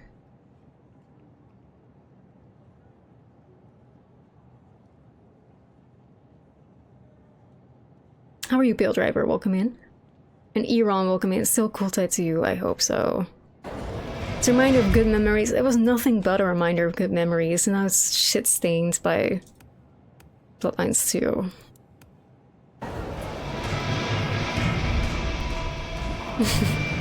Is what most people would see? Oh, I hope so. Oh, here he is. Fabian, you got something for me? Not so much, boss. Only questions. Did you see the prince today? Maybe. He had an appointment with you, right? Yeah, we talked. What about it? Do you know where he is? Nope. It's like, why are we even trying to find Campbell to just be like, you are the murderer? Like, okay, but now what? Fabian, like, you were just a random Malkavian. He is the prince. What do you think is gonna happen to you? Like, you know, he's probably just like, if this was a true Camarilla and he wanted to maintain his position as a prince, he would just get Fabian murdered, to be honest. Goes where he wants. He doesn't keep you in a loop like that. Like, what are you gonna do, Fabian? Shackle JJ Campbell and take him to the Seattle Police Department? Like, what are you planning on doing? Exactly. Security. Our prince can beat down anything this city throws at him, on his own. Including Lou Graham? Now that'd be a match. I'd pay Hey, Giuseppe, how are you? Why are you never at the PD, boss? You're a captain, so you should be, right? Special investigations, dealing with difficult cases, like why it is some detectives ask damn fool questions. It's just Hector spent a lot of time there. I was wondering if, Is that a damn fool question on your lips? Something I need to deal with? Got it. What did you talk about, if I might ask? Come on, Gumball, you know better than that. Yeah. Yeah, Campbell in the prison cell with Tell you Mr. what, Lemon. though, keep your ears up. Whisper is there's an arms deal going down tonight. If it turns into anything, I need to know. Sure. Yeah, Afro, absolutely. I recommend I got anybody people play to see, Bloodlines 1. It's cases to fucking settle. fantastic, obviously. Hey. Like, at this point, it's been about like an hour and a half since we saw fire be on fire and fall out of the window, bruh. And we still have like another person to go to, I think. Oh yeah. So what was our prince? Like, it's so awful. Like, what horrible fucking timing. This Hector. If only because he used more than 2 syllables and turned up to work some days. I had to put my faith in Katsumi.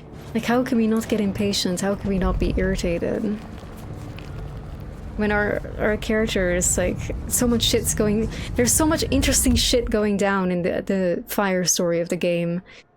And in the Fabian story, we're still just chasing this stupid murder case that we've been chasing from the beginning that has no relation to the main story at all. It's like, ugh. Get me out of this misery.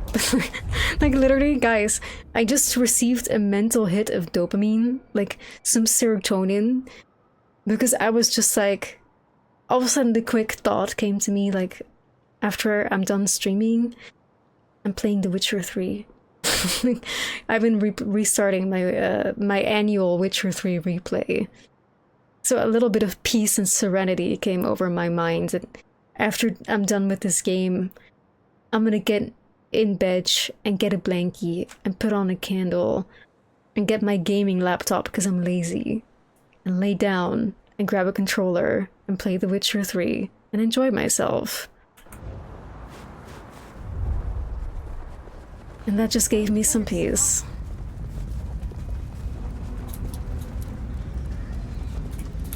With some comfy tea, you know?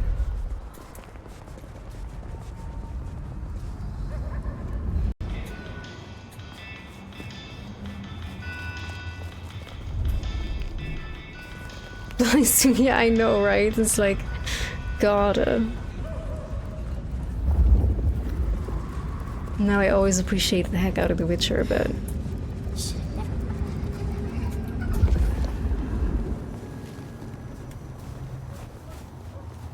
You also am replaying Let's Go, Finchy. Like, there's no better time of year than replaying The Witcher.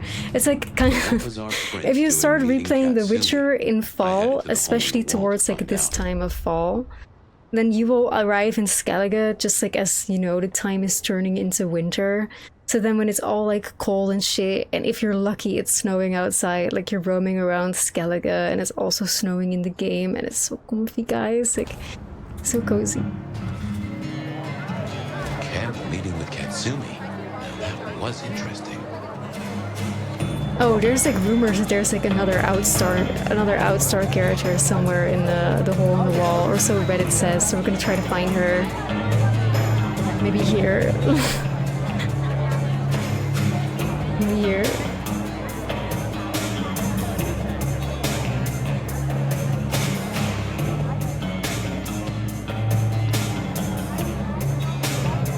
Oh yeah, I mean, listen, like Bloodlines 1 Pill Driver was broken mechanically speaking, but story-wise, writing, voice acting, setting, music, everything was fucking perfect though. Like, sure, it ran like shit, but everything, it wasn't unfinished. Sure, you know, the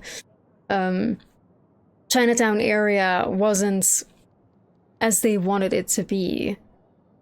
But again, so is fucking, you know, if you play Dark Souls and you go to the Lost Izalith, it's also kind of unfinished. It happens. But I still thought it was an enjoyable part, you know? But everything that makes Bloodlines 1 great was there at launch.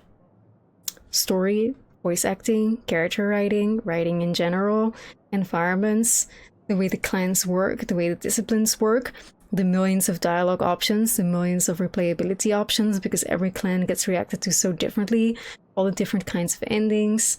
Like, everything that makes Bloodlines 1 great was there at the start. The only issue is that it was so filled with bugs that it was borderline unplayable. But everything that makes Bloodlines 1 great this day was there then too, you know?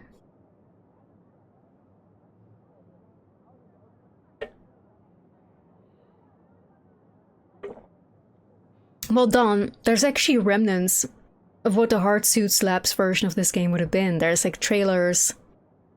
Heck, there's even gameplay, and it looks fucking great. It looks fucking great. It would have been definitely superior to this. I don't even quite remember. Like, why it had to switch hands. Like, why did Hard Suit Labs have to surrender or give the game to the Chinese room? Like, why again?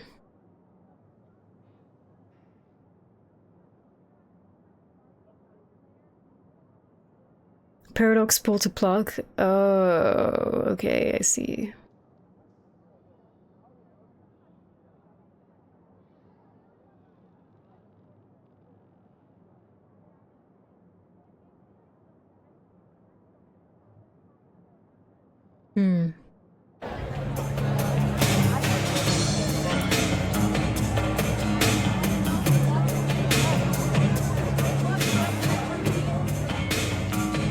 Someone had a good night. Unless they were playing hearts. Fabian, guessing you want something? I'm looking for Prince Campbell. He had an appointment with you, which... Like, all we've been doing for the past almost 2 hours now is just, again, where's Campbell? Where's Campbell? They don't know. Where's Campbell? They don't know. Where's Campbell? They don't know. It's like literally every single section of Fabian is just like, you start Fabian having one question, you go through the whole city to try and get that answered, all to go to the next step in the murder case. Okay, that doesn't really matter at all. I say it, though, it does sound kind of strange. I see. And if I knew where he was? You do know he kills people. He's the Camarilla Prince, hon. If I knew where Campbell was and I told you, I'd be betraying the prince's confidence. I may not like He's like, this is so stupid again. Like, Fabian is like, Katsumi, JJ Campbell kills people. And then she's like, he's the Camarilla Prince. Duh. It's like, again, the writer shows some kind of like self-awareness. How stupid this whole thing is. Because, like, why the fuck do we care that the prince, you know, executed people, killed people, you know, to establish his position in the court? Like, again, like, why are we shocked? The only person that cares is Fabian. Like, Tali was like, okay, the Reborn killer, woo, we're so scared. Like, nobody gives a fuck, and the writer seems to be aware that it's completely pointless. Because we see these moments of clarity in, like, when Tali makes this comment, or when Katsumi makes this comment. Meeting Katsumi. I headed to the hole in the wall to find out.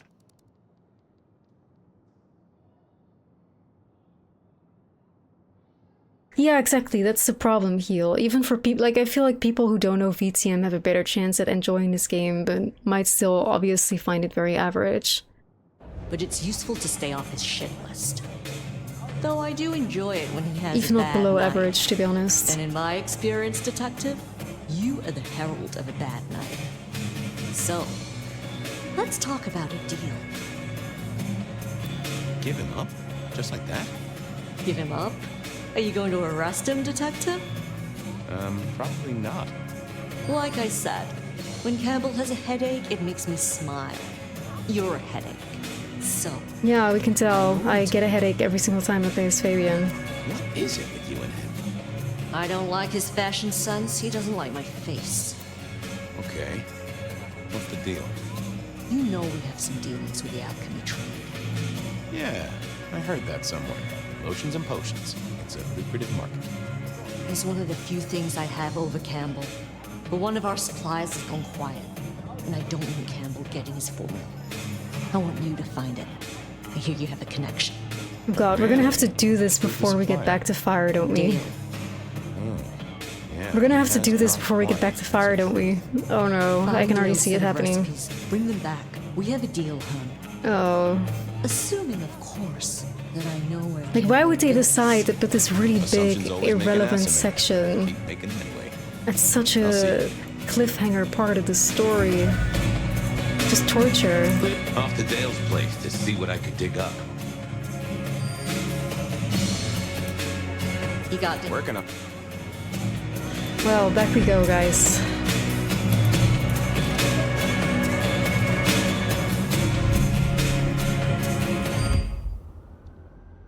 Like, as Fabian, you conveniently always have to go like across the entirety of the map of the game. Whether we had to go from Weaver Tower to the Dutchman, from the Dutchman to the hole in the wall, now from the hole in the wall to Pioneer Square. It's like, bro, we literally just always walk the entire map as Fabian. Conveniently. It's never just like the room next door, is it? It's always just like across the fucking room. Across the whole map that they designed, which is a very small map, but it's never just, you know.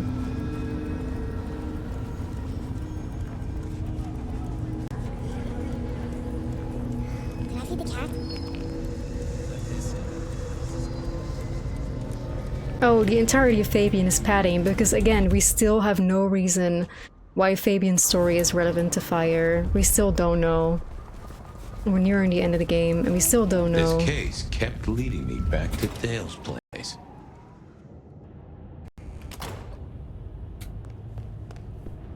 We still don't know.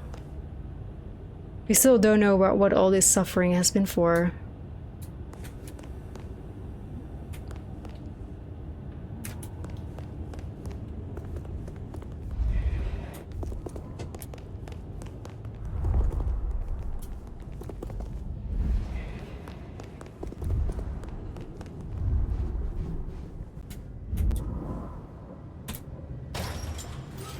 Time to hunt for Dale's cookbook, or cook file, or cook notes. I don't know, whatever he used.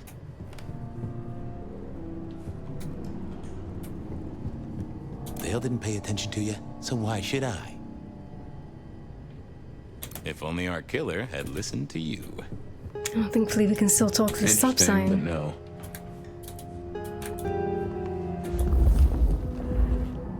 I don't think so.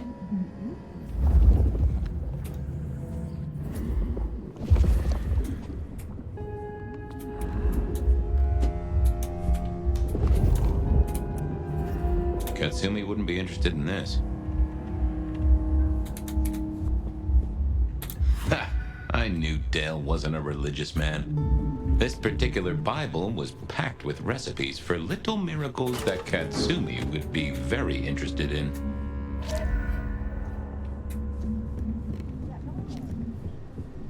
Alright guys, we just picked it up. Now we gotta go walk all the way across the map again to deliver it. Let's go, guys. Like, and when I say across the map, I mean across the map. Like, it couldn't be further apart, technically speaking, because this is everything there is, so. Alright, let's go back. Here we go again. Across the map once more.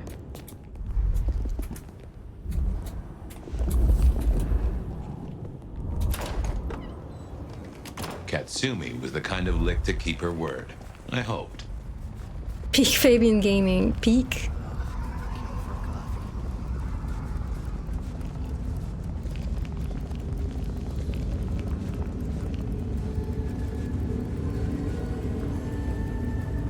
Oh, for those who've already finished the game, by the way, do you think at the pace that I'm going, do you think we're finishing the game tonight if I say I stream for like another hour and a half to 2 hours?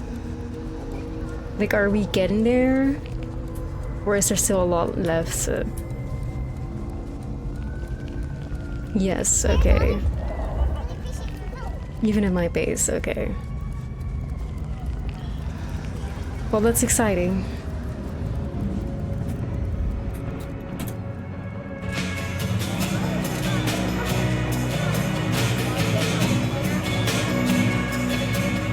Alright, before we talk to Katsumi, I'm getting a little hungry.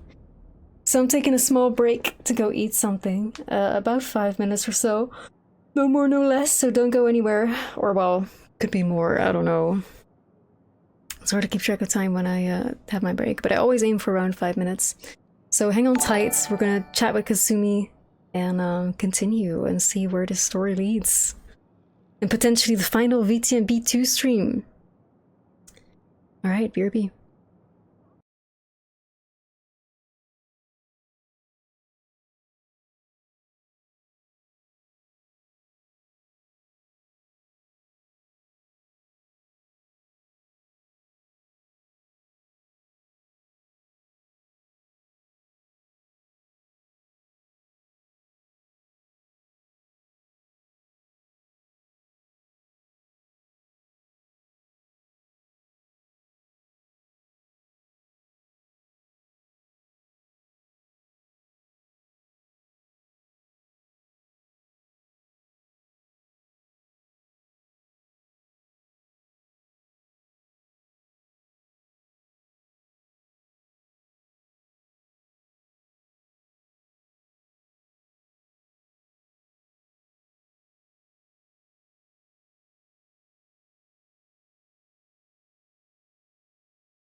Alrighty, hello everybody, I am back. Thank you so much for waiting. I was like, I'll just wait till the ad is over as well.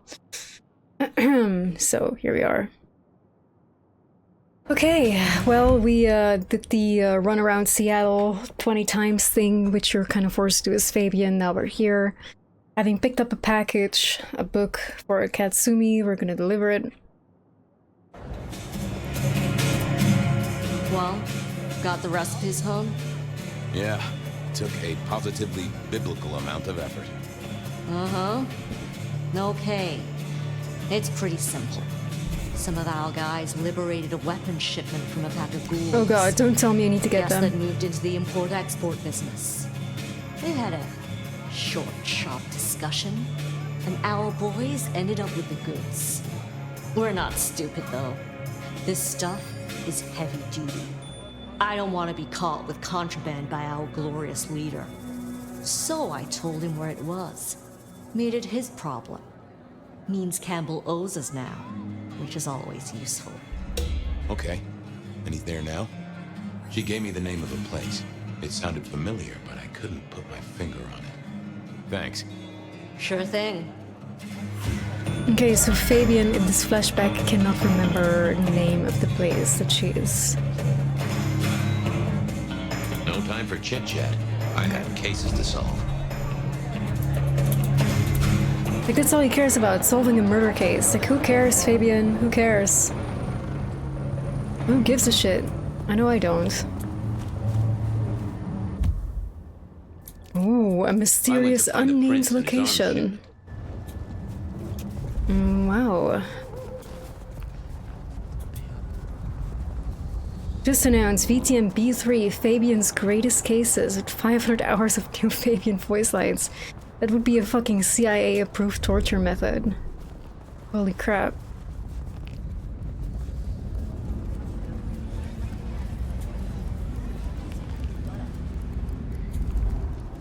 Huh.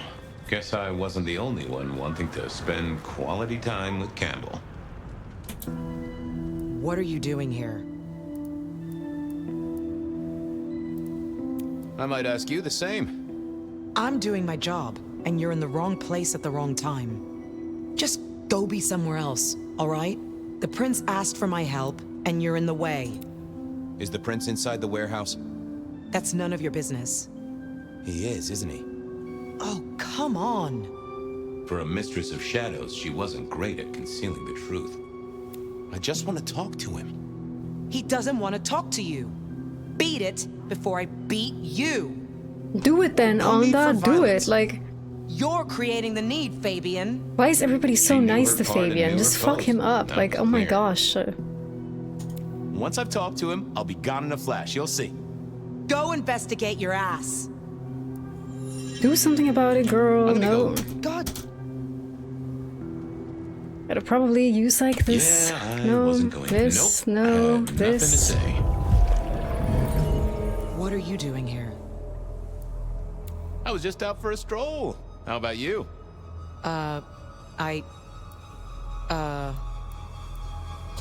Shouldn't you be back at the church, keeping the lights on? Yeah, that's right. Make sure no one's trashed the place. Are you all right, Miss Onda? I'm goddamn peachy. I gotta go. Things to do. All right, Fabian is low-key so fucking evil. Holy fuck. Okay, I had a recorder, and in the next He's being so building... casual about just like prodding people's minds, just casually using disciplines on like everybody he sees, everybody he meets. Just for his like murder investigation. All I needed was a confession.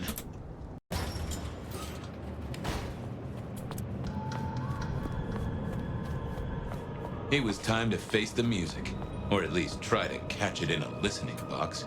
Oh wait, this is where we met Fire. This is where we are stored.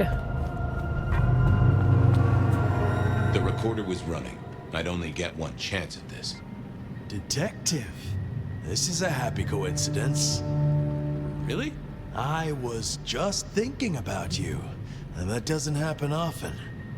Actually, Chief, I was thinking about you, too. I've been looking for you, in fact.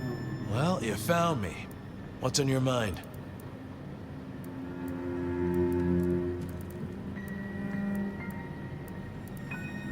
You're the rebar killer. You're the rebar killer. You killed mortals. You destroyed kindred. You buried it all. You and Luke Graham. That was quick. It was only days ago we had this discussion. I shook off your power. You're not as good at this as you think. Oh, that was a very stupid thing to say. You realize what it means. Yeah. I guess that is not an ideal way to extend my prospects. This might finally be the day, Detective, where your utility is outstripped by the magnitude of my vexation. Right now, though, I have a use for you. Oh, but first, you will break that recorder.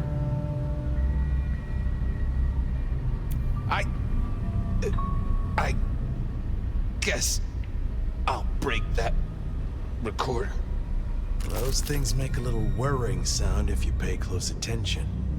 There's something I want you to do before I throw you on the trash heap, and you will not leave. I will not leave. Good. See that box? The Anarchs thought it was an arms shipment. A thaumaturgical weapon. So, like, J.J. Campbell worked with Sophia and the Sabbats all along, and so did Luke Graham, but somehow, even though Luke Graham is Sabbat, Sophia wants her dead too, because she killed Gideon, who was Sabbat, but maybe not. And I know they're right. But curiosity kills the prince who opens a box without checking what's inside. You're good with the inanimate, with provenance, with ferreting out their purpose. So, you will study it and tell me whether the box is safe to open. It makes me think Louis Sabbat. Well, I don't think Louis Sabbat at all, but if he is Sabbat, then Luke Graham must be.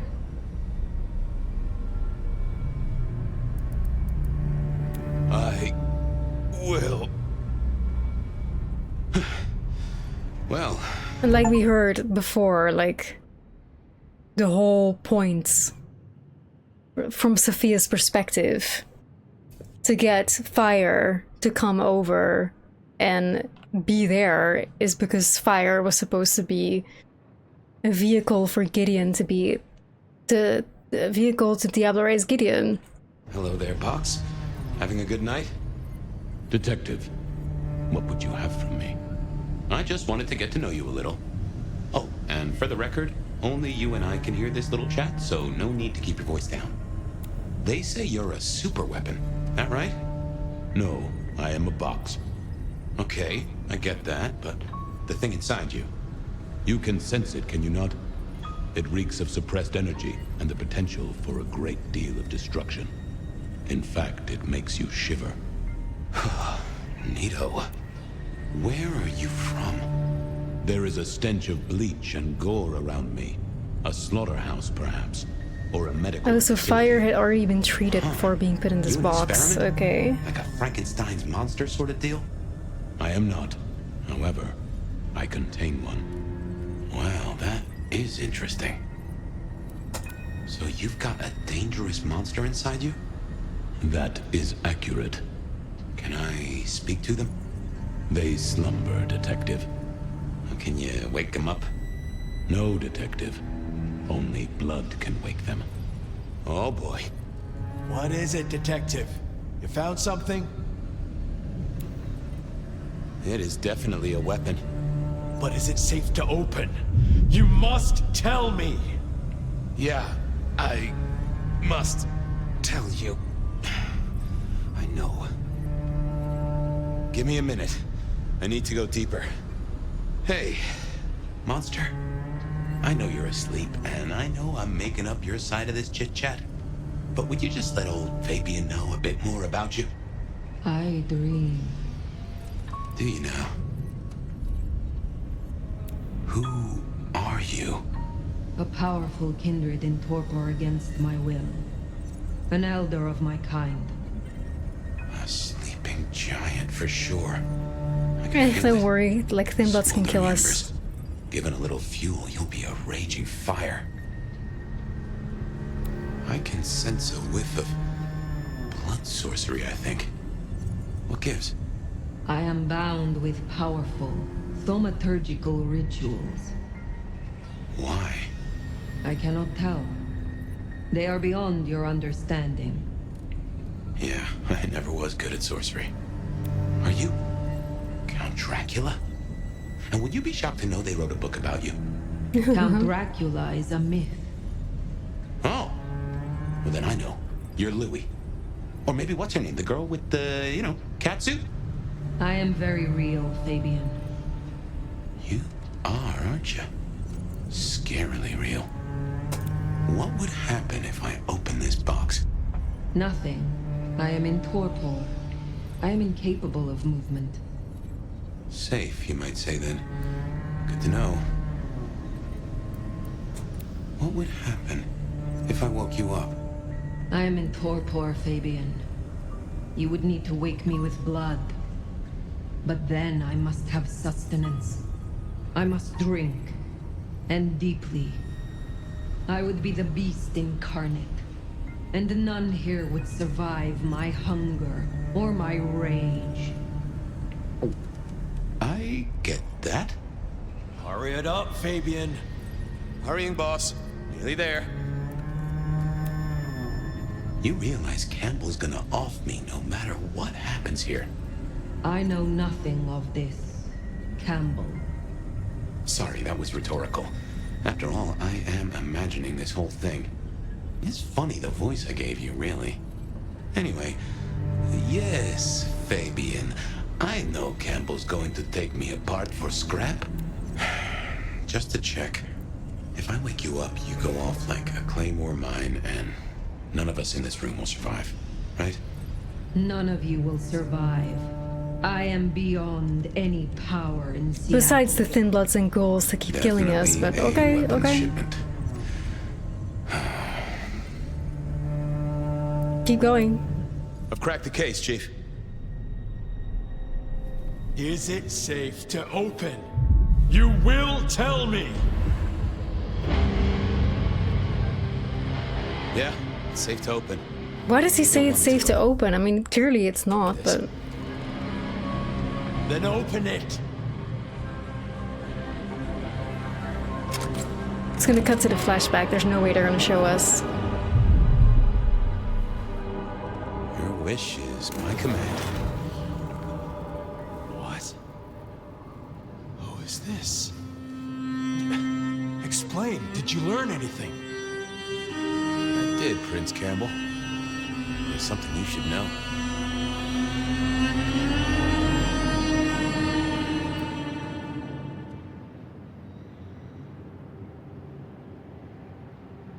Hold on now. So, okay. Why were we carrying this cross? Which means that we were the rebar killer all along. Is this like the reveal that we are indeed the rebar killer and I was right all along? Is this it? Because we just carried that cross thing, which is something that the rebar killer notoriously used. Really? Like, I was right all along. They just decided to deceive me 600 times to have like a plot twist. Are you fucking for real? This is for Gideon?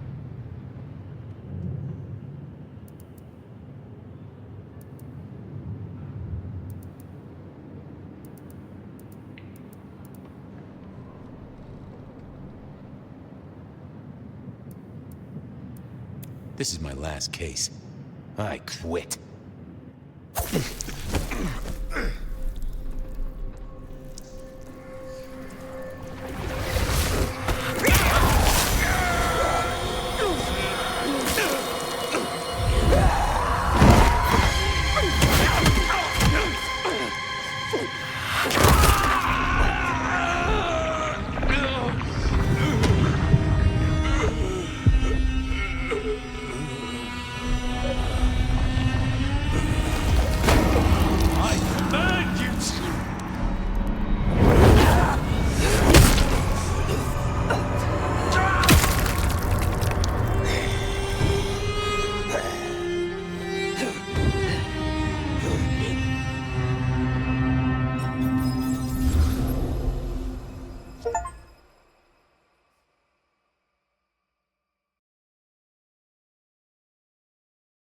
We have an easier job killing JJ Campbell than we had at killing a thin blood ghoul. Fucking I'm Anarch. sorry. I have no suspect in the Rebar killings. The case is shelved. There's nothing else to do. No clues to follow. Stop repeating yourself, Fabian. You failed. You couldn't solve it. The one thing I asked you to do. Okay, and she wants to know who the Rebar killer is because she wants to know who put Gideon in Rebars.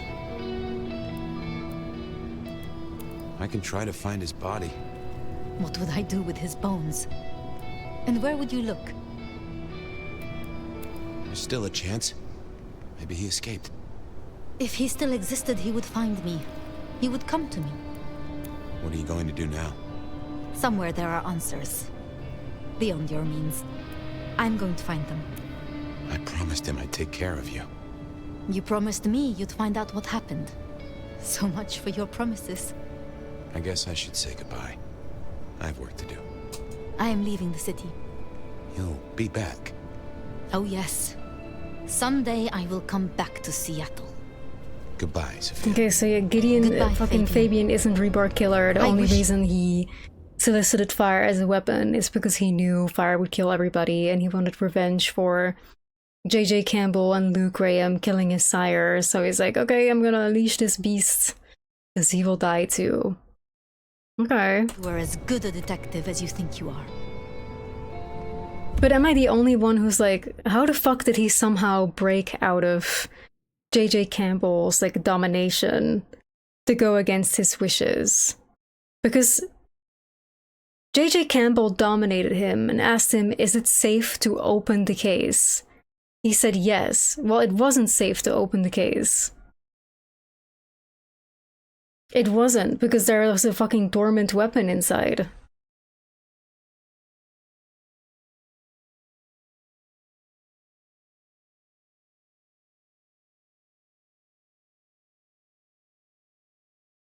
Didn't ask him not to feed it blood. I suppose so, but I would assume that if you're under domination that you just have to give like full answers and they'll be able to be like, oh yeah, it's safe. However, like you can just select your words when you're under domination. Like give half-truths. That's kind of crazy. I didn't know that domination worked like that. You can just give only half an answer because it isn't technically safe. It can be, but there is a weapon inside, you know. We should have said like, yes, it is safe. There's an elder vampire, you know.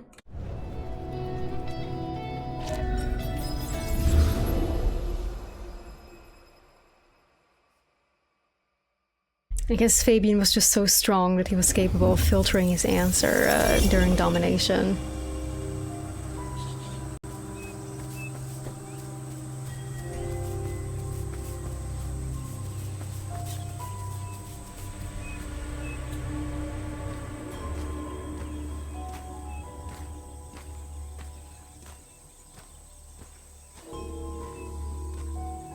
Fabian? Is that you? Where are we at right now in the timeline though? I'm confused. Like, is this after we just ate him? Or like when is this exactly? Okay, I think this is modern times because he's like, I told you you'd make it. So I think this is, we're back at the main story again. It's a bit confusing because we're wearing this weird garb. Didn't I say you'd make it through? You did. It is good to see you. Finally. I was burning. That's what happens to those who fly too close to the sun. Escaping the Sabbat by running into sunlight. It's a heck of an addition to the tales of the nomad, right? So how is this happening? Which is more than I can say for some. Poor Sophia. Girl, she was fucking Sabbat. Like, what the fuck do you mean? Guess we solved most of our cases. Poor Sophia, she's a Sabbat bitch. You were right about Lou. You were right about Campbell. You were coveted by the one who marked you. And we know how I got into your noggin. The mark was made as a door for Gideon. But like, hello, hello. Okay, so we saw that Sophia was Sabat, right? The mark from her hand still hasn't been removed. Sophia is not dead. Like, what is happening right now? Like, why are we getting this conclusion, like, vibe when nothing has been resolved? Like, we started this whole game with there's this weird mark on our hands. Somebody has done this to us. Are we gonna see a resolution to that or no? Because we still have it. And Sophia is still at large. Dead. Guess it was labeled special. Malkavians only. No soliciting. I feel bad for Sophia. Back then, she was a sweet thing. Nutty as a peanut butter cup, but I'm not one to judge on that. I can see why she and Gideon got on. She had choices. Vengeance, perhaps. But it did not need to go this far. She tried to use the Black Hand, and it has hollowed her out entire. We've all got choices, Nomad. I guess I did right by my sire in the end. Even if he turned into some sort of fruit basket. I mean, folks of my blood are all fruit baskets, but... Besides you, you're completely fine, Fabian. Somehow. Symbolic. Glad you didn't eat him either way. I can't get over the feeling I've been strung along too. Campbell and Lou faked those killings back a century. No doubt there.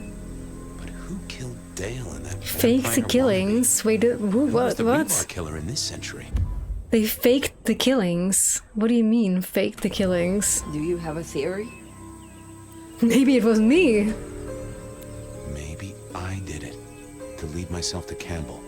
A way to slip his control, remind myself of the past. I'd say it was convoluted of me, but I know me. And I'm nothing if not convoluted. Yeah, maybe we were the rebar killer. I wanted to ask, was I... Were you what?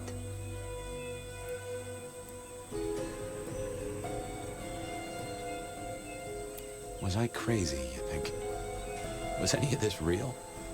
Building my little mazes of words and pictures, running around playing detective, all fangs and feedlines.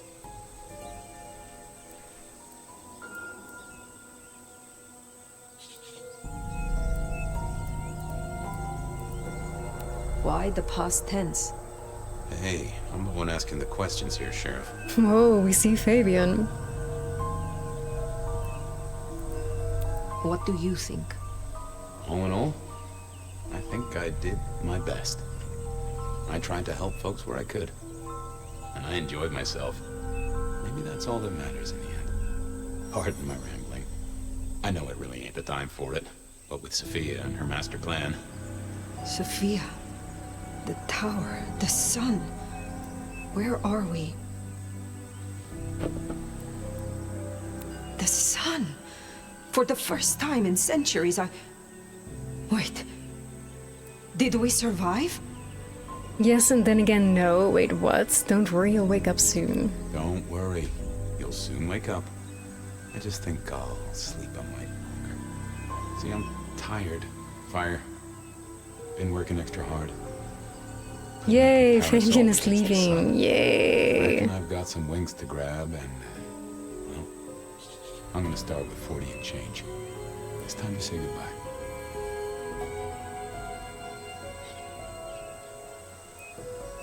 Is there anything you would have me do for you?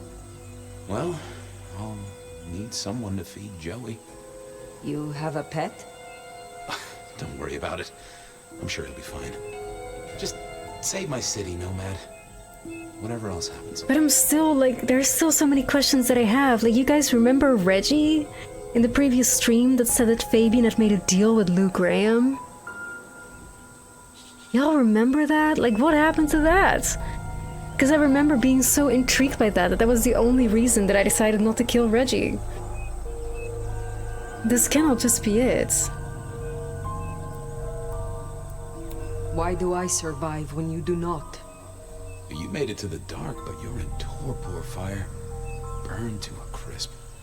Took a lot of me to keep you moving, and there wasn't much of me to start with. The Fabian gas tank, once half full, is empty now. But if you mean why did I do it? Because I like your style. The old fossil. It's way too early to end your story. Seattle deserves better than what our poor lovesick science gal is gonna let loose. Is there no way to save you? No, but that's okay. I've already cheated the Reaper twice. Third time pays for all. And it's been a good, long ride. Yeah, a lot of shit does not make sense at all. Miss these nuts. Like Campbell and Lou killing in the 1920s because I guess she doesn't want to share the princedom with, you know, another person. Okay, weird, but I get it, maybe? But then the modern day killings, like, why would she? I'm pretty sure she wasn't even a prince in those modern day killings. So, again, not a whole lot making sense. It's not yet the end of the game, though. I guess we're gonna find out. I do not want to say it, Fabian. Well, it's okay to feel like that. And what's happening to me is okay, too. Sometimes, it's just the way it goes. Goodbye, Fabian. I hope we're gonna find out. Huh. Hey, Fire. New case. What happens next? Is this supposed to be like a Any moment where we're theories, supposed to detective? cry that he's leaving? Because, like, I feel like celebrating. Oh, I do have a notion.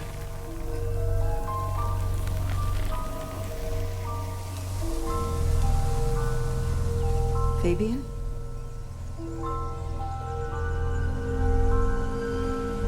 Rest in peace. Somebody grab that Rip Bozo meme with the fucking skeleton smoking.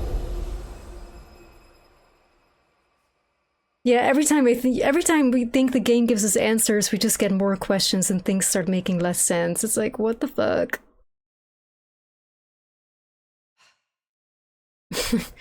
What the hell? You know, like, this is not helping. Well, luckily we found some people to eat, it seems.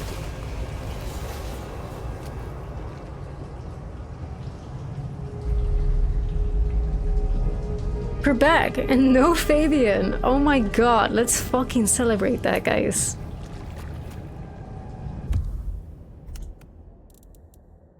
Let's see. It's now clear Fabian came to meet the Nomad in the warehouse. At the time, the circumstances of Campbell's destruction are now understood. Fire drained Fabian of his blood and destroyed the prince. The silence that responds when the Nomad listens for Fabian is all that remains of the detective's last case. The mark. We still have it, right? It's created by the Sabbat conspirator Sophia as a way to weaken and control the Nomad, to make them a vessel ready to accept the psyche of the gardener. The preparation unexpectedly led to Fabian's transfer into the Nomad's mind. Okay. Damsel, lol, Keck and W, like, who's that? Who's that? That's not Damsel.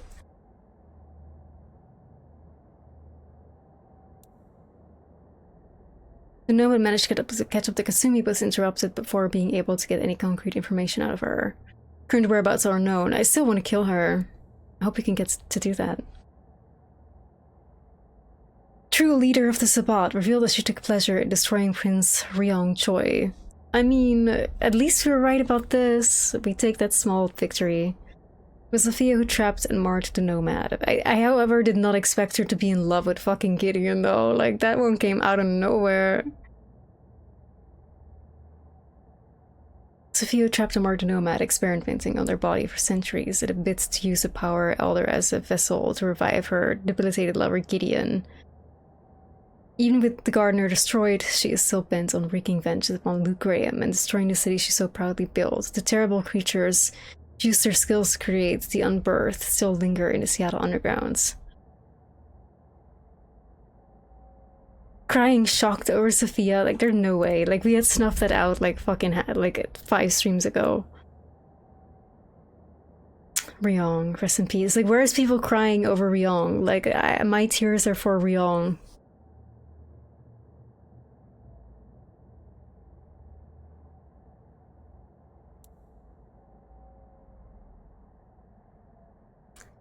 The whisper Fabian, the rain is no more. He sacrificed himself to save the Nomad. Like, I still don't understand how that works. Like, it's almost like I still don't get it. Like, so we got some sort of second life from final death. because we had somebody living in our minds. So it's like what happened? So we were put to the sun, which would have brought us final death. Instead, the voice in our head got final death, and we were spared final death because the voice in our head got it. So it's like we had a second life because Fabian was within us.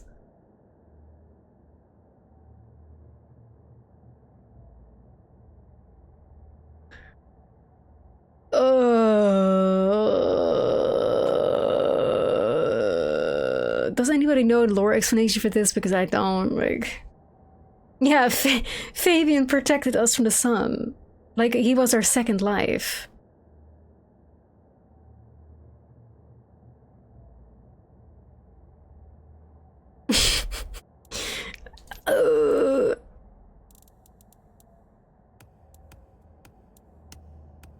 So, like, was this the whole point of Fabian being inside of us? Because, like, I'm still so confused, you guys. Like, I still don't get it. The whole rebar killing shit still doesn't fucking matter. Like, what did like, the only thing that the entirety of, like, the 20 hours that we played as Fabian trying to solve the rebar killer case, the only thing that it led that I can connect it to the main story, the only way that all those 20 hours of trying to solve who was the rebar killer, the only way that it's connected to the main story is because it led Fabian to JJ Campbell, and JJ Campbell was in the right place at the right time for us to resurrect the Nomad. That's it. Which literally could have just been a flashback of it could have been a single flashback. There was no need for this to be 20 hours of gameplay, because all those 20 hours of gameplay don't fucking matter at all. It doesn't. We could have just figured out JJ Campbell, Lou Graham, rebar killer. Let's go find JJ Campbell to put him in prison. JJ Campbell conveniently is in warehouse. We go to warehouse. We find casket. We open casket. Here's the Nomad. We decide to feed the blood to the Nomad so that JJ Campbell will be killed as revenge for our sire. No, it doesn't risk. Sophia's motivation was explained to us when we played as Fire. Sophia told us when we were Fire that this is like, that she wanted, you know, Gideon to deaplerize our body or something, which is why she prepared us. This was not explained to us in the Fabian flashback. Sophia told this to us when we were playing as Fire, and the previous time we played as her.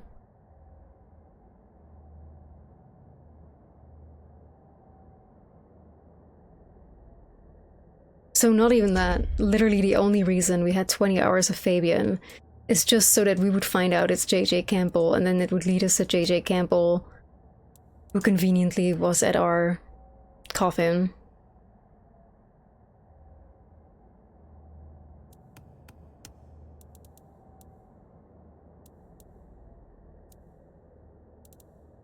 I get that, sir, but that's not what I'm talking about. I'm talking about what I'm trying to ask myself, what was the point of the 20 hours of Fabian trying to solve the rebar killer case? And how does that part of the game reflect to this part of the game where we play as Fire? What is the only connection between everything that we've done as Gideon, the whole Gideon gameplay, the whole thing? What is the only way that all those hours that we spent doing that ties in with this game? Nothing. Just the fact that it led fucking Fabian to JJ Campbell. And then right place, right time. There was the Nomad. By coincidence, and that's it.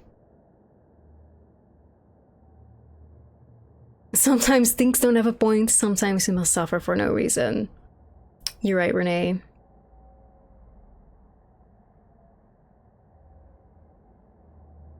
I guess it was just all padding.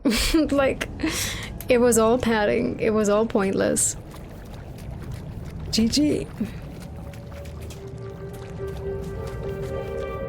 Not what I'd hoped, but...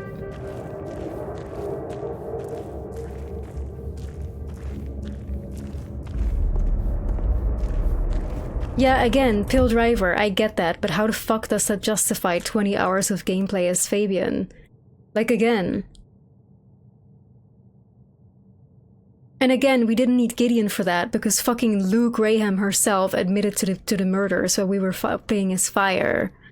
So there was no need for that. The only connection that those 20 hours of Fabian did was the fact that because Fabian did this 20-hour-long murder case, that he went to look for JJ Campbell, and then he found us. Like, that is the only way that it is connected. That is the only connection. There's nothing else. Literally, there's nothing else.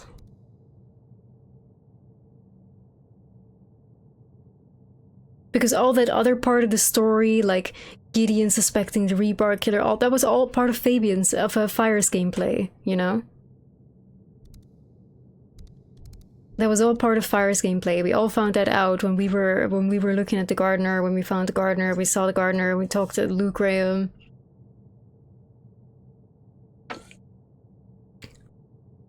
But let's be real, right? Let's be real.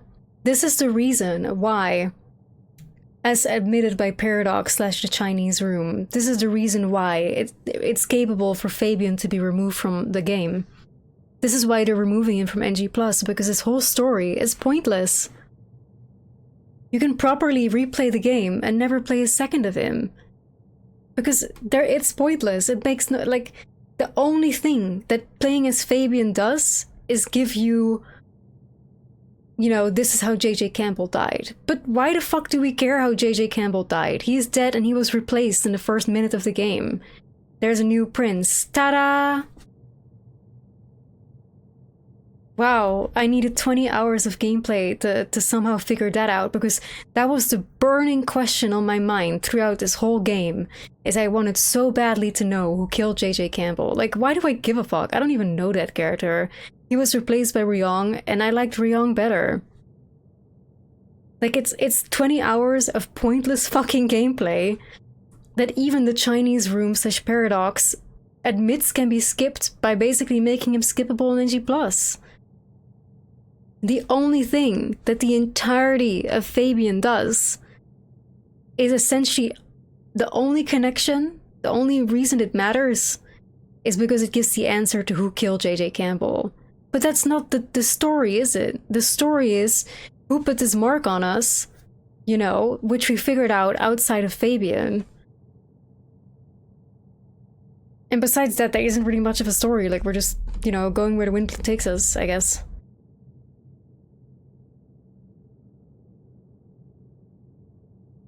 If they can remove all Fabian's sections, Fabian is literally pointless.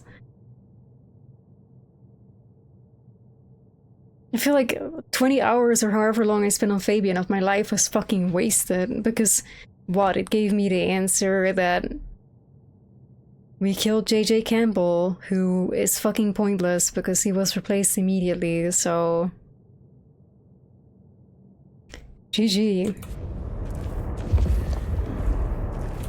Fantastic, fantastic game.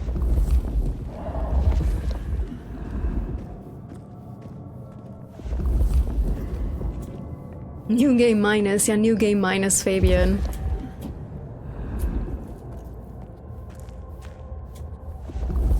I've been saying this forever, but they need to have a fucking video game Razzies. You know how the Razzie Awards for like the worst movies, the worst TV shows? We need a video game Razzies for the worst games of the year to be nominated. VTM, honestly, would be Razzie of the Year award.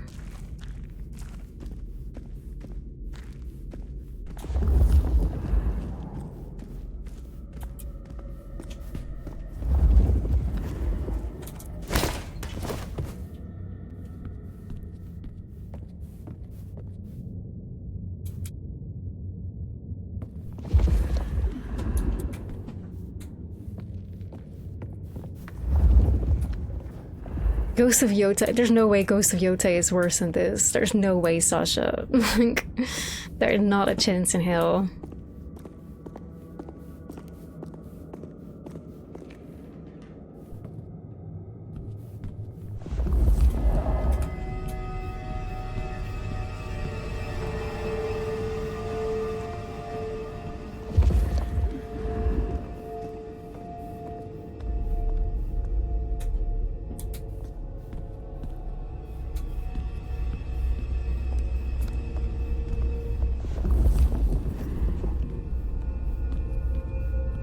You just hate soulless slob. This game is the definition of soulless slob. Like...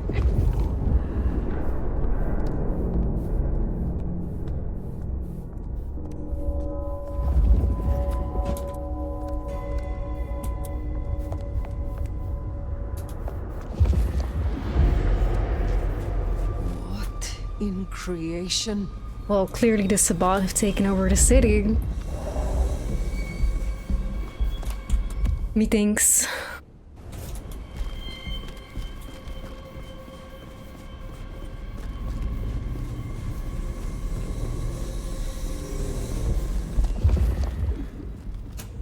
Yeah, I wonder if Granny is still alive. Shall we go visit her?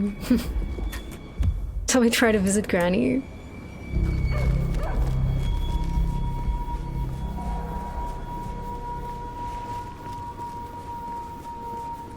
Well, Sasha, I hate to break it to you, but this game is a AAA game, I'm pretty sure.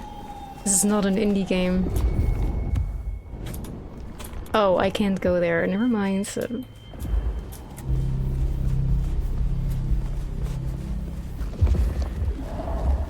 This game is by Paradox Interactive, I fear.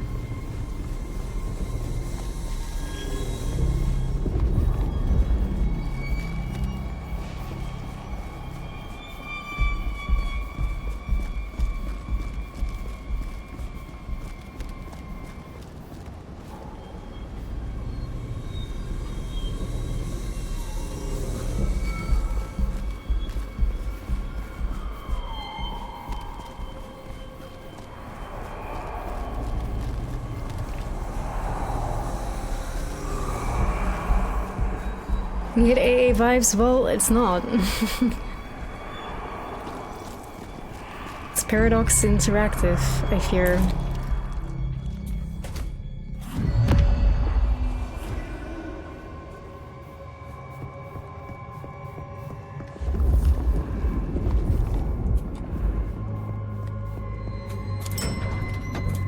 Well, I'm glad amidst the Sabbat carnage that the elevators still work. Like, well, thank God for that. What would we do without the elevator?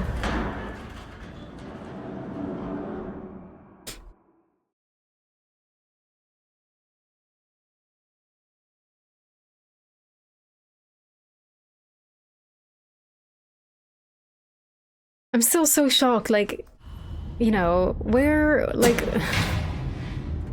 you know, if a territory gets taken over by Sabbat, right, in the world of VTM, wouldn't there be, like, you know, camis from other places, like, intervening, stopping her? Like, why is nothing happening? Like, the news would be spreading like wildfire. Like, why is this just happening? Like, because this is the biggest, most unfixable Masquerade breach in the history of the Masquerade. At this point, like, the Camarilla could only save themselves if they throw a whole nuclear bomb on Seattle and somehow chase down every single person that managed to escape successfully. Like, what the actual fuck?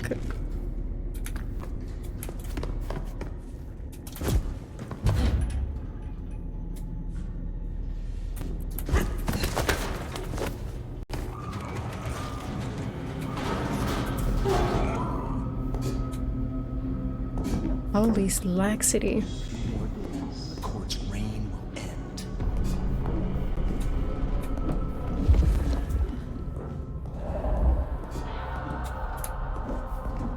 We will no longer need to hide. The day and night will be ours. Everyone will kneel before us. There's still so many questions that I have to, but...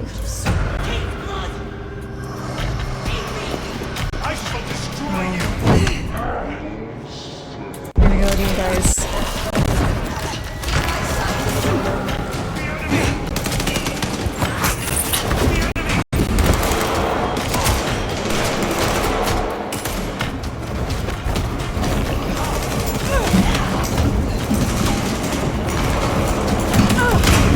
Wow, the lag is crazy though. I think I might have to do a restart after this.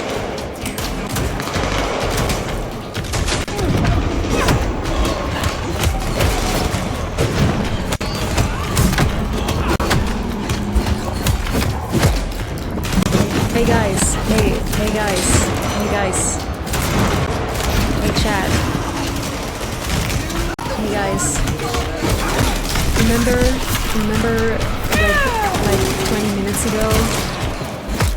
Remember like 20 minutes ago when we one-shotted JJ Campbell's head off, and here we are fighting ghouls, and we need to hit them like 15 times in order to kill him?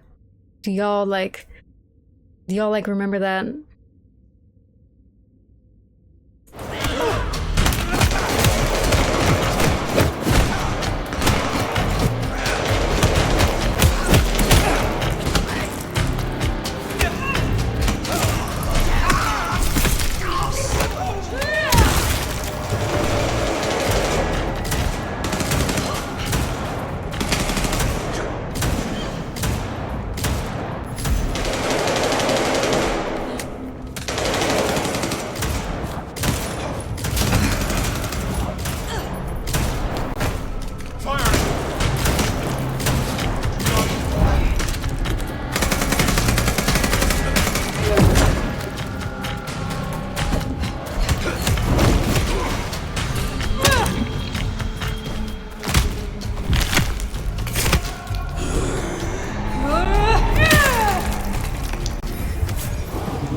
At least the American flag is untouched, guys.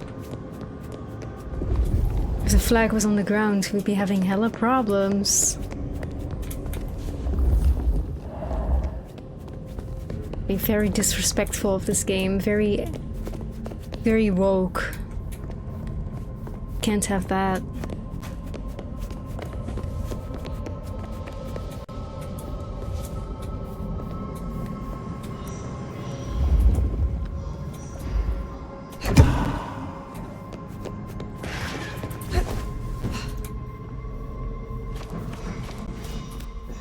Darkness in my veins.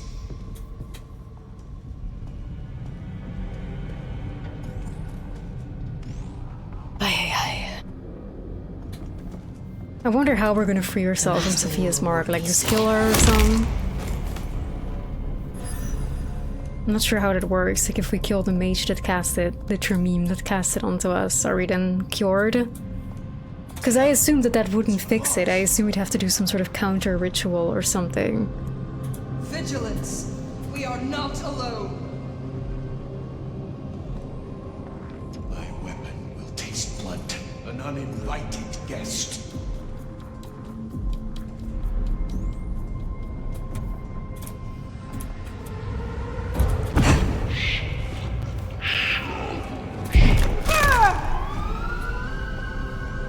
I shall fight you for my master.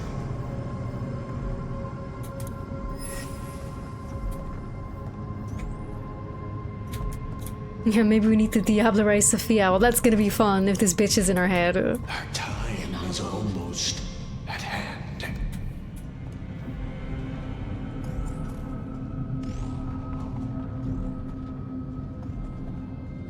Neither Tord nor Anarch shall rule us.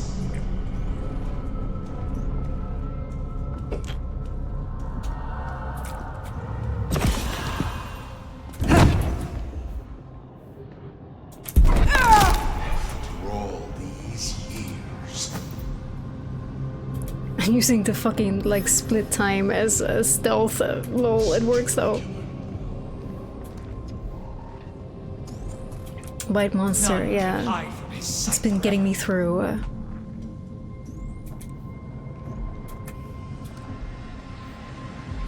This enemy will not die in one hit anyway. Come out! I yearn to see.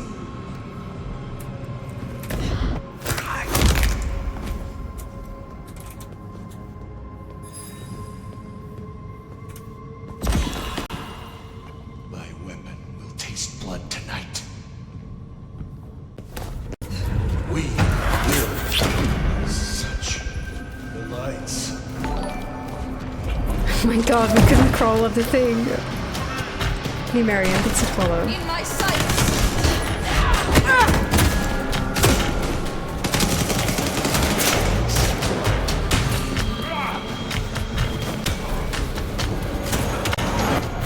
Is there a weapon around here somewhere? Hold them off.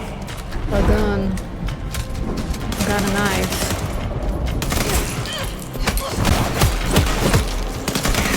Bang, bang, baby.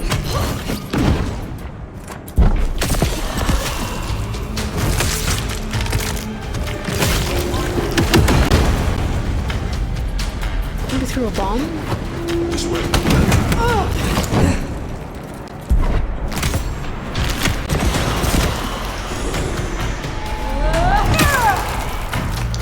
Wow, we're chopping off heads. Turn the volume lower a bit.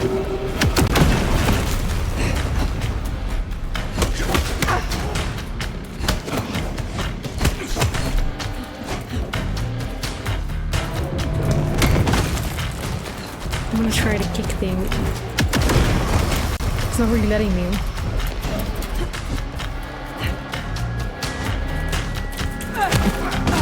It's so impossible.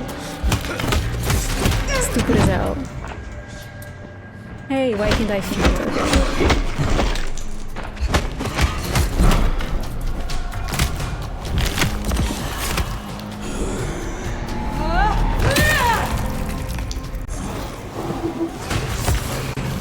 Oh, great, it gets better.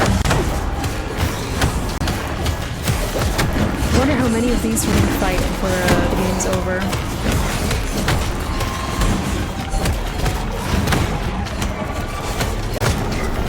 It's like naturally we're gonna have like at least an hour-long combat section to draw out the gameplay, guys.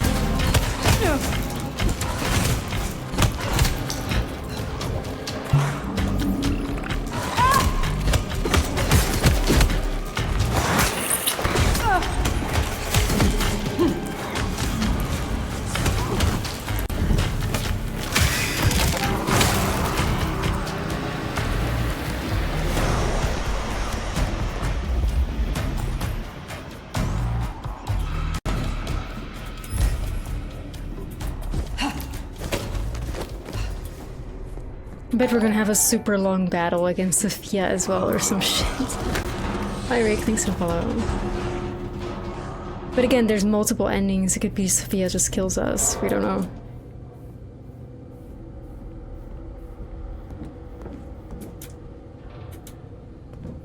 Well, at least somebody got a vacuum up here. That's great. Good to know that the vents are being cleaned, I guess.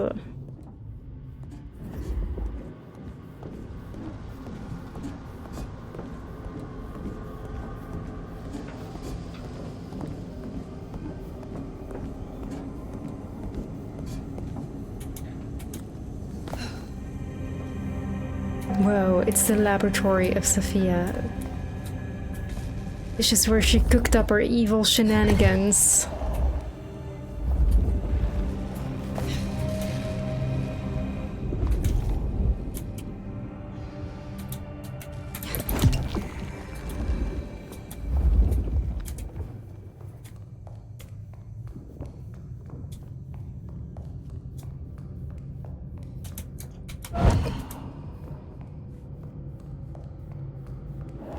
The evil laboratory from the evil scientist. Hey Rat, thanks for follow.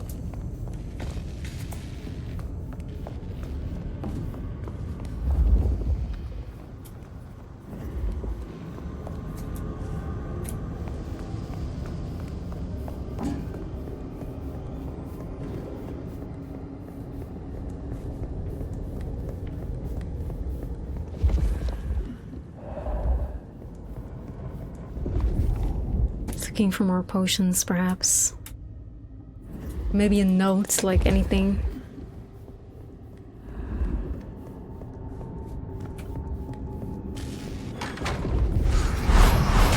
Oh, of course.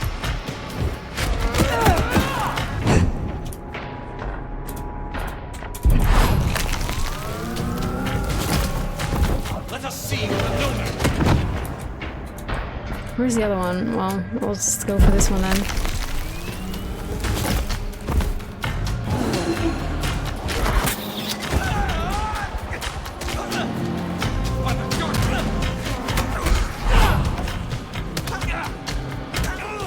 Yeah, I know, sir. It's kind of fun.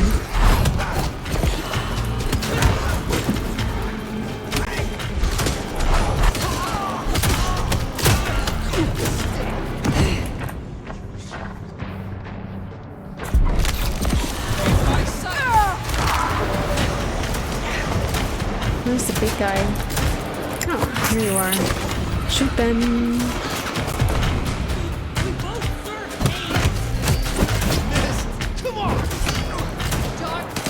Yes, get their asses.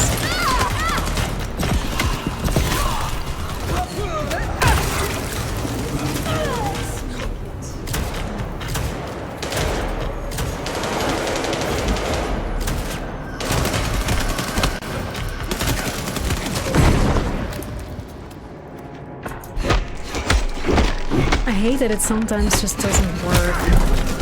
Hey, you stole my fucking kill, bitch.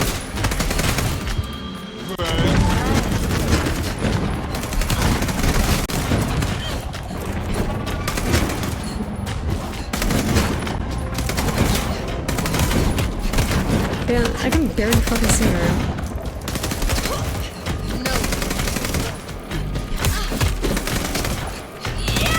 This Thinblood's fucking crazy, like Thinblood's OP, Thinblood's the new meta.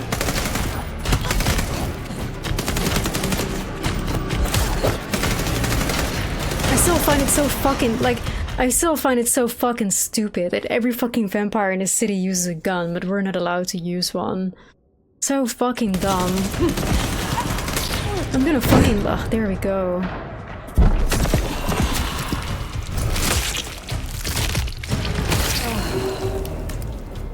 Imagine if we could just fucking shoot these people instead we have to follow them.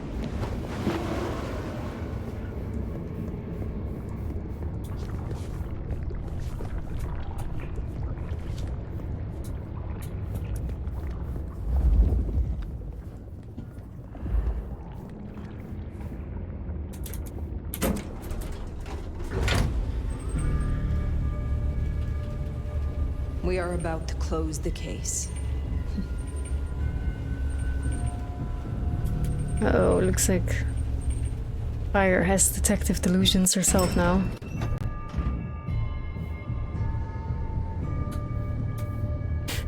Wow, how convenient that Sophia built this super epic stage for herself for this particular moment.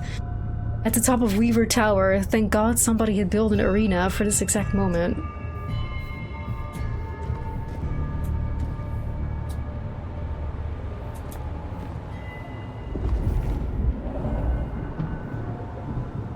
This is gonna suck ass, I know it. This is gonna be so bad. Ugh. Ugh, okay.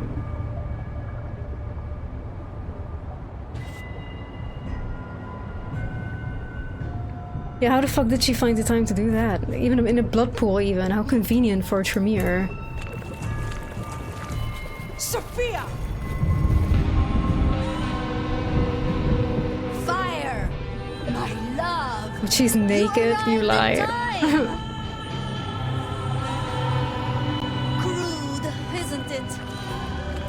But bicycle or cycle? She looks cool. Maybe if she always looked like this, I could have been rizzed up. Have you come to change your mind?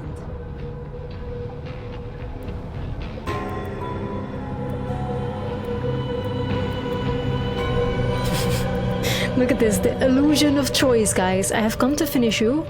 I have come to end your suffering. I have come to end your indoctrination. The illusion of choice. What if I was just like, oh, you actually look like a baddie. I'd like to join you. How about if I joined you instead? So many options, guys. I'm overwhelmed. I need a minute to think about this.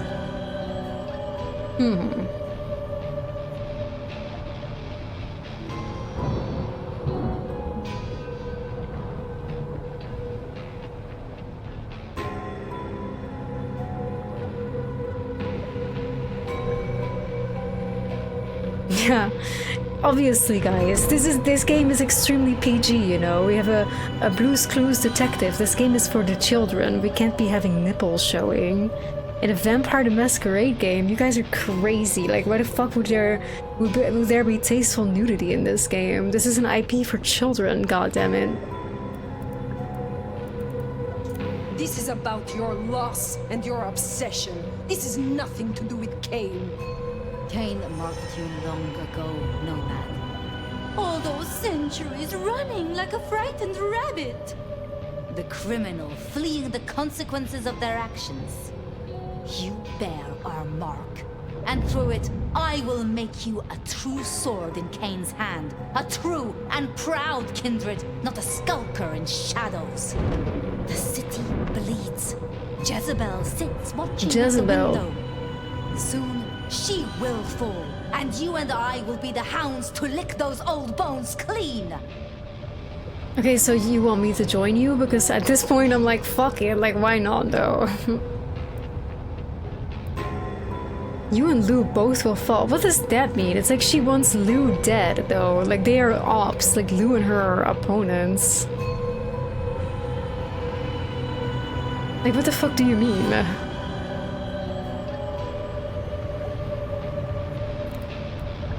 I don't like I wish there was a way that I could be like, listen baddie, I would love to join you. At this point I don't give a fuck anymore. I've suffered so much through having Fabian in my head. At this point I want to be Sabat and destroy everything, actually.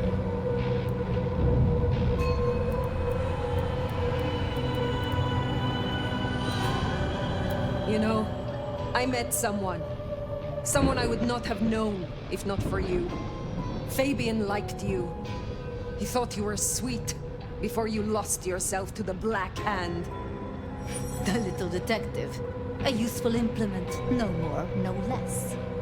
He is gone now. He gave himself so I could face you. And in his memory, for Fabian, I will set you free. Rah. So begins the harvest. I wish we could just join her. Like, why is that not an option?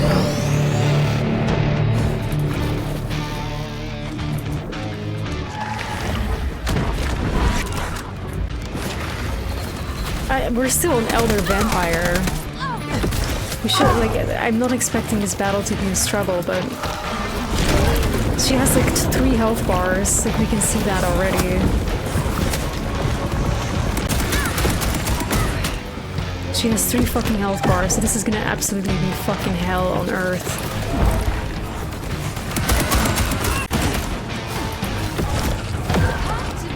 And I don't see a way that we can feed on anything if all she's gonna spawn is these ghouls. So I'm honestly fucking preparing for the worst.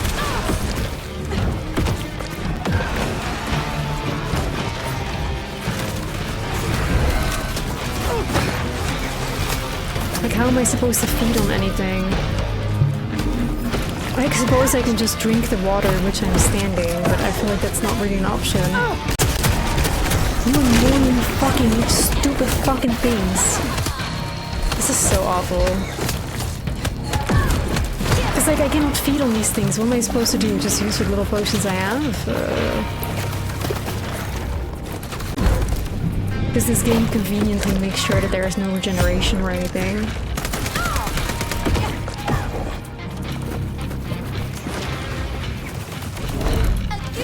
So what am I supposed to feed off of?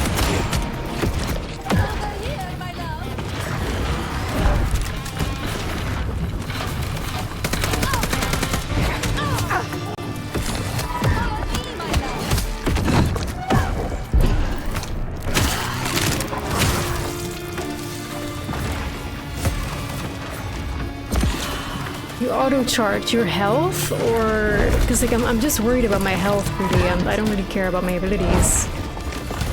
Probably not gonna use them against her anyway.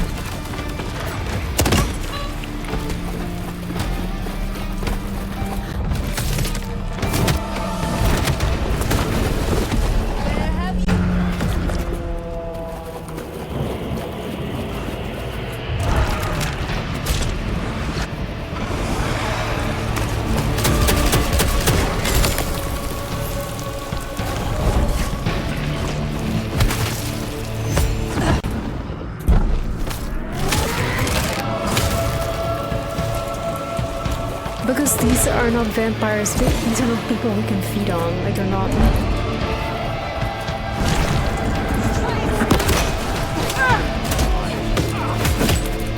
Look how these people are.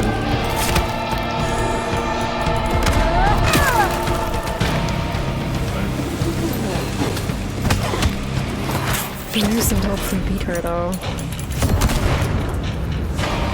Honestly, don't know where she is. Is that her? Where the fuck is Sophia though?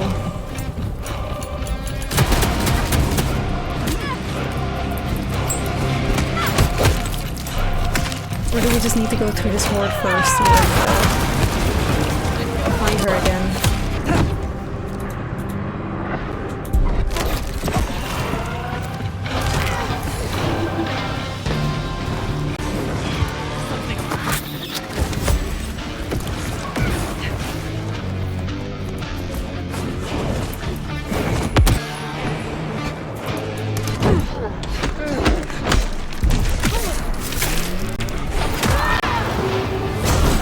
Tank worked great. I don't think it's respawns.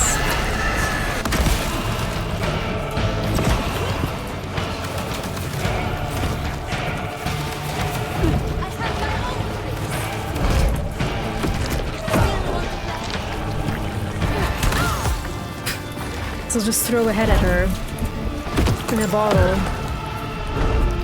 and like an arm and like another bottle. Oh, we have a gun here.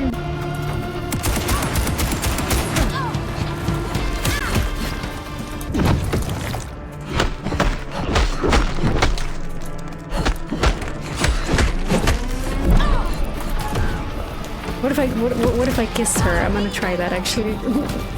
What if? Oh.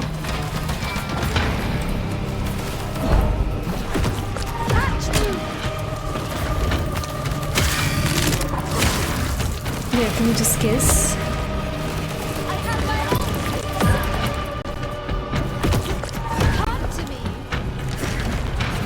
Oh, well, I'm trying. Whoa, that's so fucking stupid, bro. That's so fucking stupid.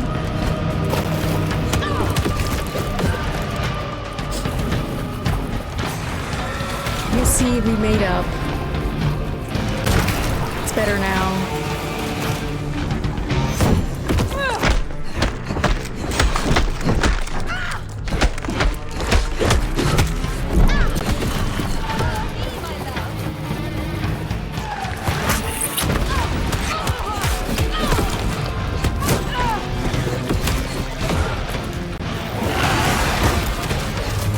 Jesus fucking Christ.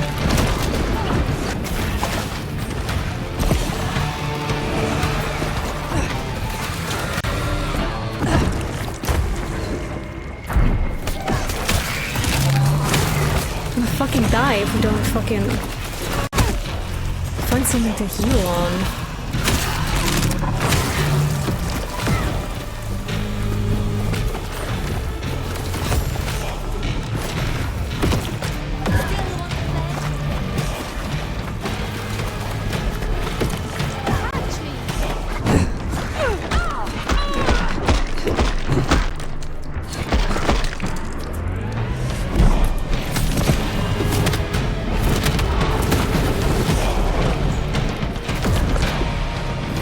Final phase, allegedly.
Bro, did you just blow up my propane tank? Fuck you, man.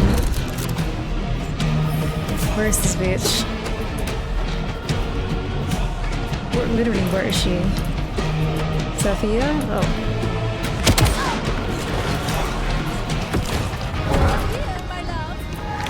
Where is she? Oh my god, the fact that it hurts her so much is so funny.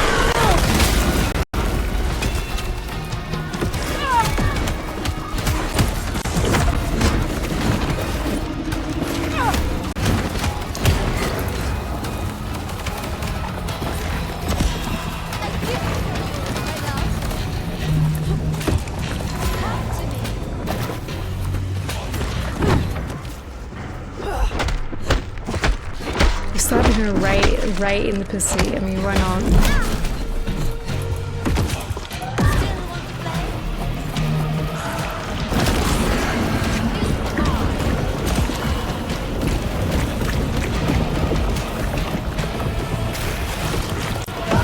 Maybe there's some other.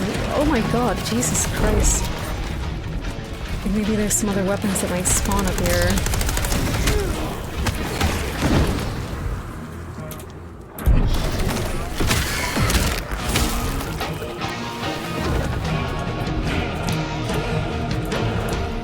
Well, this Tommy gun does not wanna.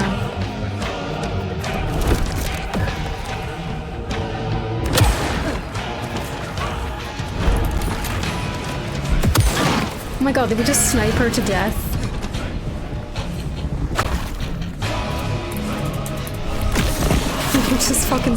We fucking sniped her across the map. Lol, okay. The gardener is gone.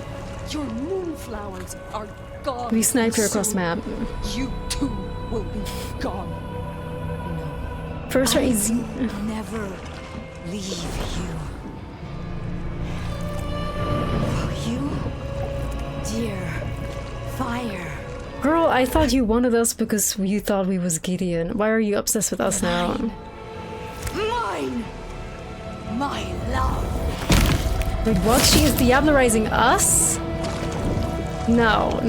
Wait, what the fuck? Wait, what the fuck?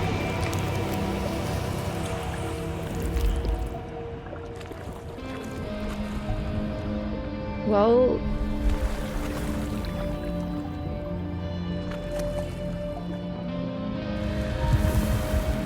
Oh, okay, that's convenient. So kill the mage, the curse is lifted.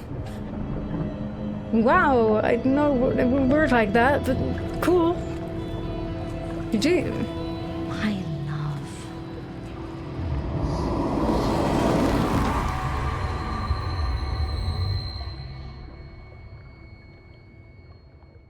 Yeah, do something. Is that it?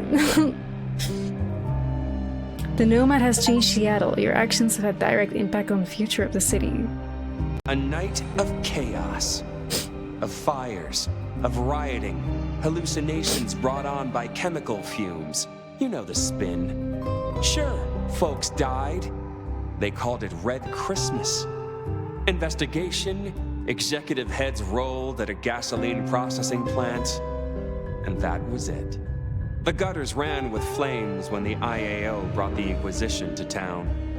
A second great fire, but this one of Seattle's kindred. Killing the lead Inquisitor is never a smart I don't give a fuck. I'm not gonna turn it. They burned down the... So what is a smarter move? Killing the leader, fucking turning the leader of the Inquisition into a super high generation vampire? Is that the smarter move? Get the fuck out of here. Hotel, and Lou Graham perished with it, screaming curses to the skies. Okay, I thought that was a good thing. Katsumi stayed, fighting the good fight for her fun-time followers. The IAO like, is this the whole ending that we're getting just because we killed that IAO leader? It's like that, oh, this is your ending. The IAO killed everybody. It's like, lol. Okay, right. Because, you know, not like when I fought the IAO, I killed them all and they were easier to beat than Anarch Thin Bloods. But okay, let's just ignore that fact, you know. Them out, cleared out the jungle. The Emerald City is no longer a safe haven. It pays to keep friends in the city, particularly fabulous hives who know their way around. The nomad escaped. To where? Who knows? Well, as long as I'm alive, I honestly don't really care. Our city, and maybe our city needed it.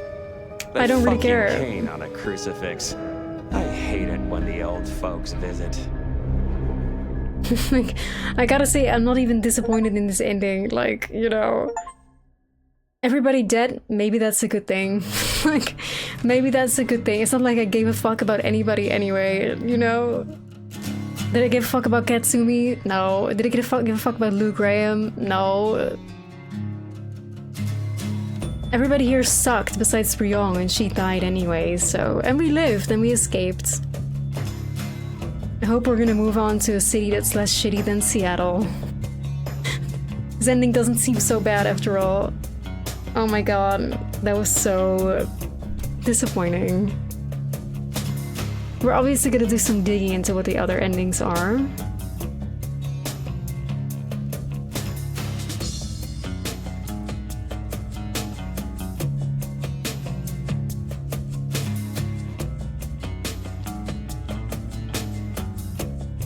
What happened to Tremere? Oh, we have so many questions, like...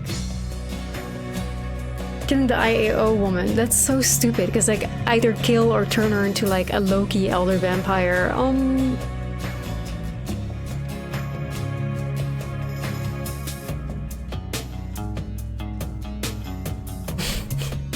Guys, like literally, I'm not surprised, because if there's one thing that the Chinese room seems to be against, it's when you go against their linear story.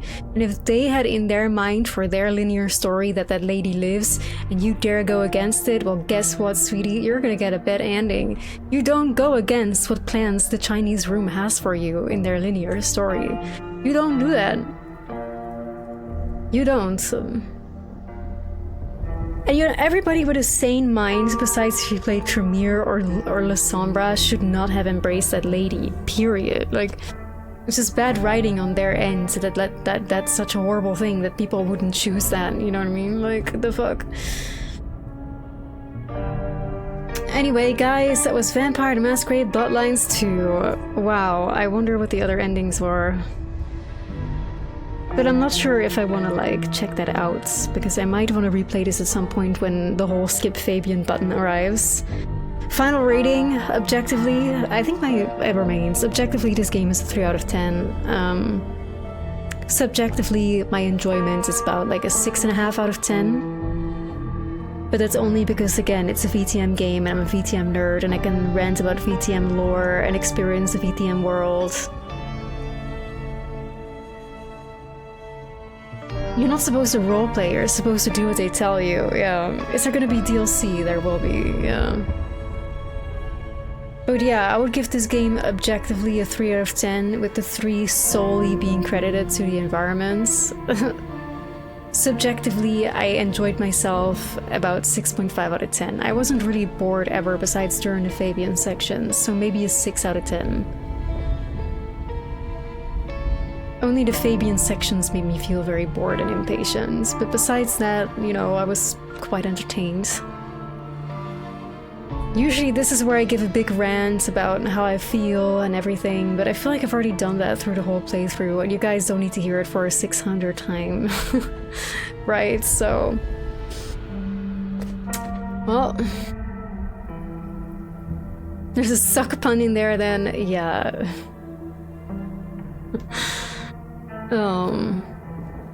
Cannot wait for the skip Fabian... When the skip Fabian button arrives, I might replay this with a different clan to see if anything changes at all. Save that lady... Ugh. And then see what happens. But until the skip Fabian button has arrived with NG+, I do not think that I have the urge to replay this, because I cannot sit through the Fabian sections again. I also heavily dislike that they do not have multiple save files. They said they're gonna patch that in also. So we will just be waiting for a replay, because I'm not gonna do Fabian again. I'm not. Like, even if you skip all the dialogue, you still find yourself, like, probably spending a collective 10 hours running around Seattle from point A to B to C to D and then back to point A. So I'll just be waiting for a replay. And that's it. I honestly don't know what game we're gonna play tomorrow. I don't know. Perhaps we continue with Silksong. Probably that's what we're gonna do. Silksong continuation. But I would like to give a huge thank you to every single person who's been with me on this journey. Of course, the entirety of the playthrough will be uploaded to YouTube, so please feel free to check that out. I hope this was insightful. I hope you guys were entertained. Okay, I feel like it's a big word to say. I hope you guys had fun. I hope you guys were entertained. I had fun conversations with you all. I had fun at some moments in the game. But I hope more than anything you guys enjoyed discussing lore with me and going through this game from the perspective of a bunch of people that are very passionate about the IP and that witness a massacre. We witnessed a massacre, guys. We witnessed a massacre. Yep. But yeah, all in all, thank you so much for being here. Thank you for all the follows and all the people I've met. I've met so many of you guys. My gosh, I hope you guys will stick around for more of my stream. I don't really know, like, if there's any new releases or what kind of games are hot right now.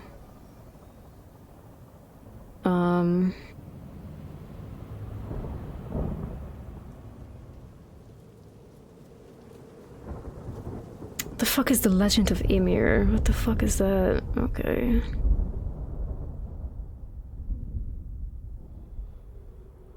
It seems that from this point on, we are kind of sort of just in the Resident Evil 9 waiting room, to be honest.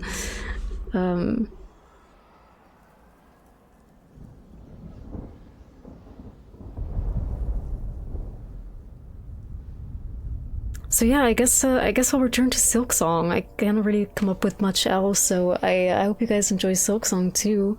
I hope some of you guys will stick around from the VTM sphere. Thank you, Packet Lost. Thank you. When is that coming out? Next year, so... Yup. Okay.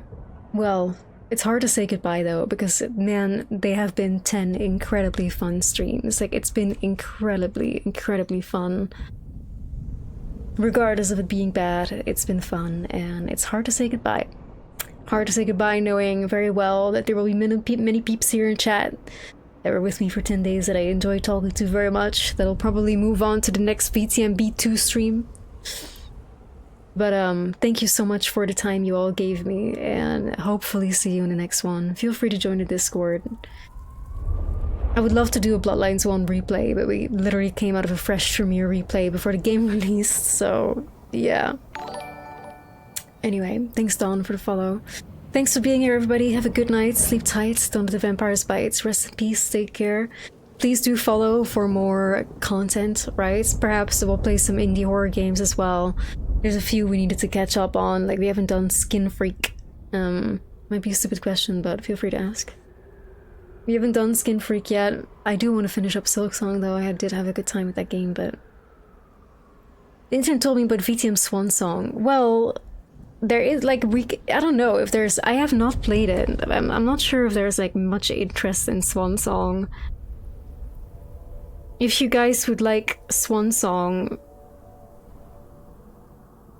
and have more VTM going on, we could. But I haven't played Swan Song because I only heard really bad things about it. Like, I only heard really bad things, so I don't know. I don't know. Either way, that's for me to puzzle out. Do join the Discord. Usually in the Discord I kind of ask people about like, what game do you want me to play next, or what should we do next, right? Like, I kind of try to at least get some of you guys' opinions, so feel free to join the Discord.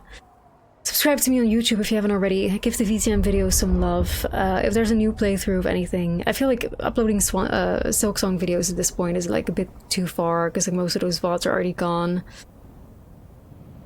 So Silksong will not be uploaded to YouTube, but if we do a first play of anything else again, I'm gonna upload it to YouTube, so feel free to subscribe there if you wish, and check out the Bloodlines videos. And besides that, from now from me to you, have a good night, sleep tight, don't let vampires bite, rest in peace, take care, and I'll see you all back tomorrow around 1 AM CET, Central European Time. You're out of summertime.